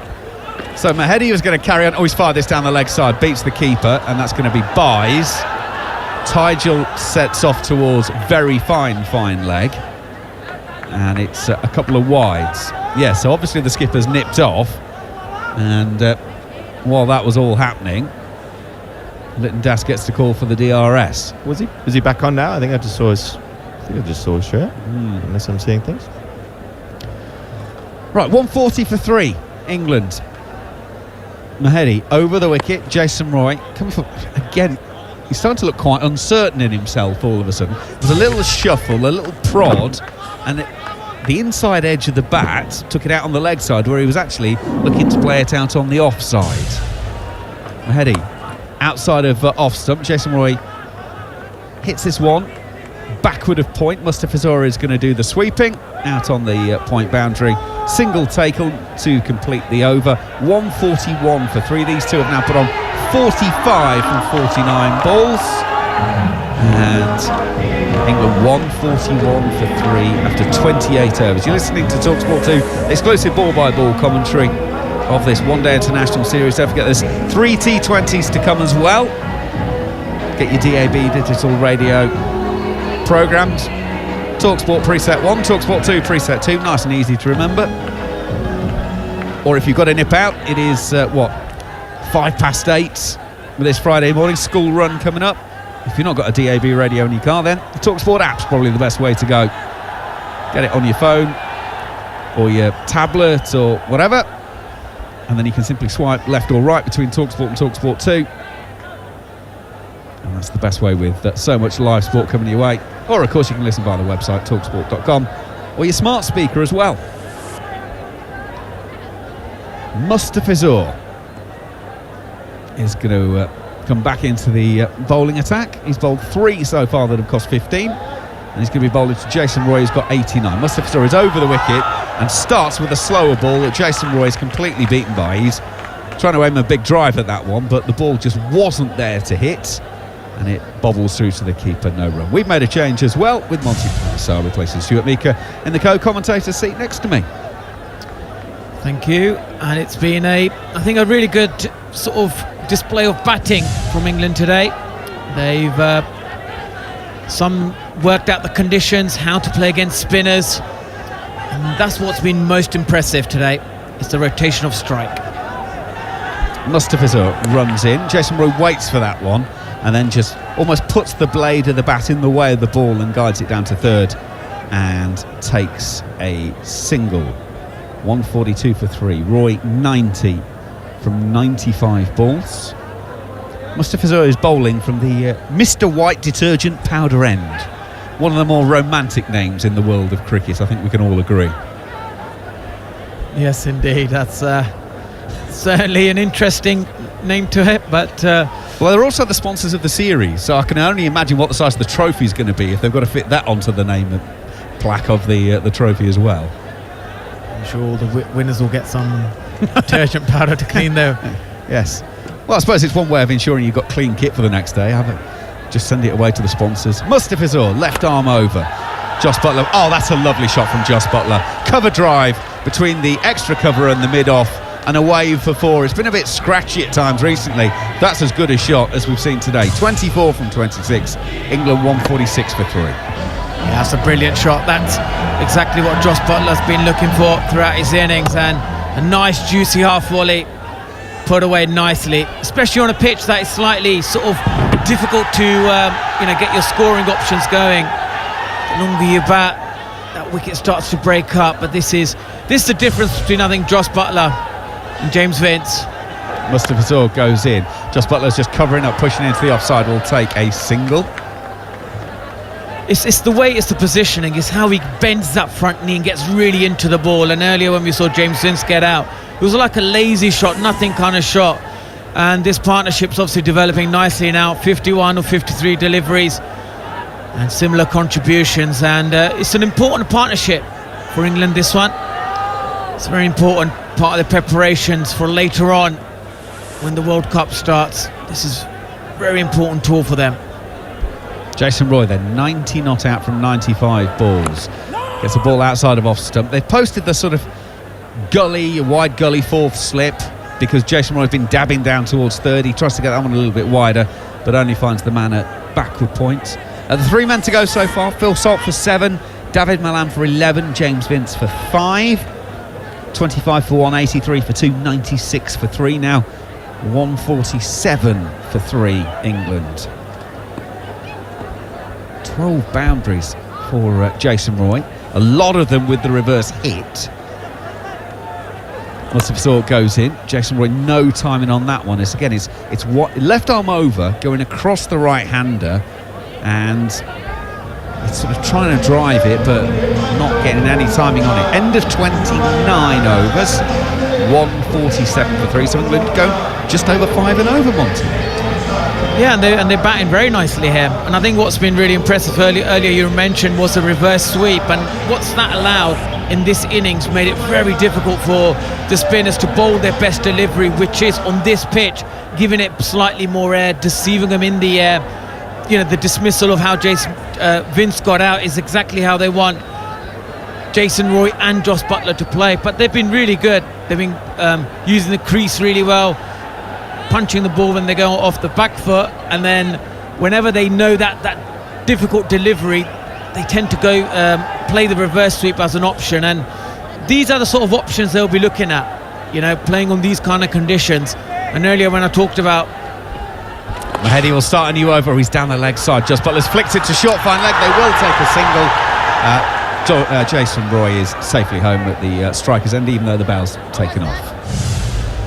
Yeah, it's been good. The running's been brilliant. And earlier when we were talking about England also working out what's their best partnership, best combination, what kind of options they should be taking against spin, because like I mentioned with the World Cup later on down the year, this reverse sweep option is going to be a huge factor for them if they want to be very successful in that campaign. Absolutely.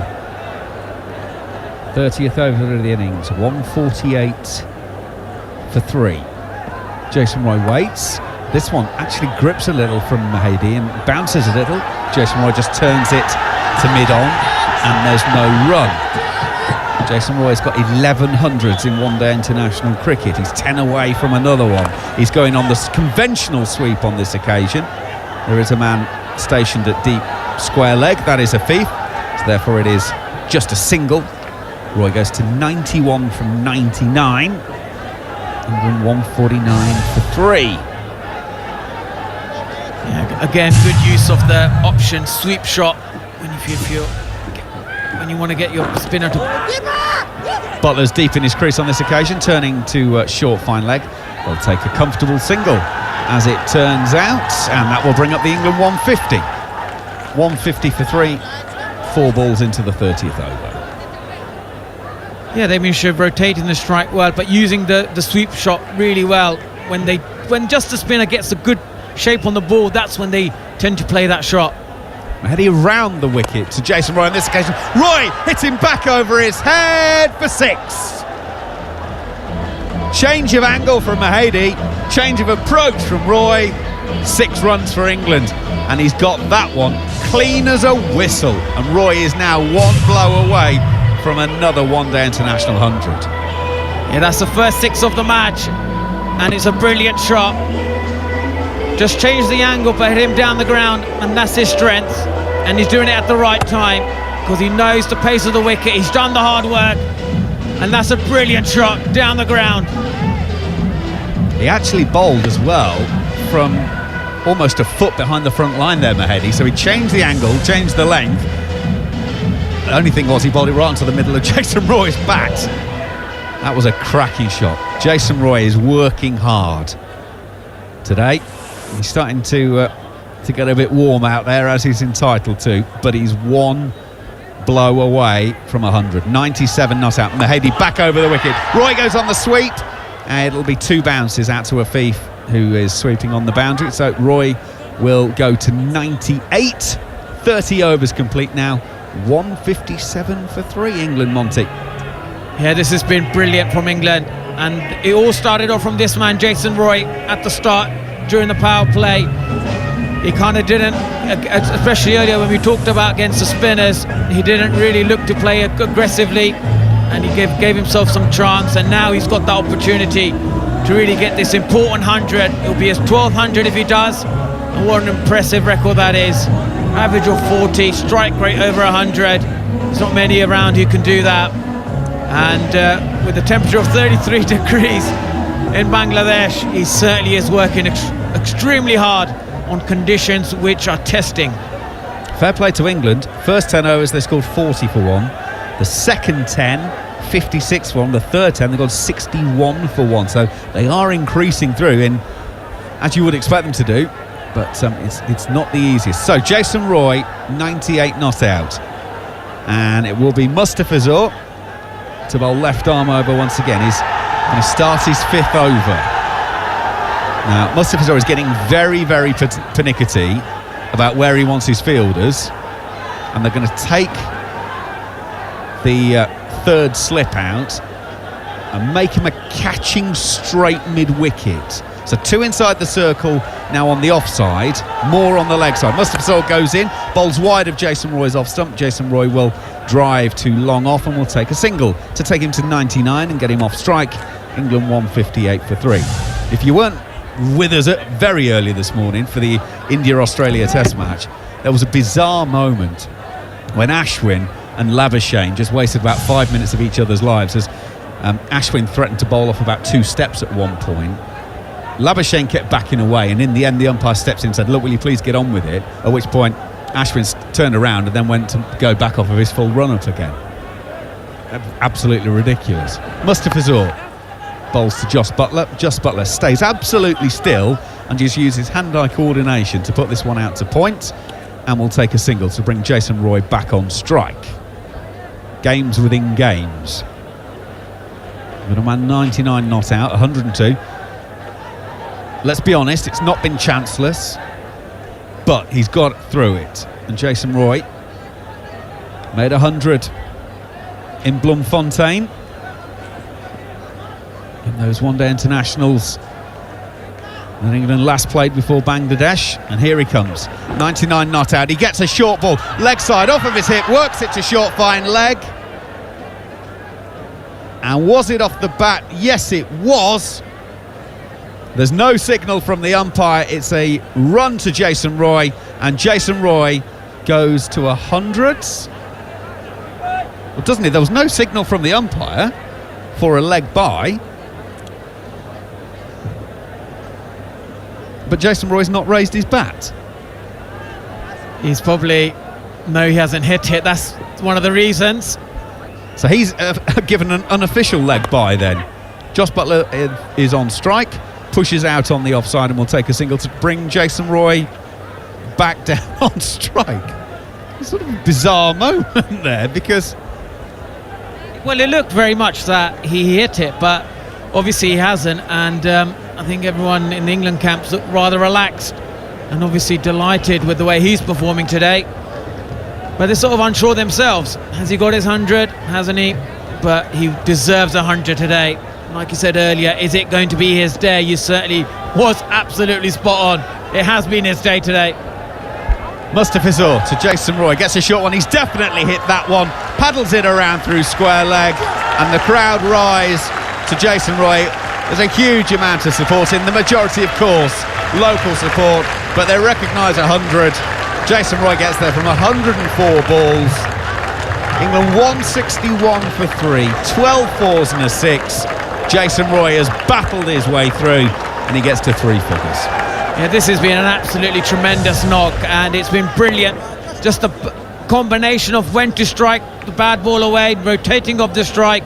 You can see the delight on his face, how important this 100 is for him and England as well, because like we said earlier, there's a World Cup coming up and he needs to be on top form, and for him to work out how to get 100 on these conditions is absolutely vital. A brilliant 100. Mustafizur to Jos Buttler, beaten outside of off stump. Belting delivery. Jos Buttler genuinely beaten through to the keeper, and there is no run. End of 31 overs, 161 for 3. Now means Jason Roy is in his 6th one-day international against Bangladesh. That is his 2nd 100. He got 100, of course, at Cardiff during the 2019 World Cup. So his first 100 against Bangladesh in Bangladesh. But he's 1,200 all up. His 5th 100 away from England. Well, I think we can now put the debate about, are we dropping Jason Roy to bed for the time being at least? Because 100 from 104 balls, well, you've got 100 out of the team's 161. That's the context more than anything else, isn't it? Yeah, it is indeed, and there has been so much debate around him. He's had tough, last 12 months in the ODI team. He got dropped from the side, he's come back in, and he's been brilliant since he's come back. He got a great 100 in South Africa, but this one is going to be one of his, and you can just see the work he's done. This is not a normal innings for him. Strike rate of under 100. He normally accelerates, but he knows how hard he needs to work on these kind of pitches. And it's been absolutely delight to watch Jason Roy getting back into form. And like you said, that question mark, should he be in the team, should not be in the team, he should be definitely opening for England this year. Well, Tygel's going to bowl the final over of his 10. In he comes, starts with one that's on-off stump. Jason Roy off the back foot goes to Mamadullah, who is sweeping out on the offside, and a single is taken. 162 for 3. Tygel's now got 1 for 56. In Wednesday's game, he was 3 for 54. So he's gone about the same sort of run rate, just less success. Tygel into the pitch on this occasion, stands up. Jos Buttler punches past the short extra cover fielder, and it'll be out to Shanto at deep mid-off. Single taken. Buttler goes to 30. England 163 for 3. Roy waits. Tygel is around the wicket and gets an absolute ripper that is so good that the keeper can't even take it cleanly. It's angled in, pitched middle, and misses off. That's an absolute snorter. That was like Monty at his best. That was an absolute jaffer there. Beautiful bowling, and that is exactly the delivery he wants to be bowling. Can't repeat it with this one though. It's outside of off stump, pushed into the cover region by Roy, no run. Yeah, and I think that's been the difference today, is that Tygel hasn't really picked up the wickets. Like we said, that reverse sweep has been brilliant for England. Jason Roy threatens to come down the pitch, then stays at home, just hits out to the cover sweeper for a single. And then the rotation of strike, and this is where Bangladesh don't want to be. They don't want to be in a position where they're relying on their seamers to get the wickets, and with only one ball left in his spell, this is exactly the right place where England want to be now. Tygel goes in, round about middle stump. Jos Buttler covers up, back down the pitch to the bowler, and there is no run. England going at just over 5.1 and over, so if they carry on at this rate, they will be going past 250, which looks a really, really good score. But with Roy and Buttler at the crease, you think, well, they could increase it. But if they were to lose a wicket, then the scoring rate could come down pretty quick, because it's not the easiest of pitches to play on, and someone new coming in will find it hard to get going. It's a sort of real strange sort of area at the moment. Do you stick? Do you just, if you carry on doing what you're doing, Monty, you're putting 250 on the board, which ain't to be sniffed at from what we've seen. But do you risk going for 280, 290 and be bowled out for 200? That's the great quandary. Yeah, they've got to keep playing at this tempo and not kind of like, at this sort of position. England in the past have kind of like then started press the accelerating, button. But now, what you kind of feel like is that because of the conditions in Bangladesh, it's very difficult for new batsmen to come in, and you don't want two new batters at the crease. They've done the hard work, and I think Jason Roy's been brilliant today, and you may just see him, go, if there's one person you want to say, right, now, go after the bowling, hit a few boundaries, it's probably Jason Roy. You can afford to lose him, but I think Jos Buttler is going to be an absolute key as well. He's got to keep batting as he is. We've got Jack Moeen Ali, Sam Curran to come in, so there's plenty of batting. But you're absolutely right. It's an important passage of play where if you lose two quick wickets, you can just suddenly, that score of 250, they can usually get bowled up for 220. It is the drinks break, by the way. The DJ just hasn't taken over proceedings. So let's just recap where we are in this second one-day international. At 5:30 this morning, the coin went up. Jos Buttler called incorrectly, so Bangladesh won it and decided that they would have a bowl. Phil Salt, the first man to go, brilliantly caught in the slips off the bowling of Taskin by Shanto for 7 from 15 balls. That was 25 for 1 halfway through the 7. David Malan came in at first drop. Unfortunately, couldn't back up his brilliant 100 from the other day. He made 11 from 19 before being LBW to Mahedi. That was 83 for 2 halfway through the 16th, and then James Vince caught behind off the bowling of Tygel for 5 from 16 deliveries. That was 96 for 3.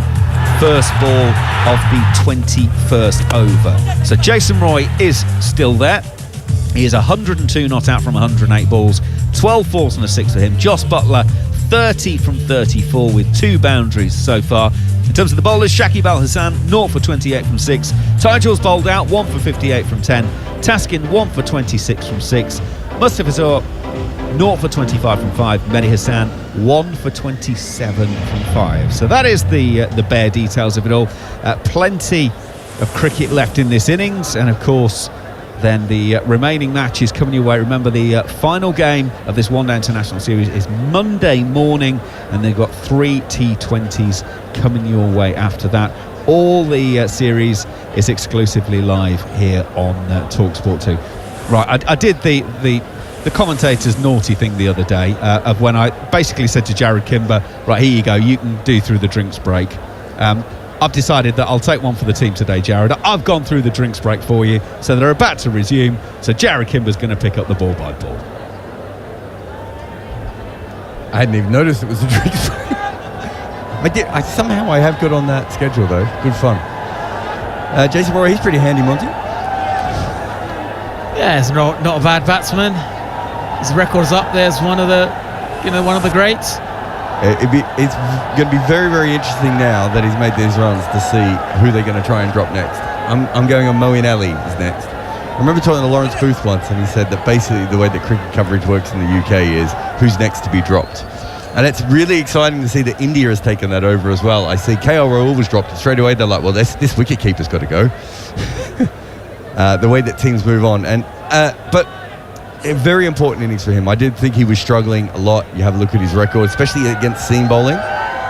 He's going to face some of that now. Mustafizur, who bowled about 7 different kinds of slow balls to him early on. He's gone for 25 from his 5 so far, and that is a beautiful cutter from around the wicket. That's unfair to call that a cutter. It's bowled out on a length outside off stump. That is basically you, Monty, but 20 kilometres faster. I'm not sure how you face Mustafizur when he's spinning the ball that much. Yeah, he's got so many different variations in his slower deliveries, and you can see like Jason Roy's getting tired here. You get a sense that either he'll hit a few boundaries, or he may just give his wicket away, and I hope he kind of battles through it, because it is hot, it's humid out there, like it's 30 plus degrees. Another slower one. This one's a little bit too straight, and Roy flicks this away. It's going to go for 4, in fact. Jeez, he timed that better. Mamadullah was out on the boundary. He had a chance of getting there, but Roy has found the gap, and another 4, but that was easy again from the very, very slow bowling of Mustafizur. He really put a lot of revs on that one. It's another sort of nice little slower ball, but it's nicely put away by Jason Roy. He'll be relieved. He just wants to hit boundaries. I don't think he want to do much running here. Mamadullah, who used to bowl for Bangladesh, but his shoulder injury has been getting worse and worse, so he's basically just a full-time batter now. Didn't bowl in the BPL at all. Another slower one, outside edge from Roy. Could be a couple here, down to 3rd. As Shakib comes around, and they jog back for a second.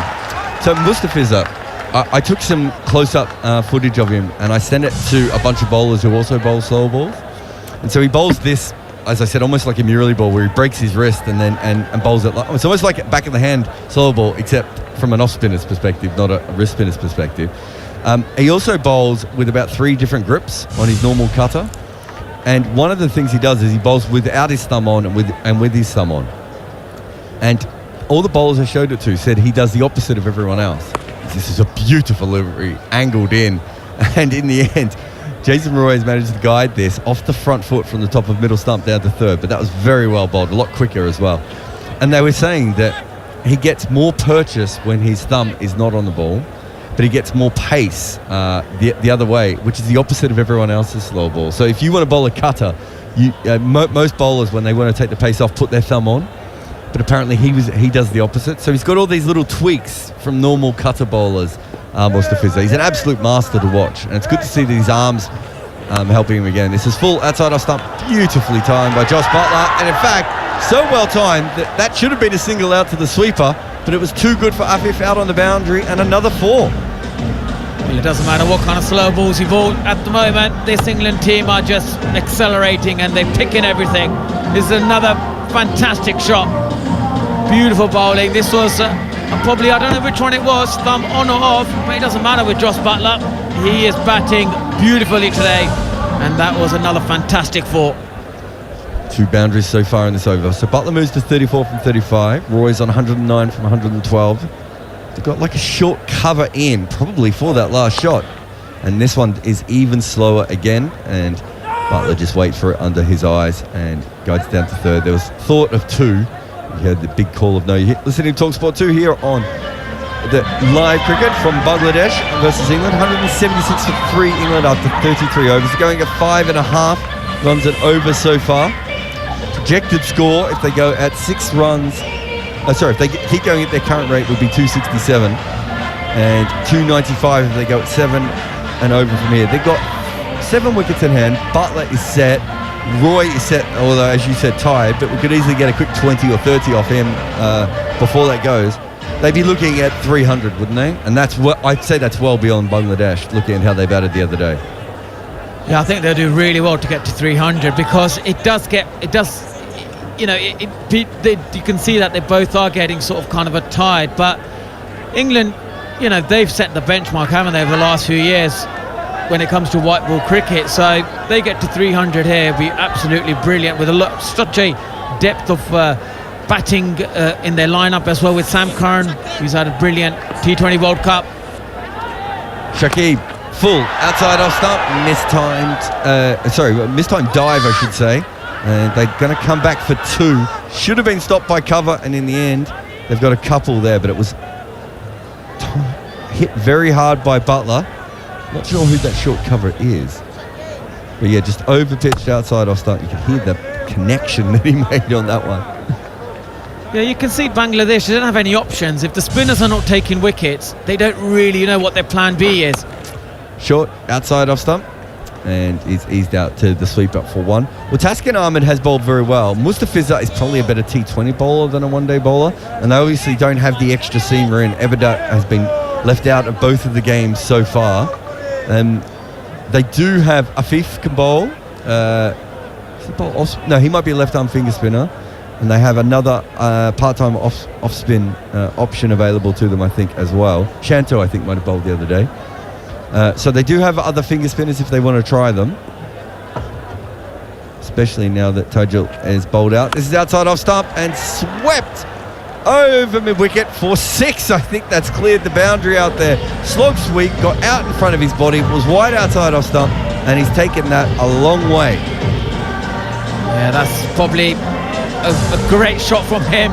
Not probably, it is a good shot, and right option, outside off stump, gives his arms to free up, and he's placed the gap nicely.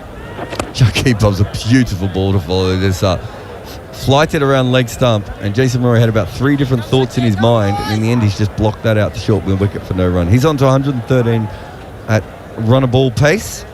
In fact, Butler's on 38 from 38 as well. Just under 5.5 runs and over for England here.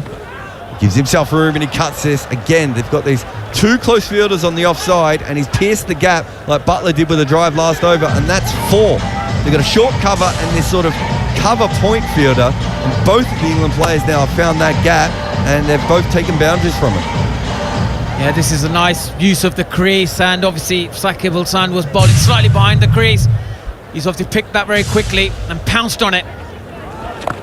And he reverses this, but they've got the fielder out there. The reason they've got that gap on the offside, as they just come through for 1, the reason they've got that gap on the offside is because they've got this fielder out for the reverse. And I'm just going to have a look here, Monty. I think he's now very close. He scored 19 runs, I think, off the reverse sweep so far in this innings, which is the equal world record in ODI cricket. We only have numbers from 2006 onwards. Sure, CricViz will update me if he's gone past that. But George Bailey twice scored 19 runs off playing the reverse sweep, and Munro scored 19 against Bangladesh as well, doing it. But no one's ever scored more than 19 playing the reverse. It does only go back to 2006, and there was a game where John T. Rhodes was playing against Warne and Michael Bevan, where he played reverses a lot, but that doesn't come up in this database. So at the moment, we're at equal world record for the most reverse. Everyone remember this, in case Jason Roy beats it. Well, that's been the difference today, haven't they? It's that reverse sweep shot, and that's what it does to the spinners. you're not really sure how to bowl. You start to create doubt in your best bowl as well, because you know he's being swept. And that's been impressive today, Jason Roy. And again, Ahmed short, wide, and smashed through the offside. Another there's a sweeper out there. Sweeper didn't even bother. He was picking something out of his fingernails, waiting for someone to go and find the ball for him. Yeah, it's a stand and deliver, isn't it? This is Jason Roy at his best. This is what he probably was searching for at the start of the innings, but he's done the hard work, and now he can enjoy himself and start hitting the ball all parts of the ground, because he's not really doing much, and this is a fantastic shot. They've had a lot of short covers, and so far short covers position seems to be either fumbling or turning around to see where the ball's gone behind them. 122 now, Roy. In the 35th over, Taskin Ahmed. Full and straight, and he smashes back down the ground. Mid-off is chasing it, and he doesn't bother. It's another 4, 2 in a row. Absolutely murdering Bangladesh now. He might be getting tired, as you said, Monty, but he's certainly going to smash a few around on his way out. This is a right option now, and this is back-to-back boundaries. Beautiful shot down the ground. And like I said, the ball is just, there's not much movement in the pitch, and you can see that he doesn't want to run. He just wants to hit the ball, and he's got to keep going like this. This is the right option, because he's tired, and he's got to conserve his energy in the power hitting. Taskin Ahmed in again. 196 for 3, England. Full outside off stump, and he's mistimed this, and short covers actually managed to field it. There's no run there. Taskin Ahmed in 2016, his average length was 8.8 metres. So when he first came into the side, the first couple of years in fact, basically a bouncer bowler. In 2023, he's gone to 7.1, so 1.5 metres fuller. It's really changed the lengths he's bowled. He was incredible in the World T20. A ridiculous bowling average in that of, it was 13 or something, 16 in that tournament. Absolutely brilliant bowling. So he's much improved. He's getting put to the sword here. Slow ball outside off stump. Good choice. Roy almost falls over, waiting to see if he wants to hit that. And it goes through to the keeper for no run. Partnership is 100 off 89. Yeah, Jason Roy's been impressive today. Doesn't matter what length you hit, 7 metre, 8 metre. I think he's going to hit it out of the ground, and that's what's been really good about him.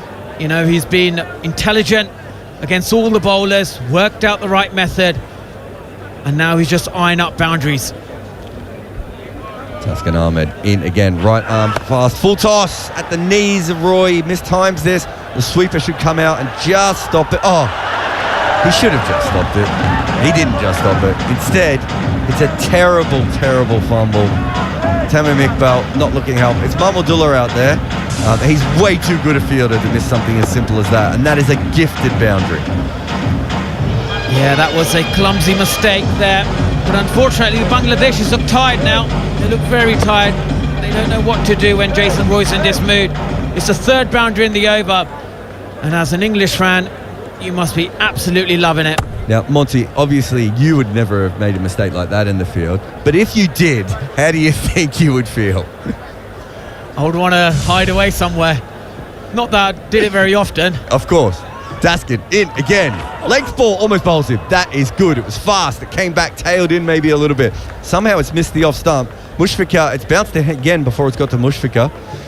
And there's been a fumble there, but that's the end of the over. 201 for 3 after 35 overs. Monty is going to have a spell after I set him up with that last question. And Abhishek Janjanwala is joining us here on TalkSport 2. I mean, is it fair to say that England looks like they're going to win the series? I can't see. I'm trying to think of what would have to happen for Bangladesh. Yeah. Let's say worst case scenario, they should make 270 from here. Yeah, right? Worst case, yeah. That's a lot for Bangladesh. Yeah. Bangladesh is brilliant at chasing about 220 to 240. Taskin Ahmed is bowling again. It came up as the end of the over. There was a break, but we're back. Anyway, he's bowled another one. This one's been pushed down to long on, and they're just going to take a single. Yeah, I think they win a lot of games. They can score 270, 280, but this doesn't look like the wicket that's going to allow them to do that. Yeah, absolutely. I mean, yes, it's not impossible, but it's going to take something really special from all the batters, just not a couple of batters from the Bangladesh team to be able to chase something. And we don't know what the target is going to be. It could be 300, it could be 320 if these two keep batting the way they are at the moment, especially Jason Roy. He's been striking the ball beautifully. Taskin Ahmed, it was 1 for 38 off 7. So the ball that was left by Jason Roy was called a wide, but obviously the scorers didn't pick it up straight away. I thought that was a bit harsh. It was on the line. But that's why we had the extra delivery in that over. Small break here as I think some gloves were changed. Good crowd in again. Mostly undercover. It's good to see so many people turning up, even though it's a Friday and it's hot and very humid. It's just the home support is always brilliant in the subcontinent, and Bangladesh people love their cricket. It's one of their main sport as it is in India. So you'll always expect a good crowd. Shakib around the wicket to Jason Roy. It spins. It's short. He bludgeons this down to long off. It's just going to be one. It's kind of a cut shot. It's the kind of cut shot you play if you've been up. You just want to smash the ball. You're not worried about actually playing a cut shot. It's also amazing, right? How confidence plays the way you bat. He was looking out of sorts in the previous match, and today, with some luck, he's managed to get 100. Shakib full outside off stump, push the short cover. There's a fumble out there. But Mahedi manages to stop any run being taken. And since his 100, he looks a completely different player. His ball striking has improved drastically, and he's hitting it very clean as well. Outside off stump and hits the sweep, and they're just going to take one. Yeah, so early on in Jason Roy's innings, they had the two spinners on to him. He scooped a bunch of balls up over the offside. Later on, he went to the reverse sweep, which is now the equal world record holder for the most runs off a reverse sweep in ODI cricket. And that really changed him. And this is a big sweep. This could be out. And it is. It's given. Tried to sweep this hard, and he's missed it. And he's not even going to review. I say he's not going to review. He's now back coming down. He thinks he's out. And he's just frustrated, isn't he? He thinks he should have hit that, Jason Roy. Why would you go conventional when you can reverse it so well? I think that's the mistake he made. He went for a conventional sweep, and more than the sweep, I think he wanted to go a bit aerial rather than trying to hit it. Yeah, just the face of the bat was slightly open and just not picking the right length. It was a touch fuller as well. But he played a beautiful knock. Let's give it to him. He's batted very, very well under a lot of pressure for his spot. He'll be proud of this innings. But again, Shakib Al Hasan doing what he often does, picking up yet another wicket. Jason Roy played a brilliant knock of 132. Yeah, it's not an easy pitch. So to go more than a run a ball on this pitch, and he took a lot of chances, but they were very calculated chances. I think there's a lot of smart cricket in there. A lot of people still thinking he's out of form, but I think if you watch him play in South Africa, you saw that he wasn't really out of form. But what he needed to also prove was that he could make runs in Asia. And Bangladesh is almost the most Asian pitchers these days. Yeah, they are. Because, Pakistan and India has gone a different way. They're trying to produce a bit more sporting cricket. I'm not talking about test cricket, just to put it out there. I'm talking more about white ball cricket. He'll be very, very proud. He'll be very happy with this knock. As you said, a lot of times I think players are not out of form, but when you know you're batting well, you're a bit overconfident and you try and play shots which you're not supposed to play in the start of the innings. And probably that's one of the things which was happening. He was trying to play a lot of shots in an early part of the innings, which changed today. He played with a lot more straighter bat. He took his time in the start of the innings, and it's been fruitful for him. Yeah, I think it's also worth saying that he hasn't played a List A game for Surrey. Yes. And England haven't played as many ODIs as they used to. And he was saying when he was in South Africa, I think him and some of the other batters were saying, I think Butler might have said as well, we just don't play one-day cricket. We have to rethink what we're doing. Shakib into Will Jacks. It's outside off stump. It spins. There's an edge, but there's no slip in place. And it ends up just a short third, and there is no run. Yeah, and also when you play T20, it's very hard to make a comeback if you're going through a rough patch because it comes so thick and fast, and you don't have the opportunity to build your innings either. Shakib, this is beautiful. Pitches on off, spins, keeps low. Will Jacks looks down the pitches as if to say, well, wait a minute, everyone else is making runs. What's this wicket? He will learn. As you go along playing in subcontinent pitches, he'll understand how to play against spin. Obviously, he doesn't play that much spin in England, and he's new to the scene. He's just gone into the international circuit. So yeah, there's a lot to learn, and over the years, I'm sure he'll understand more about his batting and how to play in these tough conditions. That was Abhishek and John Waller. I'm Jared Kimber here on Talk Sport 2. Bangladesh, just hopefully for them, keeping the total a little bit more in hand. But Josh Butler is still there. There's a couple of batters left to come. Probably, I was going to say a stronger batting lineup, but I suppose Sam Curran for Chris Wokes doesn't really change the batting lineup all that much. It looks like Taskin Ahmed is going to be bowling again. Bangladesh quite tired now. The breaks between overs are getting longer and longer. Yeah, it's taking a long time. Even though the spinners are operating, it's taking a lot of time, but this time it's fast bowlers. Taskin coming in again, short, wide, and timed beautifully by Josh Butler out to the sweeper on the offside. There's just one there. Afif is out there. I want to see who's at fine leg, because whoever is fine leg, that's the second time I've noticed them just walking to their position, taking as long as possible. Yeah, there's some tired legs. It's a hot day, it's a humid day as well. But just one thing about Josh Butler, it's just amazing the way he has batted in this innings. His footwork has been absolutely perfect against spin and fast bowlers. Just picks the length so much earlier than a lot of other players, and that's the difference between good players and great players. And he's definitely among the greats when it comes to white ball cricket. Will Jacks taking a leg stump guard there. He's going to be facing Taskin Ahmed. He hasn't scored off his 2 balls yet. Taskin in, full, straight, outside off stump. He mistimes this to point. There's been some bad fielding in the ring there. It wasn't quite a dive, it was more a trip. And in the end, the ball goes out to deep point and they take a single anyway. 207 for 4 on TalkSport 2. Surprisingly, you don't really see a lot of bowlers bowling bounces on these sort of pitches, where it's harder for a batter to play against a short ball because there is invariable bounce. The ball can get stuck on the pitch. It might come a lot slower than you expect. But I've hardly seen any fast bowlers going for that bouncer option. Butler facing Taskin Ahmed.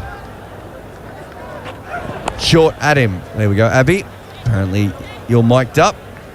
And this one is pulled around fairly easy as Mamadullah takes it out on the boundary. He'd be happy to take one in his hands after the one from before. The timing was perfect. He should have gone, but yeah, I mean, it was. He tried for a bouncer, but just didn't get it high enough. It was around the chest region. Should have been a bit higher around the shoulder and the head region. That's where the batter struggled to control it. But still a good option always on these sort of pitches for a fast bowler to go short. Someone in the crowd's holding "I love you, Josh Butler" sign with "Can I have your," and I don't know what it says at the moment at the bottom. And this is out. Oh, Will Jacks. That ball got stuck in the wicket a little bit. I don't think it was a slow ball at all. It's just the back of a length, round off stump, didn't get up. He tries to flick it on the leg side, and it just sort of pops up safely to Shakib at short mid wicket, and Will Jacks probably not going to want to look at that again. Yeah, again going short and ball just stopping a little bit, getting stuck, and he wanted to play it on the onside but just played it a bit too early. A very easy catch to Shakib. Taskin picks up another wicket, second wicket for him. He's bowled really well, been very impressive, but Will Jacks will be disappointed with his innings. Out for 1, and that's what we were discussing. It's not easy for a new batter to come and score runs on this page. So that partnership is going to be so crucial for England when you look at the bigger picture here. We've actually seen that in both games. I know they're 2 different wickets, but players just coming out and just struggling when they come out. And that Will Jacks just never looked like he got going there. He's not going to enjoy that. Moeen Ali is coming out to bat. 208 for 5. It's a mini collapse. But this is what Bangladesh do. They do kind of just chip away at you and keep you around that 250, 260. And then, Tamim, he only needs to make a 60 or 70, and suddenly Shakib comes in and knocks it around, and you're in trouble. Yeah, I mean, if they can pull it back here and get another wicket, if they can get Moeen Ali out, that will put a lot of pressure on the likes of Sam Curran and the other batters to come later on. Because, if you look at it, after Sam Curran, there's not a lot of batting to come for England. Yet they can all bat, but on these tough conditions, it's not going to be easy. 102 innings, 2,100 runs, 25 average. As the quality he has, you would expect it a lot better. You would expect somebody like him to average at least over 30. Yeah, I think a lot of it is just that, and I think this was a problem in his Test career as well, and sometimes in T20. He has batted top order his whole life. His face is Tuscan here. This is outside of stump left line. There's a super play. He played top order his whole life. he came in as a spinner, and so they used him further down the order. Yeah. And they do have better batting options than him. He's, if he was a good enough batter, he would have got in Absolutely. up. And I just don't think he's ever quite worked out that sort of 6, 7, 8 sort of position, Mo. Yeah. And you watch him in T20 when he plays for Chennai and they put him up the order. He suddenly looks like the Moeen Ali you used to see play for Worcester, right? Yeah, he looks a different player, and also it's a difficult position to bat, number 7. It's never easy because most of the time you're coming under pressure, or you're coming at a point where you need to really accelerate and score those runs quickly. So it's not an easy position, but still the quality he has, you would expect him to average a bit more. Tuscan's now coming around the wicket. Slip has moved finer. This is a Yorker outside off stump, left alone. That's the end of the 37th over. 208 for 5. So Mo is yet to score. Butler is on 41 of 42. Mini collapse here. Taskin Ahmed again. He really is very underrated. He's improved a lot in the last 2 years. He's a much smarter bowler than he used to be. 11 extras so far. Yeah, he's been very impressive, and some great execution of deliveries. Even the last delivery of his over was a perfect Yorker just outside the off stump, inside that tram line we often talk about. And if you can bowl it there, it's very difficult especially for a new batter, to get any bat. But yeah, he's been very impressive with those 2 wickets. But again, when you've got somebody like Jason Roy and Josh Butler in full form, it's difficult as a bowling unit. So Roy made 132s, Salt made 7. Milan didn't add many to those. So the majority of the runs have come from Roy and Butler so far today. So Butler's still out there. Mahedi Hassan, what are we on? 37th over. We've got a left-hander out there, so they might have brought the off-spinner on. But Josh Butler will take chance here, I think, against Mahedi Hassan. Not first ball though, it's over-pitched. Chip back to him, crowd catch, but straight into the ground. Yeah, I would love to go after him. He loves going against the off-spinners, that cow region, the over long on, and he can clear the boundary with ease. But he just lost 2 wickets. Will he take the chance? Welcome to TalkSport listeners as Josh Butler turns this on the leg side and Shakib Al-Hassan fields. Butler is on 42 from 44. Just a couple of quick wickets for England here. Jason Roy made a great 100, but he's been dismissed, and after him Will Jacks was dismissed quite soon. So now Moeen Ali is yet to score. Bangladesh just fighting their way back into the game. The score is 209 for 5. We think this is when England will want to attack, but Bangladesh is actually attacking here. They've got a slip in place for Moeen Ali and short cover as well, keeping a little bit of pressure on him as Mahedi Hassan spins the ball away from Moeen Ali. Gets the outside part of the bat to short third, no run. Yeah, in the previous match he got him through the bat pad with a straight run. He'll want to bowl the same sort of a delivery, just bowling on the middle stump and just go with the arm, hit the pads if he can, try and get him out. LBW. Off spin around the wicket from Hassan, and it gets the edge. That's a good delivery there. Squirts out to point, and there's no run. You just see Mo's just not that comfortable, is he, with Hassan? It's a perfect length, perfect line as well on the middle stump. If it turns, you bring in the outside edge in play. If it doesn't turn, you bring in the bowled and leg before wicket into play. So it's a perfect line and length for the off spinner. 3 dot balls this over. It's short. He's given that to Moeen Ali. It's only a single, but he's really let him off. He had so much pressure building up on him, and England take the single. 210 for 5 here on TalkSport 2. 1 ball to go on the 38th over. Yeah, we'll have to see what Josh Butler thinks. I just feel that because they've lost those 2 quick wickets, he's not going to try and do something big. He's not going to try and take him on. Just rotate, strike, take it a bit deeper. He would normally attack at this time, but because of those wickets, interesting, he hasn't. He's just defended this really in the end. Maybe a bit of a turn of the wrist to try and get a single, but he can't. And that is the end of the 38th over here on TalkSport 2. 210 for 5. Abhishek, if you can take us through where you think England will go here as Guy Swindoors picks up the microphone. I think England's going pretty well with that innings of Jason Roy, 132, and Josh Butler, the captain, being out there in the middle alongside Moeen Khan. They just again had a mini collapse. They need to rebuild, bat for another 4 or 5 overs, try and get another 20-odd run partnership.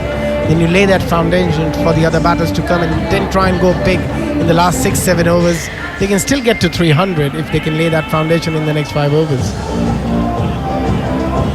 It's always interesting though, isn't it, to one player gets in and it looks as if the wicket's calmed down, it's really easy to bat, and suddenly poor old Will Jacks and Moeen Ali come in. We're expecting them to carry on in that same merry way that Jason Roy was crashing the ball here, there and everywhere, and of course now we're seeing just how good an innings that was. And that's why it makes it such a special innings. It seems very easy when you watch, but it's not that easy when you go out there to bat on that in the middle. It's not an easy wicket. They made it look very easy. Mustafizur in again, and Moeen Ali, left-handed of course, is just popping the ball down in front of himself. Fielder comes in, they look for a very quick single, but it wasn't there. Butler 42 not out, Moeen Ali 1 not out. Just a bit on that Jason Roy innings. It's the best score in Bangladesh by an England opener, going past Craig Kiesvetter's 107 back in 2010. We'll come up with another stat courtesy of our stat guru in a second, as Mustafizur comes in again and forces Moeen Ali into the defensive shot off the back foot, back to the bowler. Jason Roy is now level with Marcus Trescothick with the most centuries by an England opener in ODIs, 12 each. He's done really well with, and he's got 33 half centuries if I'm not wrong. On top of that, on top of that as well. So yeah, he's had a very, very good career for England, and again batted beautifully in today's match as well. Though there was a bit of luck, but you need that as a batter. Absolutely, on these pitches early on. Again, good bowling by Mustafizur, just pitching it up a little, and Moeen Ali, decent defensive shot, but he can't attack at the moment. Just being cramped for room well by Mustafizur. Jos Buttler has also came in and just batted beautifully from the word go as well, but he is probably the number 1 ranked batsman in this format, so perhaps no surprise there. But Moeen Ali, and that is short, and it's down the leg side, and again a Bangladesh bowler has let Moeen Ali off the hook a bit by giving him the hook shot, and he takes the single, gets off strike. Yeah, the question is, did he need to change anything? He was bowling such beautiful lengths, bowling that hard length was making it difficult for Moeen to get off strike, and then suddenly come and bowl the short delivery and lets him off the hook, as you mentioned. And that's where you sometimes you think that the bowler has got it a bit wrong. You just try and pin him down one end, don't let him off the hook, don't give him any single, build that pressure more and more, and eventually the batter will play a shot which is not required. Mustafizur into Butler, and there's width for Butler to drive, which he does pleasingly out into the covers, but there is a man sweeping out on the boundary, so they can only take a single. And puts Moeen Ali, the new batsman, on strike. 2 runs so far next to Moeen Ali's name from 9 deliveries, and it's been hard work for him since he came in.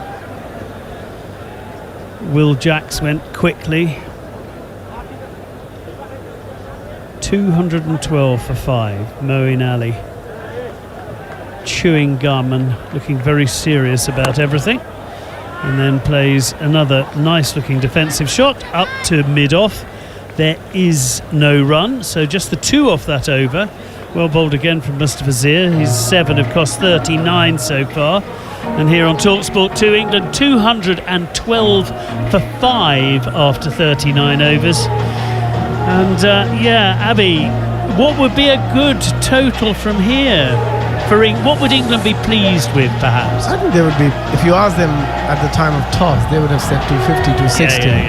But because they batted so well, and they are where they are at the moment after 39 overs, 212, I think they'll be disappointed if they get anything under 275, 280 here. They should be disappointed. Well, we'll be ringing up in a very angry manner if they fail to get to 275, 280. Send our complaints as Mahidi comes in again, and the ball just sticks slightly on Jos Buttler, but such is the way he's seeing it. He punches it off the back foot to Afif at the deepish mid-on position, and they can walk a single. So Moeen Ali immediately back on strike. Looks as if they're quite happy at the moment to give Jos Buttler the single, Bangladesh, perhaps understandably, so they can have a go at the new batter. Mahidi in again. Again, Moeen Ali happy to take a stride forward outside off stump, negate the spin, push the ball into the covers. Mahidi right arm round to the left-handed batter Moeen Ali, who goes for the big sweep shot, and it lands safe, and it lands inside the boundary ropes before creeping over the ropes for a first boundary for Moeen Ali. He didn't get all of it, it was more toe end of the bat, but he got enough of it. It was risky, it was a very risky option going against the spin and trying to go for that big booming sweep, but finally he got enough, got in the gap as well. There was a deep square leg fielder, but he managed to get it quite fine, and he'll be pleased with that. He was stuck a little bit since he has come in. That should give him a bit of confidence now on 6 of 12. Yes, he does like to get on to the go on to the attack when batting, and this probably not entirely where he aimed it. It squirts out onto the leg side to mid-on, but they can trot through for an easy single. Yeah, I wanted to play again on the offside with the turn, but because the ball just went with the arm and didn't have any turn on it, managed to get the inside edge onto the onside. As you said, still managed to get a single on the non-striker end now. Jos Buttler plays this just backward of square and is dealing almost entirely with singles currently, Jos Buttler. So he'd like to be able to just step it up a bit. I think it's the right ploy after losing 2 wickets back to back. I think he's just giving himself and this partnership a bit more time. And there is a dot ball to finish this over from Mahidi as the ball is played out to cover point. There is no run, but with that toe-ended sweep boundary in the inning, in that particular over, it means that after 40 overs, England are very nicely set. They're 219 for 5 here on TalkSport 2. Jos Buttler 45 from 48 and Moeen 7 from 14. But you've got the 5 wickets left. It's the final 10 overs. They can afford to give it something of a charge, not too much, but they can give it a dart. Oh, absolutely. I think they have to pick the right bowlers, and that's exactly what these two will do. They have all the experience in the world. They have played a lot of international cricket. They know exactly what these bowlers are going to try and do, especially Shakib. They've played a lot against each other in franchise cricket and in international cricket. So they've got a good understanding of what he's going to do, and also Shakib would know what Buttler is going to try and do. So there's a lot of mind game going at the moment between these players. Well, in their last 10 one-day internationals, England have averaged 78 in the final 10 overs, which would take them up nicely to around the 300 mark if they can get somewhere around that today. Well, they'll be very pleased with that. 300 on this pitch. Oh, I know. After the first one-day internationals, that's just flicked round the corner by Jos Buttler for, guess what, another single. But he's just playing very sensibly, Buttler, and he is scoring at a run of ball. Absolutely. He's not missing out. Absolutely. I think from the series perspective, you would wanting Bangladesh to win this and make it very interesting in the third game. Yeah. But it looks very unlikely if they get to 280, 290 here. I think England have done very well as that is swung around by Moeen Ali, and it beats the dive of the man in at short, fine leg and goes all the way through to the boundary for 4 more to Moeen. Did feel possibly the fielder should have done a little better there, but you can sense tired legs. The effort, Shakib wouldn't be happy with that effort. He must have given him a stare. It was Mustafizur, I think, where he should have stopped it. He knows that. 3 extra runs for the batter. Shakib in again, and Moeen Ali goes onto the back foot and punches it up to mid-on, and they can go through for an easy single. No, Shakib's got a decent stare on him as well, so I think he would have given the glare to the fielder for that mistake. Yeah, absolutely. I think, without trying, they've got 6 in the first 3 deliveries. If they can get another 3 single, it's 9 and over, and you're more than happy if you get 9 and over from here. Shakib to Butler, and Butler slams that, and he's found the boundary, and Josh Butler brings up a runner ball 50 with that shot. An absolute superb innings. We wondered with his the second ball he faced whether he was attacking a little early. He then had 7 after 4 balls with some brilliant shot making. He's taken everything on merit throughout his innings and has reached a fabulous half-century, but isn't worrying about waving to the team or anything else. He's just getting on with the business. He has 50 off 50 balls. He now has 51 from 51 balls. Well played, Josh Butler. A captain's innings, coming in with the team 90 odd for 3 and could have gone either way, but he put on 100 with Jason Roy and is now taking over, and that's punched out nicely to Moeen Ali, who after a slow and steady start is beginning now to get the scoreboard ticking over at his end as well. He has moved to 14 from 17 balls. That was a most productive over as far as England were concerned. 12 runs coming from it, I think. 232 now for 5 after 41 overs here on TalkSport 2. And that's a pretty good innings from Josh Butler. Outstanding innings. And as you said, he didn't ever look in any sort of hurry. He just played according to the merit of the delivery. And even then, he's got a run a ball 50, and that's what he can do. And on better pitches, God knows at what speed he can go. So yeah, he's just been a terrific cricketer over the years, especially in white ball, in both T20 and 50 over cricket, and again making it look very, very easy. And they got, as you said, they got 13, I think, in the previous over. Yeah, I was losing count. They got so many. They've got 2 in the last, and that too, even without trying, that was just pure good cricketing shots. Well, 2 very experienced men at this form of the game.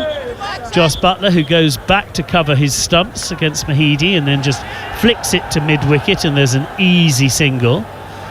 And Butler very happy now to just keep going at that runner ball that he has played absolutely beautifully. Only 4 fours in that 50. And some exquisite shots now. Lovely cover drives. The moment it was short, he pulled it. Mahidi in again to Moeen Ali, who punches it out into the offside. Afif comes in from the boundary. It's another single. The other thing that's working to England's advantage at the moment, as it so often does, is the left-hand, right-hand combination. Tough on the bowlers. It makes it very difficult as a bowler to keep adjusting your line, adjusting your length, and every batter has a different good length, so you've got to adjust to that as well. That's outside off stump, a little bit short, punched away by Josh Butler, but a decent save from Shakib on the boundary, and Mahidi quite rightly gives him some applause, because we've seen some loose fielding on occasion, but that was a good stop and keeps them down to just 2. Yeah, good stop by the fielder. In again, and that is just tickled round the corner, and another good stop to warm applause from the crowd, who haven't had a lot, the home crowd, to cheer so far in this innings, but everything good by the Bangladesh players is being applauded very warmly indeed. But nice touch again from Butler, just playing the ball round the corner. Good stop, good cricket all round, as they say. They're playing quite softly with soft hands, and Mehdi has not given a lot of pace to work with to the batters. But again, what's impressive been is Moeen Ali. He's batted really well in this game so far. Mahidi in again, and it's played out into the covers.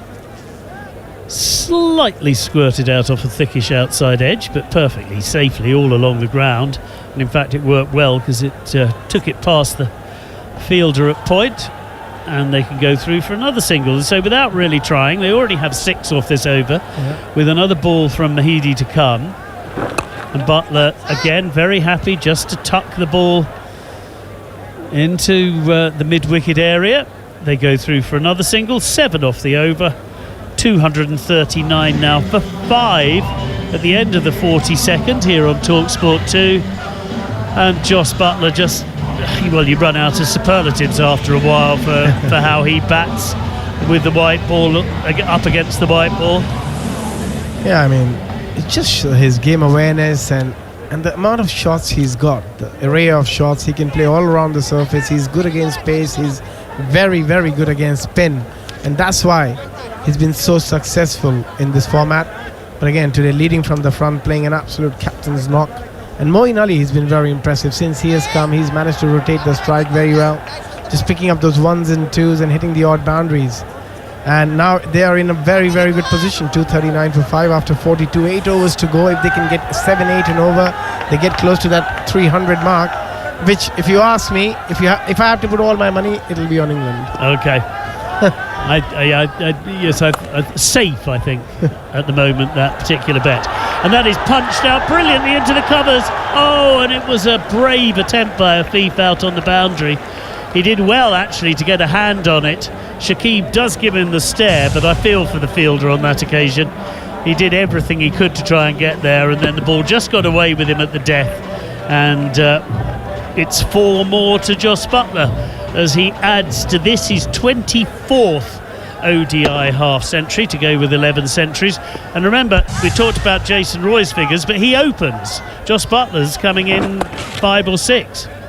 And that's nicely played out onto the leg side. Oh, and with the soft hands that Abby was mentioning earlier, it's actually so short of the fielders who are now all in the deep, they can run through for 2. Clever cricket. Very clever. And also, I was just want to point out the shot, previous delivery, the back foot punch. It was not an easy shot. The ball wasn't very short either. It's just great footwork. And then those lovely hands through the ball, which makes him so special. Yes, the levers, as people always like to call it. Yeah, no, Jos Buttler, extraordinary timing.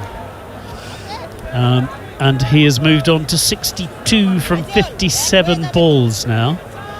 The projected score, if England score at 7 and over, is 299.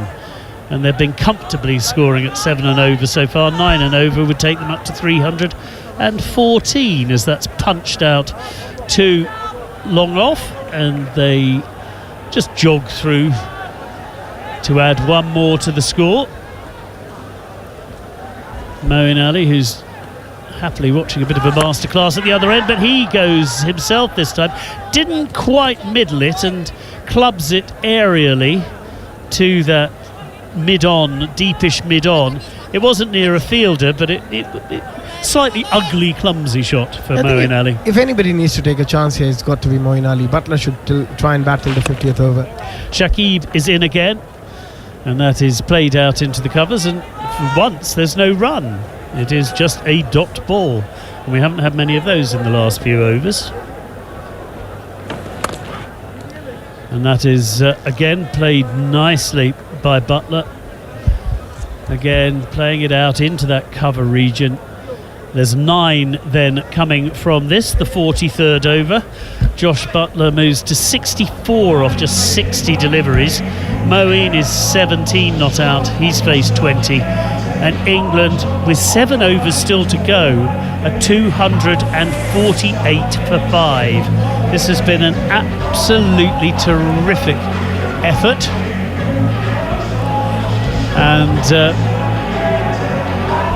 Abby now makes way. Well, thanks to Abhishek Jhunjhunwala and Monty Panesar and Stuart Meeker.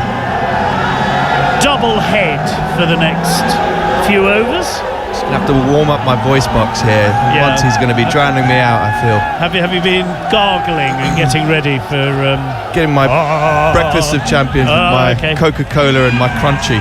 Absolutely. Get the sugar levels racing. Need it to compete with this man. Yes, if any choir masters are listening, Monty is available to boost your baseline. So, 7 overs to go. Jos Buttler looks around at the field in front of him. He's raced to 64 off just 60 deliveries without going into full Buttler mode as yet. Naveem Mahidi, right arm spin, pitched up to leg stump, driven out to mid-on, and Butler immediately set off as if there was a single, but there wasn't, so he had to turn around, put the brakes on pretty swiftly. And a rare dot ball. Mahidi in again, and Butler's gone big. Butler's gone very big, and it's carried over, and it's his first 6. And suddenly Butler is looking to get Ari on. Well, I was just about to ask you the question whether we're thinking 300 is an absolute minimum, but if Joss is going to be flying out the gates like that, waddling down the wicket and picking him up, didn't even look like he connected very well with it, and it's flown over the boundary rope for 6. I'm thinking 315, 325 if he keeps going like this. Oh, and he's gone big this time, and he's nailed it. The last one we didn't think he'd quite hit. This one he has really hit. So it's back-to-back maximums from Jos Buttler, who has suddenly gone, OK, I've had enough of first, second and third gear. I'm going to go up to 6th. And it's just wonderful to watch.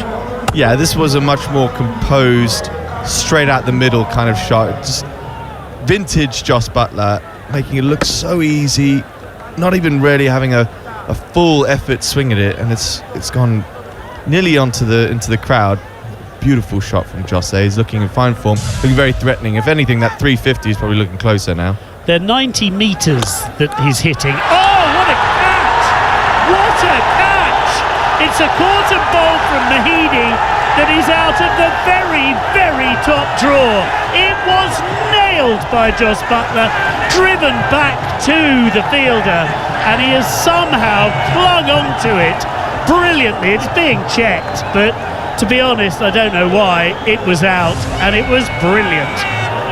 Yeah, this was a brilliant catch. Look at that, the reaction there, presence of mind. That could be a huge moment in this game, because that total of 320, 330 could be up 300. Brilliant catch, you can't believe it. We can't believe it, and neither can Jos Buttler. What a brilliant innings, 76 of 64 balls. Absolutely brilliant, but it wasn't as if he mishit back to the bowler. He nailed that drive back. Well, I think that's why, you know, he had his head in his hands there. Not because he thought that he had dropped it, because he knew that hurt him a hell of a lot. But I think he was also quite glad that he saw the back end of Jos, seeing that he was starting to open up with his scoring shots there.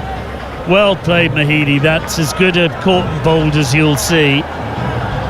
For England, it's a slight frustration because they have lost Jos Buttler. But that does bring Sam Curran to the crease, who's been in pretty good nick with the bat recently, in T20s rather than ODIs, but he's no mug. A handyman to coming in at this point. Yeah, he's certainly no mug with the bat. Remember that game not so long ago when he nearly scored his 100, did get his 100, or just short of his 100. And, he's certainly no mug. But little innings like this are going to be so important for I guess, the England team going forward, but obviously the likes of Sam Curran coming in down the order, because obviously you can't always rely on your Josses and your J Roys to be able to score. These little knocks, these little periods now where he comes in, scores a quick fire 20, 30, make a big difference when you're going into big tournaments later on in the year. 260 for 6 then, as Mahidi is in, and Sam Curran is immediately reaching forward, plays a nice drive out on the offside. Afif is in from the deep cover boundary just for the single. And Jos Buttler, well, what a fabulous innings. 76 off just 64 balls, 5 fours, 2 sixes. And an innings like that, when you're playing as well as that, needs a brilliant catch to get rid of you, and that's exactly what we saw as Moeen Ali plays a little chip onto the green, this time to mid-on, and they go through for another single, and suddenly everything seems a little bit quieter now. Jos Buttler's out, but at the end of the 44th over, 262 for 6, and still on course for a fabulous inning total on this wicket. Moeen's 18 not out, Sam Curran is 1. Is the 300 still on? We've lost Jos. Is the 300 still on, chaps? Well, I mean, I certainly think so. I think now that Jos is gone, it would probably be closer to the 300 mark. I was just thinking, at what stage do these two then start going at it? Does Sam Curran come out at the blocks and absolutely swing away, or do they just accumulate for another sort of 2 overs, knock it around, try and still pick up the boundaries, obviously, but still pick the gaps and then go full swing for the last 4 overs or so. I think it's just the amount of wickets England have lost. They obviously wouldn't want to get out with overs still left in the tank, as it were. I also wanted to ask Monty, if someone's leathered a drive back at you as a spinner, do you ever feel I think I might try and avoid that, or do you always have to go for it? Well, in that context, you definitely stick a hand up, because you don't want to. if you dropped it, and it's short and swung away by Moeen Ali, they should get through for a couple, which they do. It's a good throw, but Moeen Ali's back. Yeah, as a spinner, when Josh Buttler's in that mood, back-to-back sixes, it was the right option. By him, the young off-spinner bowled it full, couldn't get underneath it, but that catch was unbelievable. It was an outstanding catch, and for him, it'll give him a lot of confidence going in the next few overs. But this passage is really important for England, because we know how difficult it is to actually go from ball one, and England are so used to having so much batting depth and power that they tend to, at this period, just go for boundaries. But the wicket is difficult to do that, so they may have to, for a couple of overs, just get the iron, knock it around a little bit, and then again you just choose who's going to go for it, Moeen Ali or Sam Curran, for the boundary hitting. It's interesting though, the first, as Mustafizur is in again, short and slow, clever slow bouncer, which rather baffled Moeen Ali. He wasn't quite sure whether to play a ramp, cut it, and ended up missing it completely, and it goes through to the wicket-keeper, and there is no run. But interesting, we're talking about 300 after the first match we saw, when 210 looked difficult. This has been a fantastic performance so far by England, after they were put in, remember. Mustafizur in again, and that is shorter, and it is slapped away by Moeen Ali, and you feel for the poor fielder Taskin, who looked as if he was running in wet cement as he was trying to get over and cut the ball off. He knew it was always going to beat him, but lovely flick of the wrists from Moeen Ali on that cut shot, and it's 4 more for England. You sort of feel that backward point isn't actually sort of behind point enough, considering the amount of bounce that there's been on this wicket for the seamers. He probably should be a little bit more behind square than he actually is there. Mustafizur in again. Oh, and it's an inside edge from Moeen Ali this time, as he tries to play the same cut shot. The ball ducked in at him a bit. He gets away with it. It's a decent stop by the keeper as well. And at the end of that fascinating passage of play, clever bowling, you can I mean, looking at, as a bowler, looking at the wrist, the bend that he gets with his wrist to roll over the ball that way, it's incredible. I don't know how he hasn't, not got a hand left after the spell. He's in again, and that is hit up in the air and backward of square, but it's one bounce to the fielder down there at deep third man. It's Taskin again. He has a rueful smile as the ball didn't quite reach him. He never had a chance for a catch, but it was a bit toe-ended by Moeen Ali, but he gets away with it. He's almost like the seam version of Muralitharan, with how much bend he gets over the ball. It's incredible. Very, very bendy, supple wrist. It's a good a brilliant description, because it's not how a fast bowler's wrist usually looks, that's for sure. He's in again, and that's pitched up and is driven nicely by Curran back to the bowler. And in fact, in the general scheme of things, just 7 from the over is good work by Mustafizur. Moeen 25 not out, Sam Curran 1. 269 for 6 after 45 here on TalkSport 2. After a chat from Stuart Meeker and with Monty Panesar, it'll be Andrew McKenna to see you home in the England innings.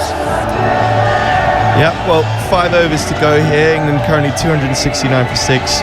As you say, 31 more runs to get to that 300 mark. Monty, you'd think they'd probably be likely to get that, but it's probably down to Mo to get them there, would have thought. Yeah, well, I think both of these are very, they're familiar in these sort of positions. They've done time and time again for England. got England over the line and kind of like got slightly more than par that you need, and I think this is more than enough, to be honest, you know, with the England attack that there is at the moment. Well, it's going to be a few more, because Moeen Ali's climbed into the first ball from Mahedi and puts it 5 rows back into the stands for a 6. 275 for 6. Moeen's got 31 from 27. Biggest shot, biggest 6 of the day. Absolute screamer. You were saying it a little bit earlier, Mo. Everyone seems to forget that Mo can hit a long ball. Well, I mean, I was saying I certainly remember him being able to hit a long ball, and we've seen that with that shot. Brilliant 6 for Mo. Mahedi around the wicket. Moeen Ali thinks about going big, actually just brings the bat down slowly and bunts it into the offside and takes a single to bring Curran onto strike. 276 for 6. Yes, brilliant striking from Moeen Ali. Exactly what they want to do is put the spinner under pressure from ball 1. Mahedi around the wicket. Oh, that grips in the surface. Sam Curran stands tall and takes it from well outside of off stump to Shakib at mid-on. They take a single. 277 for 6. Shakib's bowled out. Tijul bowled out. This is Mahedi's final over. 2 for 65 so far. Moeen Ali swings hard at this one, clears the infields, and it is going to be Shanto coming off at the boundary. Can't prevent 2 being taken. That was one of those that Moeen Ali didn't hit well enough to get it to the fielder out on the boundary, but just well enough to actually clear the infield. The sheer nonchalance of a Moeen Ali swings is one of my favourite things to watch in international cricket, I have to say. There's a sheer languid elegance about the whole thing. 34 from 29. Swings hard! That's going to be 6 more. Over long on. Wide cow corner. That's actually gone further than the previous one. And Mahedi all of a sudden is taking his figures home in a wheelbarrow. 2 for 73 with 1 ball to come. Well, there was nothing nonchalant about that. Well, I mean, an element of an the big easy when it comes to his swing from Moeen Ali. Brilliant shot, very similar actually to the shot he hit for 6 in the start of the over. So he seems to be motoring very nicely now. 90 metres, final ball from Mahedi, wide of off stump. Moeen Ali can only hit it straight to Tamim Iqbal, the skipper, on the edge of the circle. On the cover side of things, no run to finish with, but still 16 from the over. So Mahedi finishes with 2 for 73 from his 10. I remind you that the past average score batting first on this ground is 230. England are at 285 for 6. They are well above par at the moment, and there are still 4 overs to go. Yeah, I was going to say, Mahedi's figures probably not really doing justice for how well he's probably bowled. It just seems that maybe he's had 1 or 2 overs that have been taken out. That was certainly one of them, and maybe a couple from J. Roy earlier on. But he's bowled a lot better than his figures probably suggest there. So where does the skipper turn here then? Well, I think they kind of I think Bangladesh have bowled poorly throughout the whole ODI here, really. England have been absolutely brilliant. Started off with Jason Roy, that brilliant innings, and throughout the whole, everyone's coming and they just got a certain plan against their bowlers where they just seem to be just lost for options. England have been absolutely brilliant today. Mustafizur for his 9th. 0 for 46 so far. Comes in and bowls outside of Sam Curran's off stump. Sam Curran tries to force it off with the back foot. Doesn't make contact through to the keeper, no run. Interesting though, I was just looking at Mustafizur's numbers earlier. I mean, overall, coming into today, 141 wickets at 24.2. In home one-day internationals, 60 wickets at 18.6. Against England, in 3 one-day internationals, admittedly, before today, 1 wicket at 168. That figure might just improve a little worse as well, because it's been clubbed down the ground by Sam Curran, back over the bowler's head, all the way for 6. Sam Curran is underway with the boundary hitting. England at 291 for 6. Yeah, that's a brilliant hitting there. Got good base. That's the key there. Good base, hit it down the ground. And again, like you said, his record isn't good against England. And it's only been 2016 when we talked about it, when they lost a series. I think England are just they're playing a different game altogether compared to Bangladesh. Mustafizur goes in short ball. Sam Curran pulls this one straight.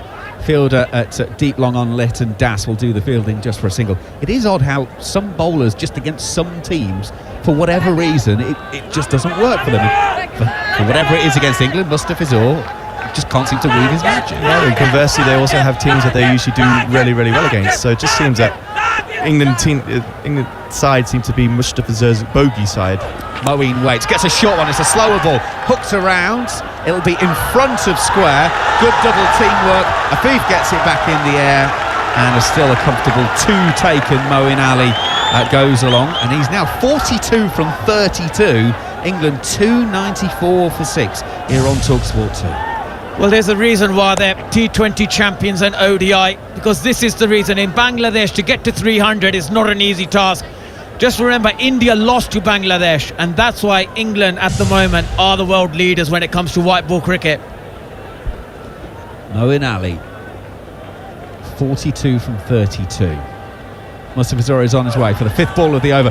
Moeen Ali moves really early outside of off stump because he knows that Mustafa Zura is going to bowl that slower ball bouncer, so he wants to try and get inside the ball so he can then help it around. He did the first part right, he just then didn't make contact and it actually bounces through to the keeper, no run. But I think Mustafa Zura gets so much turn because of how much he gets his wrist over it.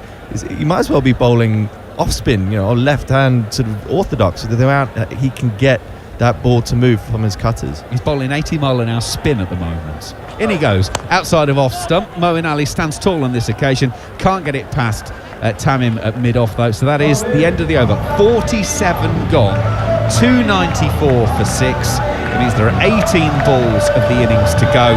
How many more can England get? This is what Gareth Batty refers to as tax-free cricket at this point, because do you know what? You've already got what you kind of hoped for in terms of the innings. This is now putting cherries on top of icing on top of cake. Go out and see how many you can get. Yeah, but these are the important moments, like I said, these little periods of 2 or 3 overs. You turn 294 into 325 if you can, and they make all the difference in the build-up to tournaments. Those little extra bits of runs that you get, you may be satisfied with the score in a game like this or in a series like this, but those extra runs and the little bits of practice you get later on in the series for big tournaments are massive, massive, massive. Yeah, England have been brilliant obviously throughout, but it's not easy on these kind of pitches to play how they want to play, but they've certainly come up with some good plans. They've really taken Bangladesh by surprise. Going to be Taskin. Starts actually with a slower ball off cutter to Sam Curran. Actually takes the outside edge of Sam Curran's bat, but then bounces a couple of times before it goes through to the keeper. Well bowled by Taskin. Seems to be that this is the ploy the seamers are going to be going with on a very tacky, slow, turgid wicket. They've gone into the pitch rather than having gone with the block, the block hole, going in for the Yorkers necessarily, obviously, because they know these guys are so good at ramping the ball. Tasking, right arm over, Sam Curran deep in his crease, swinging hard at anything, gets a thick outside edge, and it'll go down through third. Mustafa Zura can't cut that off, and it's away for 4. England are 298 for 6. I've got to be honest, Bangladesh's fielding today has been beyond ropey. Yeah, but it weirdly mixed in with some brilliant bits. That slip catch we saw earlier on off of Salt, the caught and bowled from Mahidi early on as well. And the odd one I was about to say with the team throw around the boundary when they cut that off. It has been some absolute filth mixed in with a little bit of goodness every now and then. It's just very inconsistent. Yeah, I think they've got the balance wrong here. Too many slower balls rather than hitting the deck hard on this wicket. Taskin goes full length and actually turns into a shin-high full toss. Sam Curran hits to long on. Shakib will field just a single. 299 for 6. England have actually accelerated throughout the innings, as you would imagine, but you kind of wondered if that would be possible due to the slowness of the pitch. They went from 150 to 200 in 5 overs and 1 ball, and 200 to 250 in, what's that, about 7 overs or so. Putting the hammer down for the last few. Taskin gets a lowish full toss. Moeen Ali has got a leading edge, has gone miles up in the air. It's out to deep backward square leg, and the catch is taken. Moeen Ali closed the face on it because he wanted to work it to the leg side, but I think in the end has actually ended up closing it so much he's got the leading edge and skies it into the afternoon sky. And it's a very well taken catch in the end. Underneath it, sets himself, fingers pointing to the sky, and Taskin, well, he has a very hard-working, earned wicket. Littendas takes the catch. Moeen Ali goes for 42 from 35. England 299 for 7. Yeah, actually a very good catch in the end from the man down in the deep. Wasn't simple because he had to come in off of the boundary rope, and then it sort of seemed like it could have been one of those ones that fell in between everyone, but good catch in the end. It's a shame for Mo because he looked like he had just gotten that to help it round the corner, gotten a bit more loft than he obviously wanted to, and then it just caught the front edge of his bat, or front edge of the toe of the bat, and then spoon it up to a deep square leg. So great knock from Mo in there. Those are those little bits that I was talking about, how important they are when you come in down the order. He took the impetus as soon as Sammy Curran came in, and it's proving to be a very handy little extra few runs for England at the end. Yeah, it's been a brilliant knock by Moeen Ali. It's very difficult to get 50, the number 7 position that he comes in, but that was fine hitting, and we all absolutely love it. And Rashid starts it as well. Adil Rashid has started. It's a short, wide ball from Taskin, and Adil Rashid has uppercut it over point and starts with a boundary 4 that brings up the England 300. 303 for 7, 47 overs and 5 balls to get there. Yeah, so this is the downside of the theory of going into the wicket as much at the end, especially if you're going to add a little bit of pace onto the ball. It just allows the batsman who's fresh at the crease to free up his arms and potentially get some on a slow wicket to be able to get bat on ball. Hitting the top of off and then mixing up your pace is probably a better option. Or he goes very full in. He wants an LBW decision. Not going to get it. Umpire Palagaruj has got no interest whatsoever in that one. Went full in towards the Yorker. Rashid tried to jab the bat down on it. They do have the ability to review if they want, and indeed they are. I'm going to be honest and say that looks optimistic. I'm not convinced this is anywhere near. I mean, I could be entirely right. You can tell he's been working with Alan Donald because there's a little few fiery comments coming from Taskin over there. He's made some rogue appeals as well. I don't know whether that's Alan Donald's part, just getting into the batsman's head and getting to their faces, but I'm not entirely sure that this is a worthy review. So Taskin bowls it full. He's hit it off the middle of the bat. Do you know what? I didn't want to say it at the time, but I thought he had hit it. The thing is, Taskin is actually fielding out on the boundary. So he was walking in from the boundary going, do you want me to review it or not? And they've gone, yes. And so he's taken it, and now he looks a proper Charlie. The TV umpire's actually watching the replay again just to make sure that he's not actually missed something there. And the answer is no, you haven't. He's hit a Yorker into the deck. Now the review has been lost, and well, that's my big thing about reviews. You're basically telling the umpire he's made a mistake, because that's effectively what the review is. So if you get it that badly wrong, there should be a penalty more than actually just losing a review. That should cost you 10 runs or something like that. From sheer embarrassment. Yeah, absolutely. Just hang your head in shame. That is hang your head in shame. That's an appalling review. I'd have had negative figures if I had reviews. That was like India in the Test match. Some of the stuff they were reviewing in the last Test match was absolutely appalling. Right, 12 balls of the innings to go. England 303 for 7. Sam Curran wasn't out LBW off the middle of the bat. Rashid wasn't out LBW off the middle of the bat, so Sam Curran will face first ball of the next over. I'd love to know what was going through Adil Rashid's head. As you didn't see the expression on his face. Well, no, just the thought process, like, could I be out? I mean, anyway. Oh my goodness, that's a Mustafizer, and he's bowled a beamer at Sam Curran. He's gone for the Yorker, I think. It's slipped out, and it's ended up spearing in at the rib cage of Sam Curran. It's been called a no ball for height. It will be the official warning.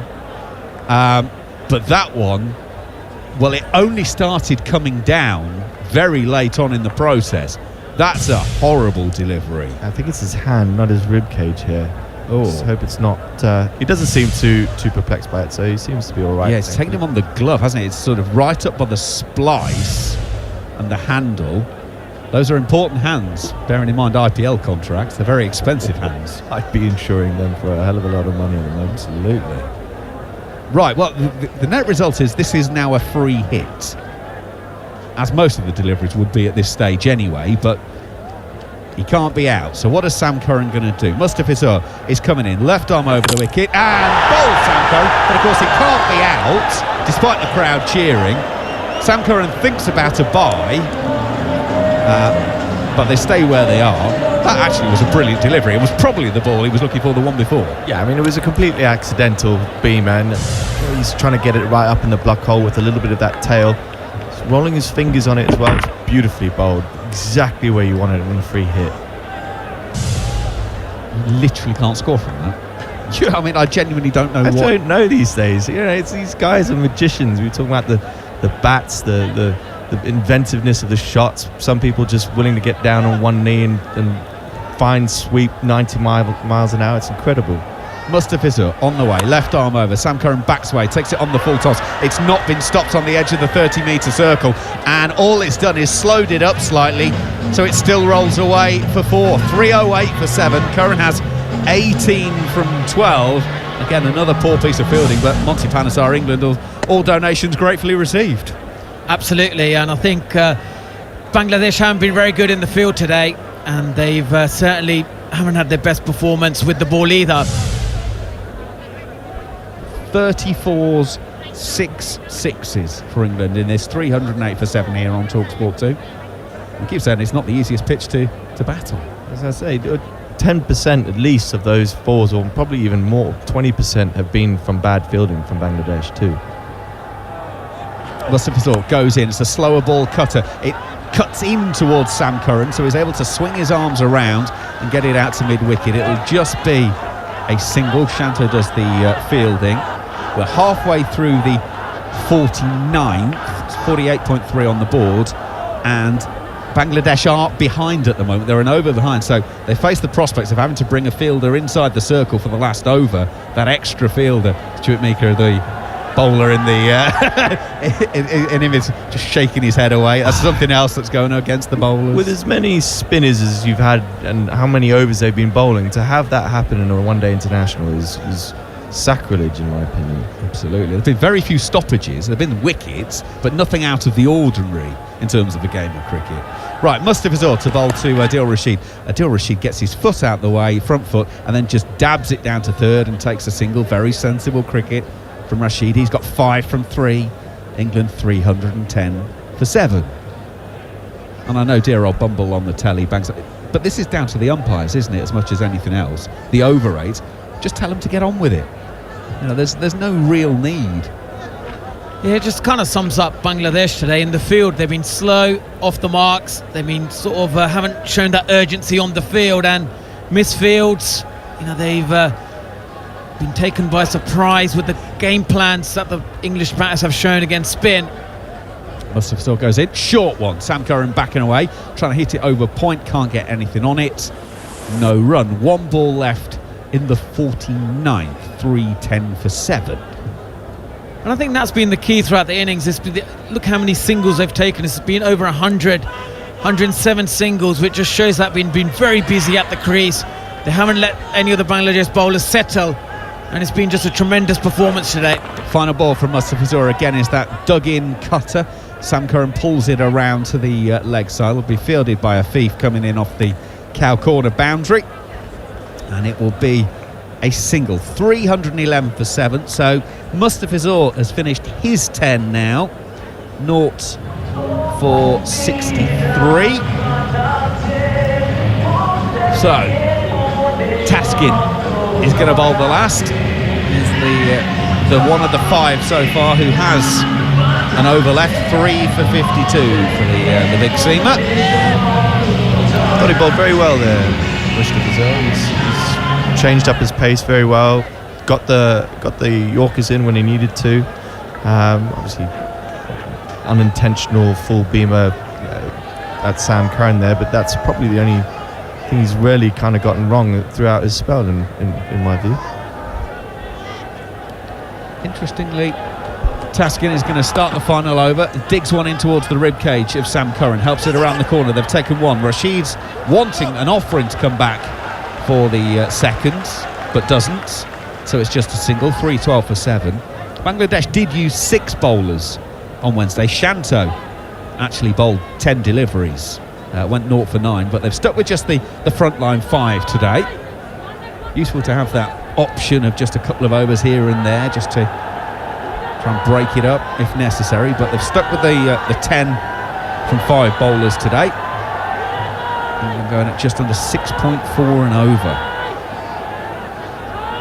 Which by modern standards seems pretty slow going, but in this wicket they've done extraordinarily well. Here we go then, Taskin, right arm over. It's a short ball again that climbs up.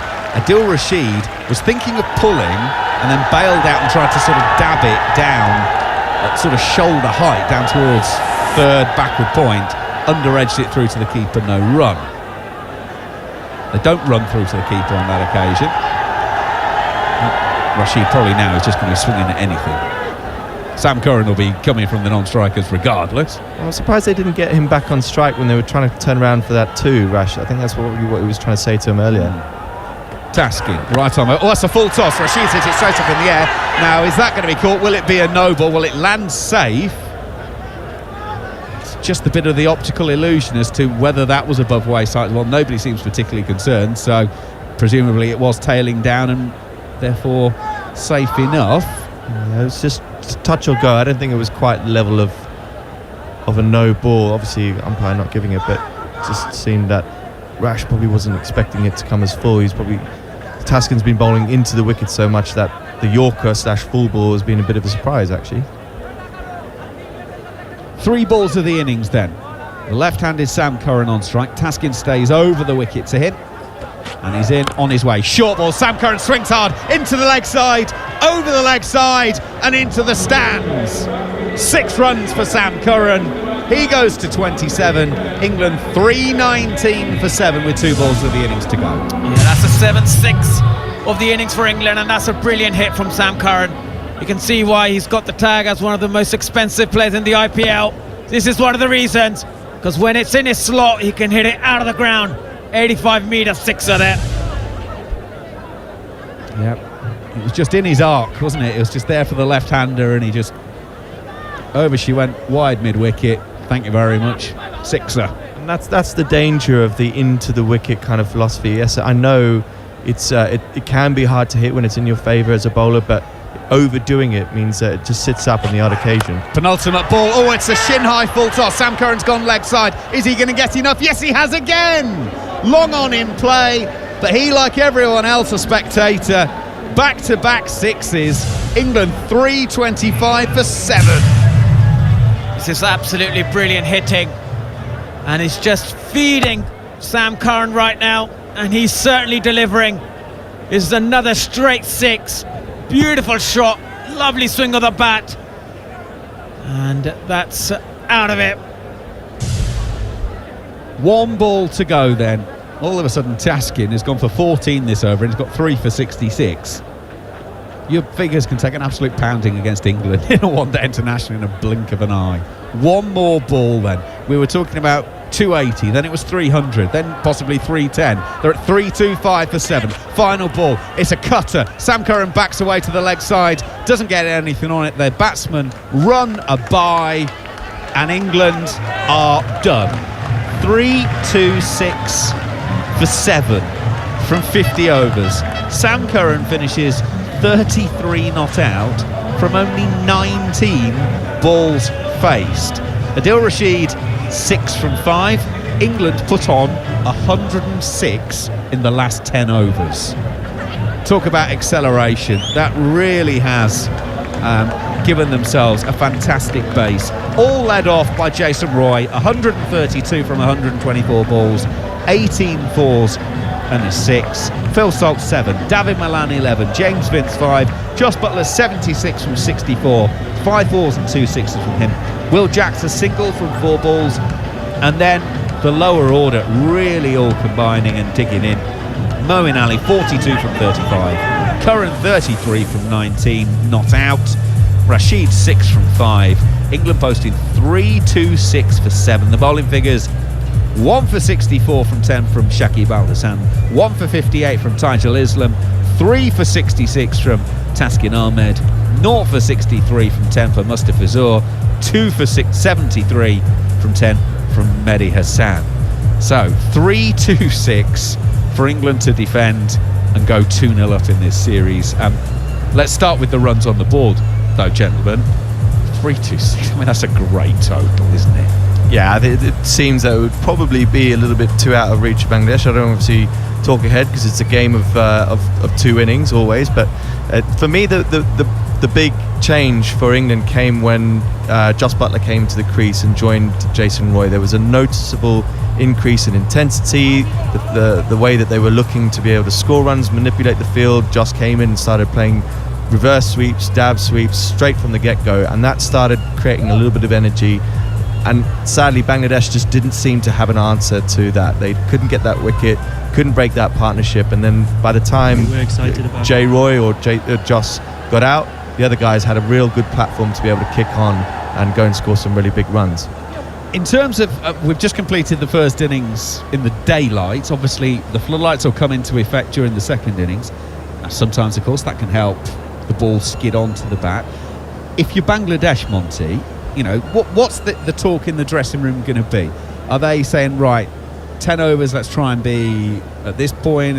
You know, how are they going to be now approached? Because they're going to be pretty disappointed with their work, because from their point of view, England are, what, about 60 or 70 over what they would have been acceptable when the coin went up.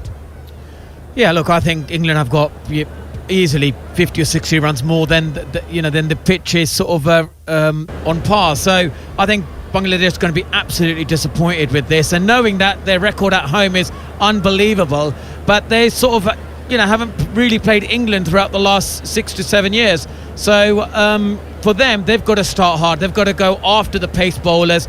They've got to make the most of the power play and then reassess after that.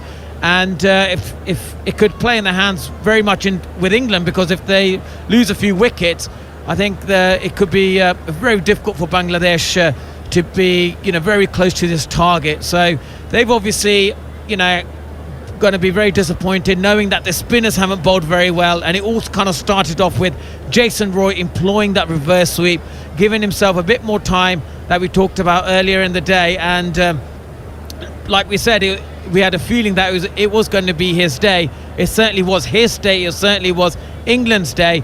They have actually performed unbelievably well today. 3-2-7 of 50 overs is the target for Bangladesh. I think it's going to be very, very difficult for them to win this game. Well, it now means England have made over 300 6 times against Bangladesh in one-day internationals, 5 of them batting first. We heard at the toss when Bangladesh put England in, Jos Buttler said, well, we were thinking of batting first anyway. Well, you can see why on the evidence of that. And just to give you, I mentioned the speed of the innings. First 50 came off 69 balls, second 50 off 55, third 50 took 54, the fourth 50 took 30 balls, and then it was 52 for the final 50. So England were rattling it along. So it's a heck of a score. 3-2-6 on the board for England to defend. 3-2-7 to win. It's basically 5 3/4 runs on over. It's basically a run every ball. In the first of these one-day internationals, we saw 209 scored by Bangladesh. England had a real job to chase down that sort of total, but England has scored 326 thanks to Jason Roy's 132, Jos Buttler's 76. There are great contributions as well from Moeen Ali, 42, and Sam Curran with some lusty late blows, 33 not out. And Monty, England favourites? I would think so. England were brilliant today. They definitely turned up, and they turned up with some good game plans against the Bangladesh bowlers. And if Bangladesh got any chance today, it's got to be their captain. He's got to start off really well today. Tamim Iqbal and also Lyndon Das, both of these players are very good sort of strikers of a cricket ball, but I just think the pace, that extra pace, and also the left arm option of Sam Curran, who's been in tremendous form, it's going to be just a bit too much. And then the canny spin of Adil Rashid and Moeen Ali, it's just a bit too far for me, to be honest. I think England have probably played the way we've seen them play. It'll be very difficult. I can't see Bangladesh winning this one. And it's the left arm of Sam Curran that Monty mentioned, who will get things underway. And it is played nicely back down by Tamim Iqbal to the bowler for no run, but a little bit of early swing there from Sam Curran, which he will be pleased to see at this juncture. Jos Buttler skippering the side, of course, from behind the stumps, the wicket keeper.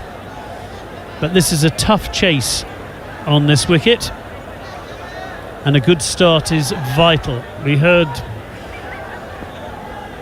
the talk before that wonderful Shane Warne tribute that they need to get going in the power play. Can they? Oh, and a thickish outside edge spits off the bat of Tamim Iqbal. Falls safe and goes to point, but Sam Curran started nicely. Yeah, Sam Curran, I think, since his revelation as a great all-rounder during the T20 World Cup, I think he's just getting strength from strength, really, and he showed it with the bat today, and even with the bowling, that lovely outswing he gets. He's in again. This is pitched fuller on or around middle, and it's flicked well around the corner, but it's fielded at fine leg, and they only get a single. So the attention switches. It'll be Lytton Das now, who will see if he can keep Sam Curran at bay. Tamim is off the mark with that single. England have a couple of slips in, sensibly probably at this stage, when the ball is still bouncing.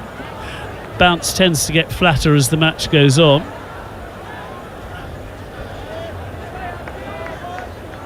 Lytton Das right-handed, so Sam Curran is staying over the wicket. The left arm ball is in the air, and England have a wicket immediately. It's a golden duck for Lytton Das. He played it on the up.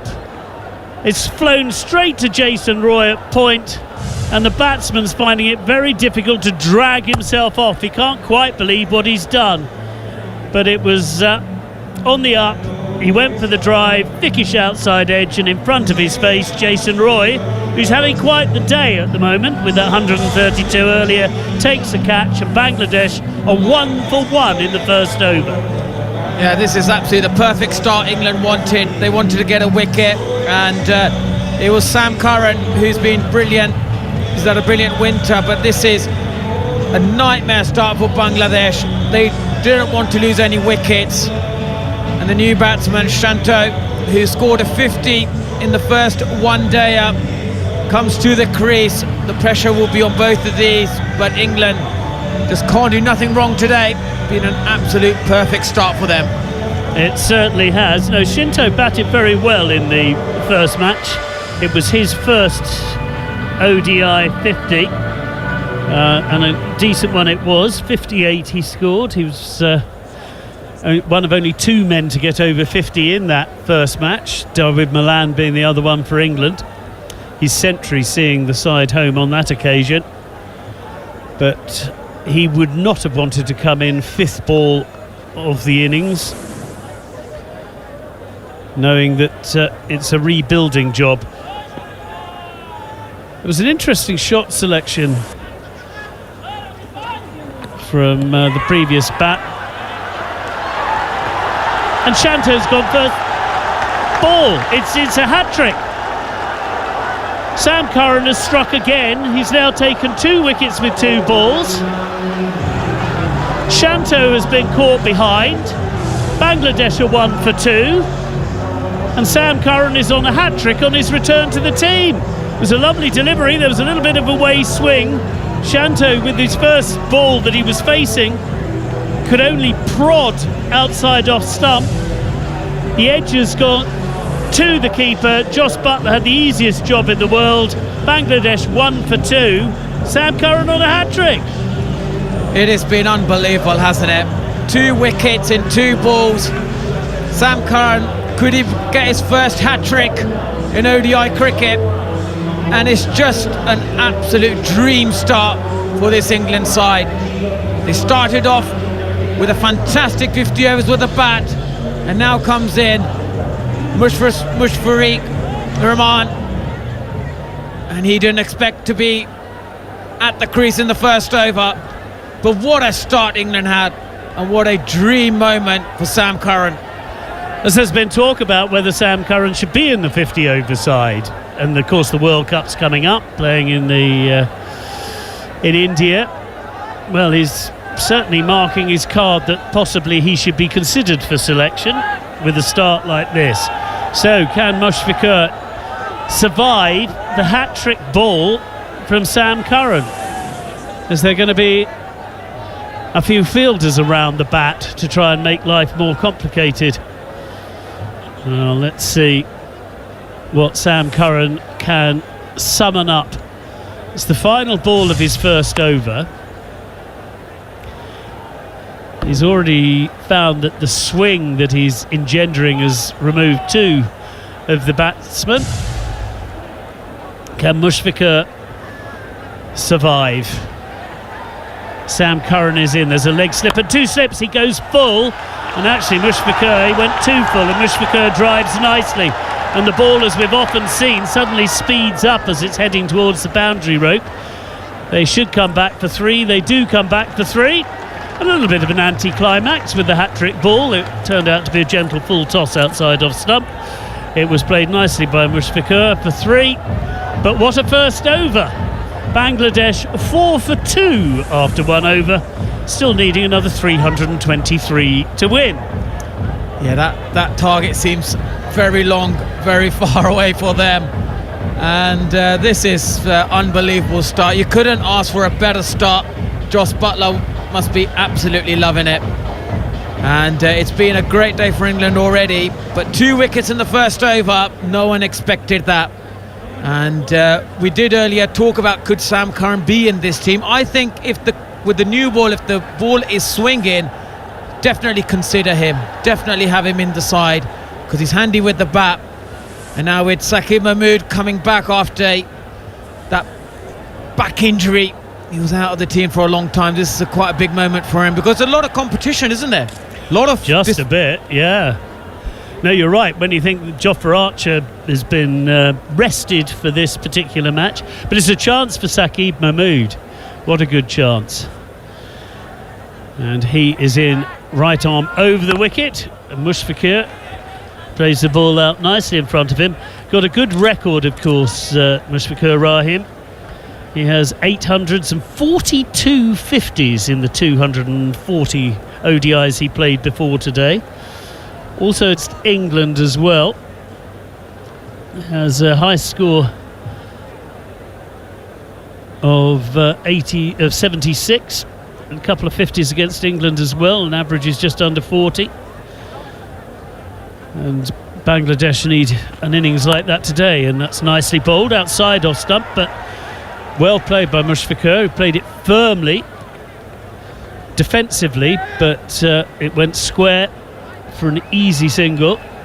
And Mushfiqur moves on to 4, Bangladesh to 5. Tamim Iqbal is just wondering what on earth is happening at the other end at the moment. Yeah, well, the Bangladesh captain, he's seen it all, isn't he? He's seen 2 wickets go, and they can't really panic here. They just got to play the ball on merit. No feet movement, just chase the line, and this was beautiful bowling. Immediately you can see the difference, the contrast difference between the Bangladesh seamers and the England bowlers. They are pitching that ball up, they're giving it a chance to swing, and even Joss Buttler, he's absolutely delighted. Mahmood is in again pitching the ball up, as Monty Panesar was saying, trying to get the ball to swing. It swings a little bit less than it has been for Sam Curran so far, but it's good steady bowling from Mahmood, and the ball squirts out onto the leg side. There is no run. It was perfectly safely played. And Shakib Mahmood, just looking at his speeds, 135 clicks per hour. In again, that's pitched up outside off stump and turned into a half volley, and has been driven by Tamim Iqbal beautifully through the covers for 4, and just striving a little too much with the pitch of the ball there, Monty, just overdoing it a tad. Yeah, that's a nice juicy half volley, and that's it. That's exactly how Tamim's got to play. He's got to just let the ball come underneath his nose and then put it away, and just try and find some calmness at the crease. And what a perfect moment for Saqib Mahmood. What a moment to come in. Mahmood in once again. Oh, and that is an absolute beauty that beats Tamim Iqbal. All ends up. Beats me, all ends up too, as the ball goes through to the wicket-keeper. Absolute ripper. And the attempted defensive shot was beaten on the outside edge, but there was no edge. And the Bangladesh skipper survives.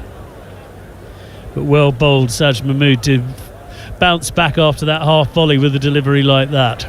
So Mahmood in again to finish his first over, and this time it is left extravagantly by Tamim Iqbal, who is 5 not out.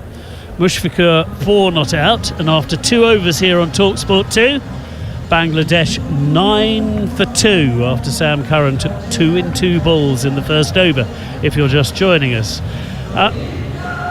Great to see Mahmood back, Monty Panesar. Yeah, it is indeed. You know, he's a special talent. He's able to bowl with pace. He naturally bowls it slightly fuller than some of the other seamers, but you could see this slightly tentative sort of start. It's been a long time since he's worn an England shirt, but it's a absolute perfect start to come in. 9 for 2. There's no pressure on him, and he can sort of ease into his lengths and bowl the way we know he does. Sam Curran is in again. He gets a bit of swing. This one swinging back into the right-handed batsman, who in the end Mushfiqur plays it quite nicely out in front of him. Defensively he goes back to defend, but the ball pitching on middle and off and straightening for the man bowling left arm over the wicket. And Curran back to his mark. Comes in again, and that is beats the man outside of stump. There's a huge appeal for caught behind, of which the umpire does not agree. Are England going to review? Well, if you're the captain and the wicket-keeper, they have reviewed, because you're pretty sure that there's been an edge if you are the wicket-keeper. So will Mushfiqur survive this incredible opening spell by Tom Curran? What was your initial reaction, Monty? I thought there was a noise. I felt like he did nick it, and if Joss Butler's absolutely certain, there must be a high chance that he's nicked this delivery. Well, let's have a look. Oh, there is a big nick there. You could just hear it, couldn't you, on the replays. The ball didn't deviate, so you can see why the umpire wasn't sure. Here we go, ultra edge, and there is the nick. So it will be a 3rd wicket for Sam Curran. What an extraordinary start to this Bangladesh innings, and what an extraordinary start to this spell of Sam Curran. They're holding the ultra edge for a while. I think the message has now gone through to the umpire, who raises the finger. Mushfiqur goes for 4. Bangladesh are 9 for 3. And Sam Curran has the figures currently of 1.2 overs, 3 wickets for 4 runs. It sounds like a football score there, but Sam Curran, he's just on fire today, isn't he? 3 wickets in a space of 8 deliveries. What a performance that is already. And I think, like we said earlier, could he open the bowling for England this year if these swinging conditions, especially in the subcontinent? Yeah, I would definitely say so. And he's going to go and get more experience in the IPL. I know it's 2020 rather than 50 overs, but he'll still be learning to bowl in these conditions, which could be crucial. Well, he's certainly putting down a decent claim for a place in that World Cup squad at the moment. Sam Curran, brought in for this match as Chris Wokes and Jofra Archer were rested. So Mahmood and Sam Curran came in to the team. Sam Curran was thrown the new pill and said, off you go, you open the bowling, let's see how you get on. Shakib Al Hassan has now come out, the left-hand batter, who averages a fraction under 40. He's got 50 50s and 9 centuries. So a man who knows one end of the bat from the other, as Curran is in. And again, there's a bit of swing, but Shakib plays it actually very nicely. Takes a stride forward and plays a proper defensive shot to mid-on, and there is no run. Yeah, it's just no feet movement there again. Just feet stuck at the crease and hanging the bat out there. I think the technique against swing delivery, I just don't think the top order have quickly adjusted to it. We're just watching a replay of that last wicket, and Curran is in again, and again there's swing, and this time it goes via an inside edge to deep backward square leg, so they can take a single. But certainly Shakib didn't have much of a clue about where that ball had ended up after that particular shot. It fell safe for him. Tamim, who's just watched the carnage occurring at the other end of the pitch currently, still there for having scored 5 of the 10 runs, and he very wisely is leaving the delivery from Sam Curran outside the off stump, not being tempted into the extravagant drive.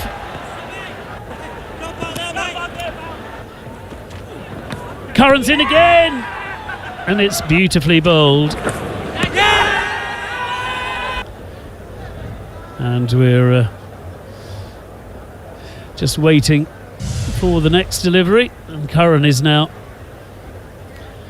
making his way in with that look of determination on his face, and that is on or around leg stump. It wasn't very far away actually from the man at mid-wicket, but it has flown for 4. It was a decent shot, and certainly Sam Curran will be disappointed he bowled that on or around leg stump.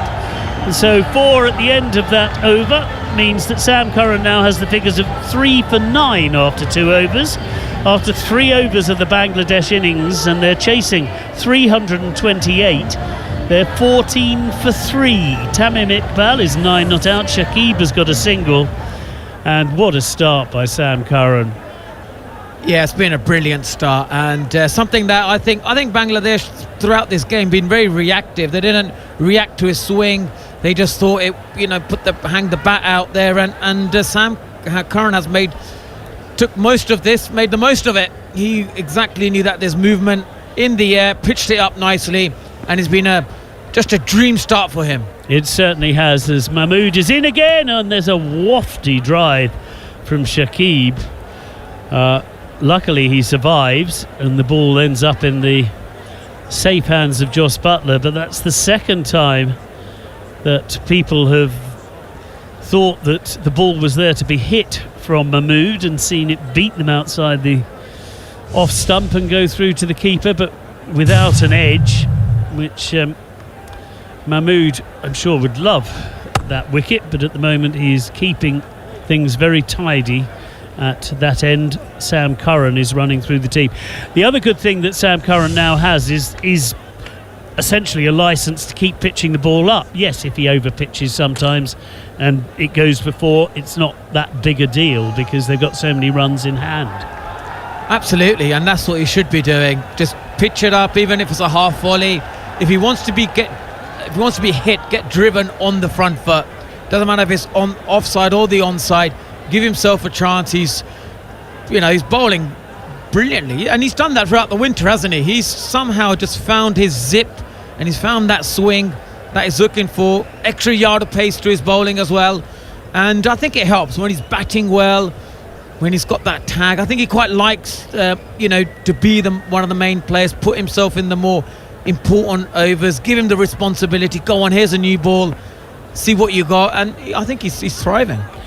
Mahmood in again once more, and that is driven slightly on the up, but a really pleasant shot from Shakib. It's tracked down well by Will Jacks, who makes sure that it won't be a boundary, and in fact they keep them down to 2. That's terrific fielding by Jacks, because we certainly saw when England batted there were a few mistakes on the boundary by Bangladesh fielders, which meant England probably got a few bonus runs, but that was brilliantly done, and Shakib has to be happy with 2 for that decent looking cover drive.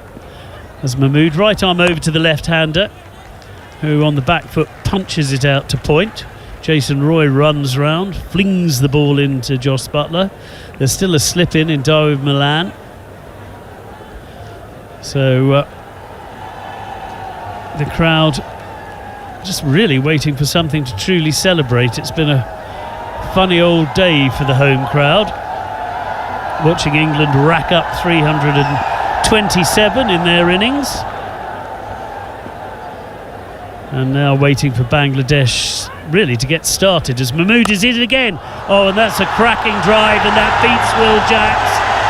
It was there to be hit, there was a bit of width, and Shakib launched himself into that for one of those glorious cover drives that you feel you could cast in iron and put on top of a Rolls Royce. That was a super shot. Yeah, that definitely was a beautiful shot. I think he's done that a fair few times in his career. Looks very natural for him to play on the up, get a good stride in, and it's beautiful hitting this. 20 for 3.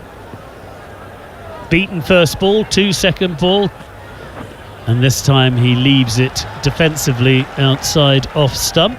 Goes through to Moeen Ali, one of 2 slips that England feel comfortable about keeping in at this stage of the match, because they have taken these early wickets and set such a big target, so they can afford to attack. Mark Wood has a word with Mahmood. Will Jacks waits to throw him the ball. Eventually it makes its way back to the bowler. Shakib prepares himself, left hand bat, right arm over Mahmood, comes in now, and that just cramps the batsman up a little bit, but he plays it out nicely in the end, and that's the end of the 4th over. 6 runs from it. Bangladesh 20 for 3, and it seems strange to say that felt a slightly calmer over, but it did after the chaos of the first 3. And here on TalkSport 2, Bangladesh 20 for 3. They need another 308 from the remaining 46 overs if they are to beat England. Tamim is still there, 9 from 9. Shakib 7 from 8. So they're both scoring at a decent lick. The trouble is the wicket column. Sam Curran removing 3 of the top 4. And that is played into the leg side, not entirely as the shot was meant, but perfectly safely. And the score will remain on 24-3. Sam Curran in once again. Oh, and he beats the bat with a beauty. The ball swung away from the left-handed Tamim. He was forced to play at it. Very lucky not to get an edge. But another absolute jaffa from Sam Curran. Yeah, this is beautiful to watch. It's just lovely swing bowling. But I think I'm just thinking, you know, like Jason Roy, he moved around the crease against the seamers, got them off their length. This is something that, you know, the Bangladesh batsman must do. In again, and there's again swing. This time it's negated by Tamim, who takes a big step forward and plays it defensively up to mid-off. No run. Yeah, because he's obviously bowling at 130 kilometres. He's swinging it nicely. It's not as threatening as against, the likes of when Mark Wood comes about. So I just feel that they just sort of playing each ball as it comes and not really imposing themselves onto the bowler. But watching Sam Curran today, it's just a beautiful bowling, and again, lovely swing bowling, outside off stump, swinging it nicely, and he's just sort of left that. So we have 4 balls so far in this over, and Sam Curran is not only taking wickets, he's now actually putting the brakes on the scoring. Not that it was racing along anyway, but that's 4 successive dot balls, and being able to keep those 2 slips in is certainly keeping the batsman honest outside off stump. Curran is in again, and again the ball swings away from the left-hander and is taken by Jos Buttler. Slightly easier leave on this occasion for Tamim Iqbal, who remains on 9. Not out is the crucial bit of the 9, and gets ready to face again, staring down at the pitch in front of him, waiting for Curran to make his way to the wicket. Curran's in now, and another beautiful swinging delivery that starts outside off stump and keeps going. It in the end was a comfortable lead from Tamim, but a maiden over now from Sam Curran. So not content with wickets, he's now bowling maidens as well. You can't bowl much better than this at the beginning. Yeah, this is just beautiful to watch, and I think since we saw him become man of the match during the T20 World Cup final, he's just grown strength to strength, and he's kind of found a bit more the missing link that we was looking for in his cricket. Extra yard of pace, just striking it a bit better, and now he's really found his sort of feet and his role with this England team. Well, he's the man responsible for Bangladesh being 20 for 3, if you're just joining us here on TalkSport 2. Tamim Iqbal is 9 not out, Shakib is 7 not out. Curran removing Lytton Das and Shanto in successive deliveries in his first over, then in his second over getting rid of Mushfiqur Rahim. 2 catches for Jos Buttler on the way. Mahmood pitches it up, not quite half volley, and it's not middled as Shakib was looking to drive, but it ends up safely in the hands of cover, and there is no run. Yeah, well, it's very much been at the start Jason Roy's day, and now it looks like Sam Curran's day, so we must say it must be Surrey's day. 2 Surrey very true coming through their system. Well, Mahmood trying to do his best for coming through the Lancashire system, and that is played out onto the onside. No run, and he's bowled very tidily, but will be eclipsed by what's going on at the other end. And that could be the pressure, really, isn't it? You're seeing from the other end wickets being taken, just playing his first game after a long time, and he could be competing and thinking, well, I must take a few wickets because I want to be part of this World Cup team. Mahmood in once again, and again just hurries up the batter, who up on his toes plays it out backward point. Jason Roy is in briskly to fling the ball into the wicketkeeper. Is congratulated by Will Jacks. There's applause at mid-off. Mark Wood has a chat with Mahmood. Makes you think about the slight embarrassment of riches that England have currently in the bowling department, that Mark Wood isn't taking the new ball and is still waiting for his first delivery in this match, and that's played nicely out into the leg side. Sharp singles taken very well. Shakib backing up, made his move very quickly, said yes, there's one there, and they race through.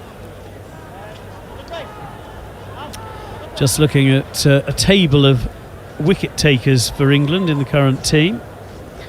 Adil Rashid rather dominating it with 177 in his 124 internationals. Sam Curran has 23 wickets, 3 of them today. So Mahmood is in once again. Oh, and he beats his man outside off stump. Lovely delivery, drawing the left-hander Tamim into a drive outside off stump. And not for the first time, Mahmood beats the left-hander outside off stump. Yeah, it's a perfect delivery there. That's exactly what he was looking for. Bit of movement, trying to beat the batsman, and he pulled the length a little bit back from his previous over. This is lovely bowling, and it's good to see him bowling back to his best. And do you see him in the part of the World Cup plans? Oh, it's a good call, Monty. He's going to have to really battle his way in when you see the other guys who are around at the moment. But if he does well, and that goes off to the leg side, they go through for a leg bye. Just the 2 runs from that over, 1 off the bat. And after 6 overs, 22 for 3 Bangladesh here on TalkSport 2, chasing that increasingly unlikely 328 for victory. And after a word from Monty Panesar, it will be Andrew McKenna to take you through the next stage of this fascinating match. Yeah, it's been an absolute brilliant start for England. They obviously taken the first 3 wickets, the first couple of overs, and it kind of like seems like a very difficult task for Bangladesh at the moment. They need to somehow build a partnership and then see where it takes them. But with the way England are bowling and the options they have, another beautiful delivery, swinging nicely. Sam Curran starts a new over, his 4th, with 1 homing in on the off stump of Tamim. Well, it was going to take something special to try and wrestle player of the match off of Jason Roy, but it looks like Sam Curran is maybe trying to put a case for it to nick it off of his Surrey teammate. 3 for 9.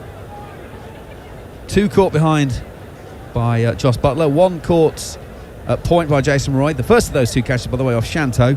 Joss Butler's 200th catch in one-day internationals. Sam Curran goes in, and Tamim has hit him back past the bowlers, not timed it particularly well, and as a result Jacks can go back towards deep long off and gather it in. They'll come back for a couple, 24 for 3, but it's been a virtually perfect start from England. Right from ball 1, put it in the right place and see what happens. Yeah, exactly. And I think since we talked about Jason Roy, how he's going to play against the left-arm spin earlier today, he started it off, and now Sam Curran has done it with the ball. It's just, I think England have just been far more strategically smarter, intelligent. They've been proactive. Curran goes in, homing in at the base of leg stump. Tamim's able to turn it down to Saqib down at long leg. Throw comes in, and it's just a single. The throw is deliberately kept low because there is still some natural sunlight at the moment. We're at the last knockings of the natural daylight, and Saqib, to help out Joss Butler, keeps it low so he's not going to ping it out of that sunlight and make it difficult for his mate. We're not far away from the lights taking over. This part of the world, light goes quickly. But as it is at the moment, it is 1 shadow of Sam Curran rather than the 4 or 5 from the floodlights. Curran on his way, left arm over. Saqib actually walks a little bit at Sam Curran there, turns it around to square leg. There's a fielder there, so there is no run. Saqib 8 from 13, Tamim Iqbal 12 from 20. Bangladesh needing 327 to win this game. At the start of the innings, that was 6.6 and over, after England put 326 for 7 on the board. Jason Roy 132 from 124, top scorer, and Joss Butler 76 from 64, and Moeen Ali 42 from 35. Curran goes in. Again, he's straight. Saqib is almost playing around the front leg a little bit there. Turns it on the leg side. James Vince will gather it. Single taken. 26 for 3 for Bangladesh. So an awful lot of work for them to do. Yeah, there's a lot of work to be done. And if anything, they need to get something out of this game as well. They can't just fall like a deck of cards. They've got to build a partnership, try and get close to 300 if it's possible, but trying to get something out of the game, because they haven't done very well in the field today. It's been a very much a dominant performance by England with the bat and now with the ball.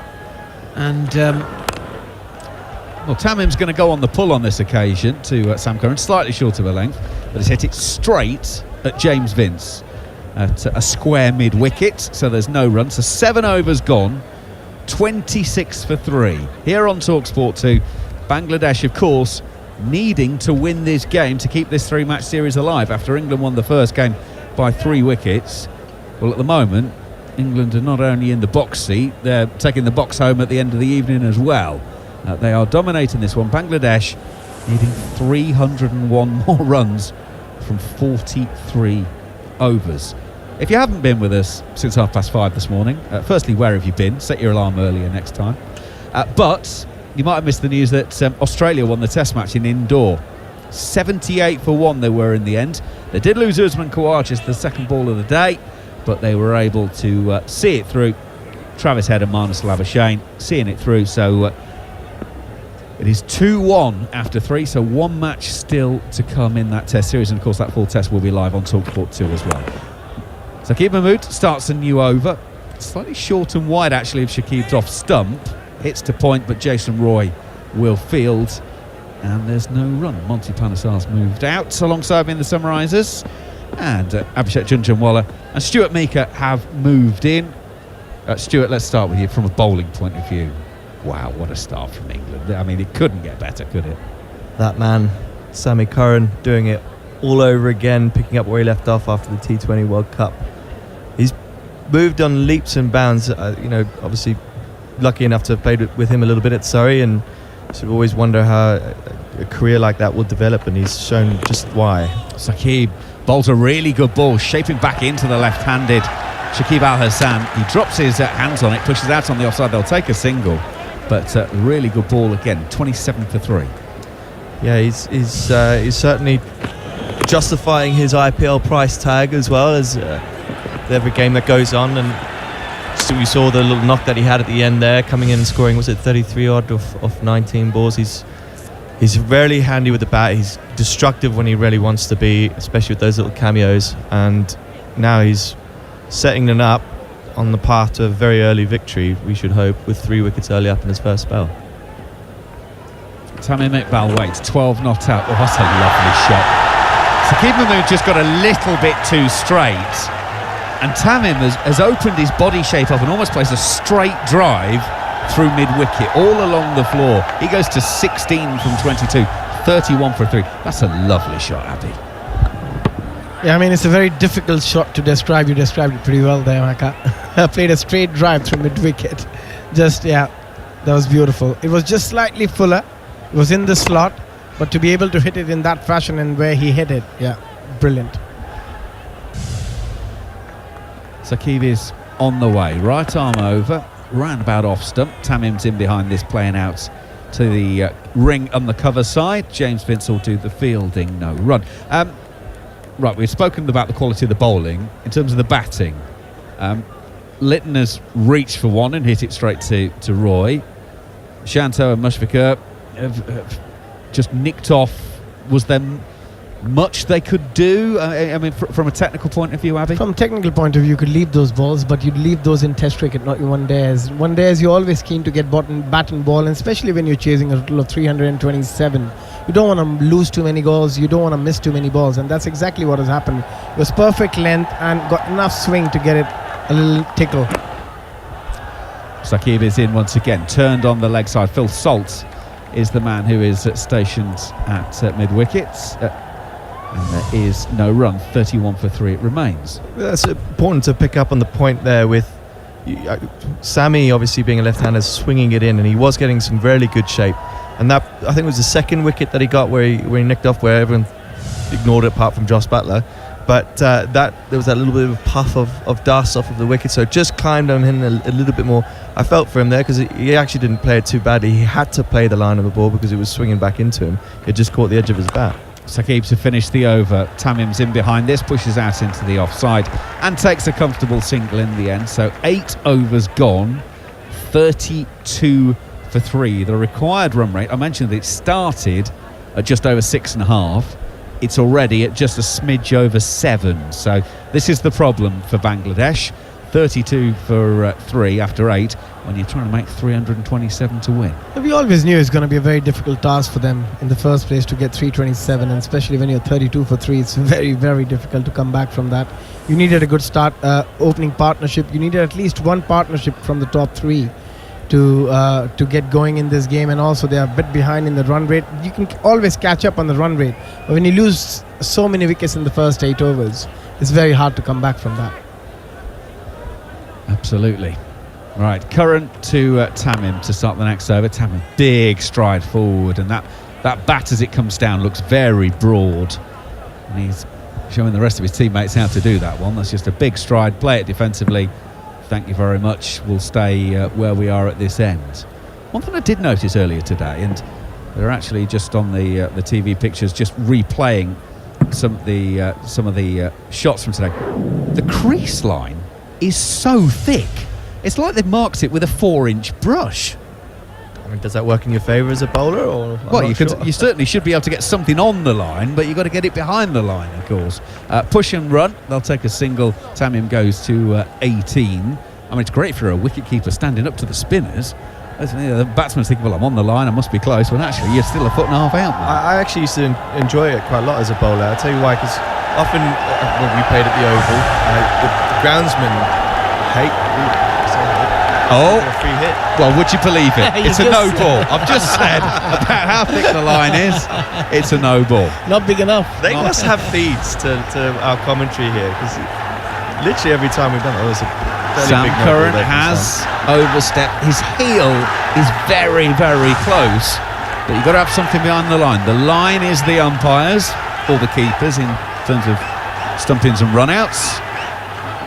Now, it's a free hit, and they did take a single, so you can change the field because Tamim was on strike for the ball before.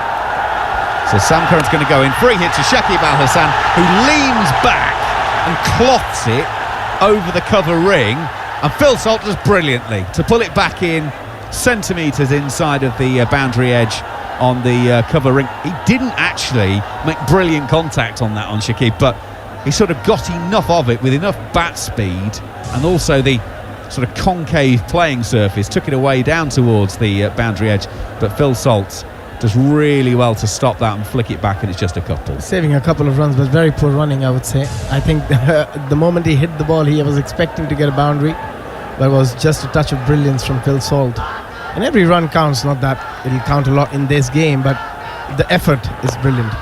Curran goes in. Shakib is turning this off of his toes, clipping to the leg side. Will be a single taken on this occasion. 37 for 3.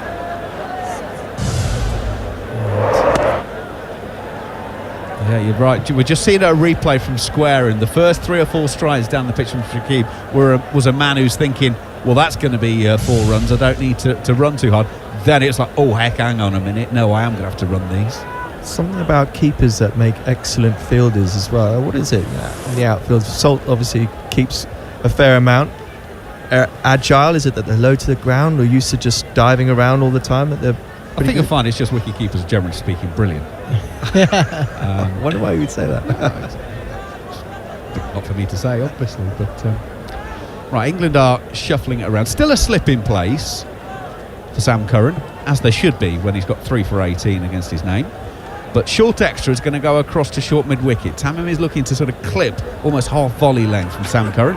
Curran goes in and bowls. That one is shorter and outside of offside, so Tamim's just going to drop it into the offside and take the single. Take what's available, take what's there. 38 for 3. Yeah, good change up again from Sam Curran. Every time I see him, he just matures so quickly. He's matured over the years, and he's just very smart. He might lack the pace, but when it comes to execution and the skills, he's got everything you need in this format of the game and the shorter format of the game. Just a very intelligent bowler, isn't he, Stuart? Yeah. Intelligent bowler. I'm not entirely sure the intelligence extends outside of there from my brief experience. But he won't agree with my statement there. No, that's doing him a big disservice. Short ball.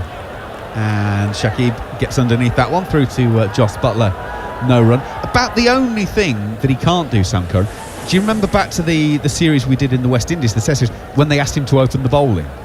And that just, it looked a weird decision and it didn't work out. I think that's the only thing that he can't do. He never should have been opening the bowling in the West Indies in that series, but he can do everything else. Well, I think they're obviously trying to extract as much swing if they were going to get anyone, or it might have been a bit of weakness from the West Indies batsman. Curran is in. Shakib covers up, pushes into the offside, no run. But look, again, that was not a huge amount of time ago. But as we've said, he matures every time you see him. Every time he still looks 18, but he's played international cricket for a fair amount of time now, and he's really maturing. He's really understanding his role, how he goes about his bowling, not just his bowling but his batting as well. What his roles sometimes change with the mix-up of the England side. So it's great to watch how someone develops from being thrust in at such a young age to then now being one of the mainstays of the England team. He's only 24. I've just had to double check that. He's still only 24. He's been around. This is his 22nd one-day international, and if ever there was a skin cream advertiser that wanted to sponsor someone, I think they should probably be giving Sammy Curran a call. Forever young. The strapline's there, everybody. We'll do the hard work. You can just come in and pick up the glory for it. Right, 10% fee, please. I'll undercut him. I'll do it for 9. Right, Shakib Mahmood is going to try and bowl his 5th over, but he's got a bit of a problem where his front foot's landing. He's already had a load of sawdust brought out, not because there's any kind of moisture, but just because it's a little bit loose in that front foot area. I struggled a lot with this myself, to be fair. He's similar-ish to me in terms of how his front leg locks out. So a lot of our pace comes from the fact that our spikes will hit the pitch and just stick, and then you sort of, the whip of your arm comes over and brings all your pace. And if there was any form of movement in that, any form of skid, you'd lose your ability to find your lengths. You'd lose an element of your pace as well.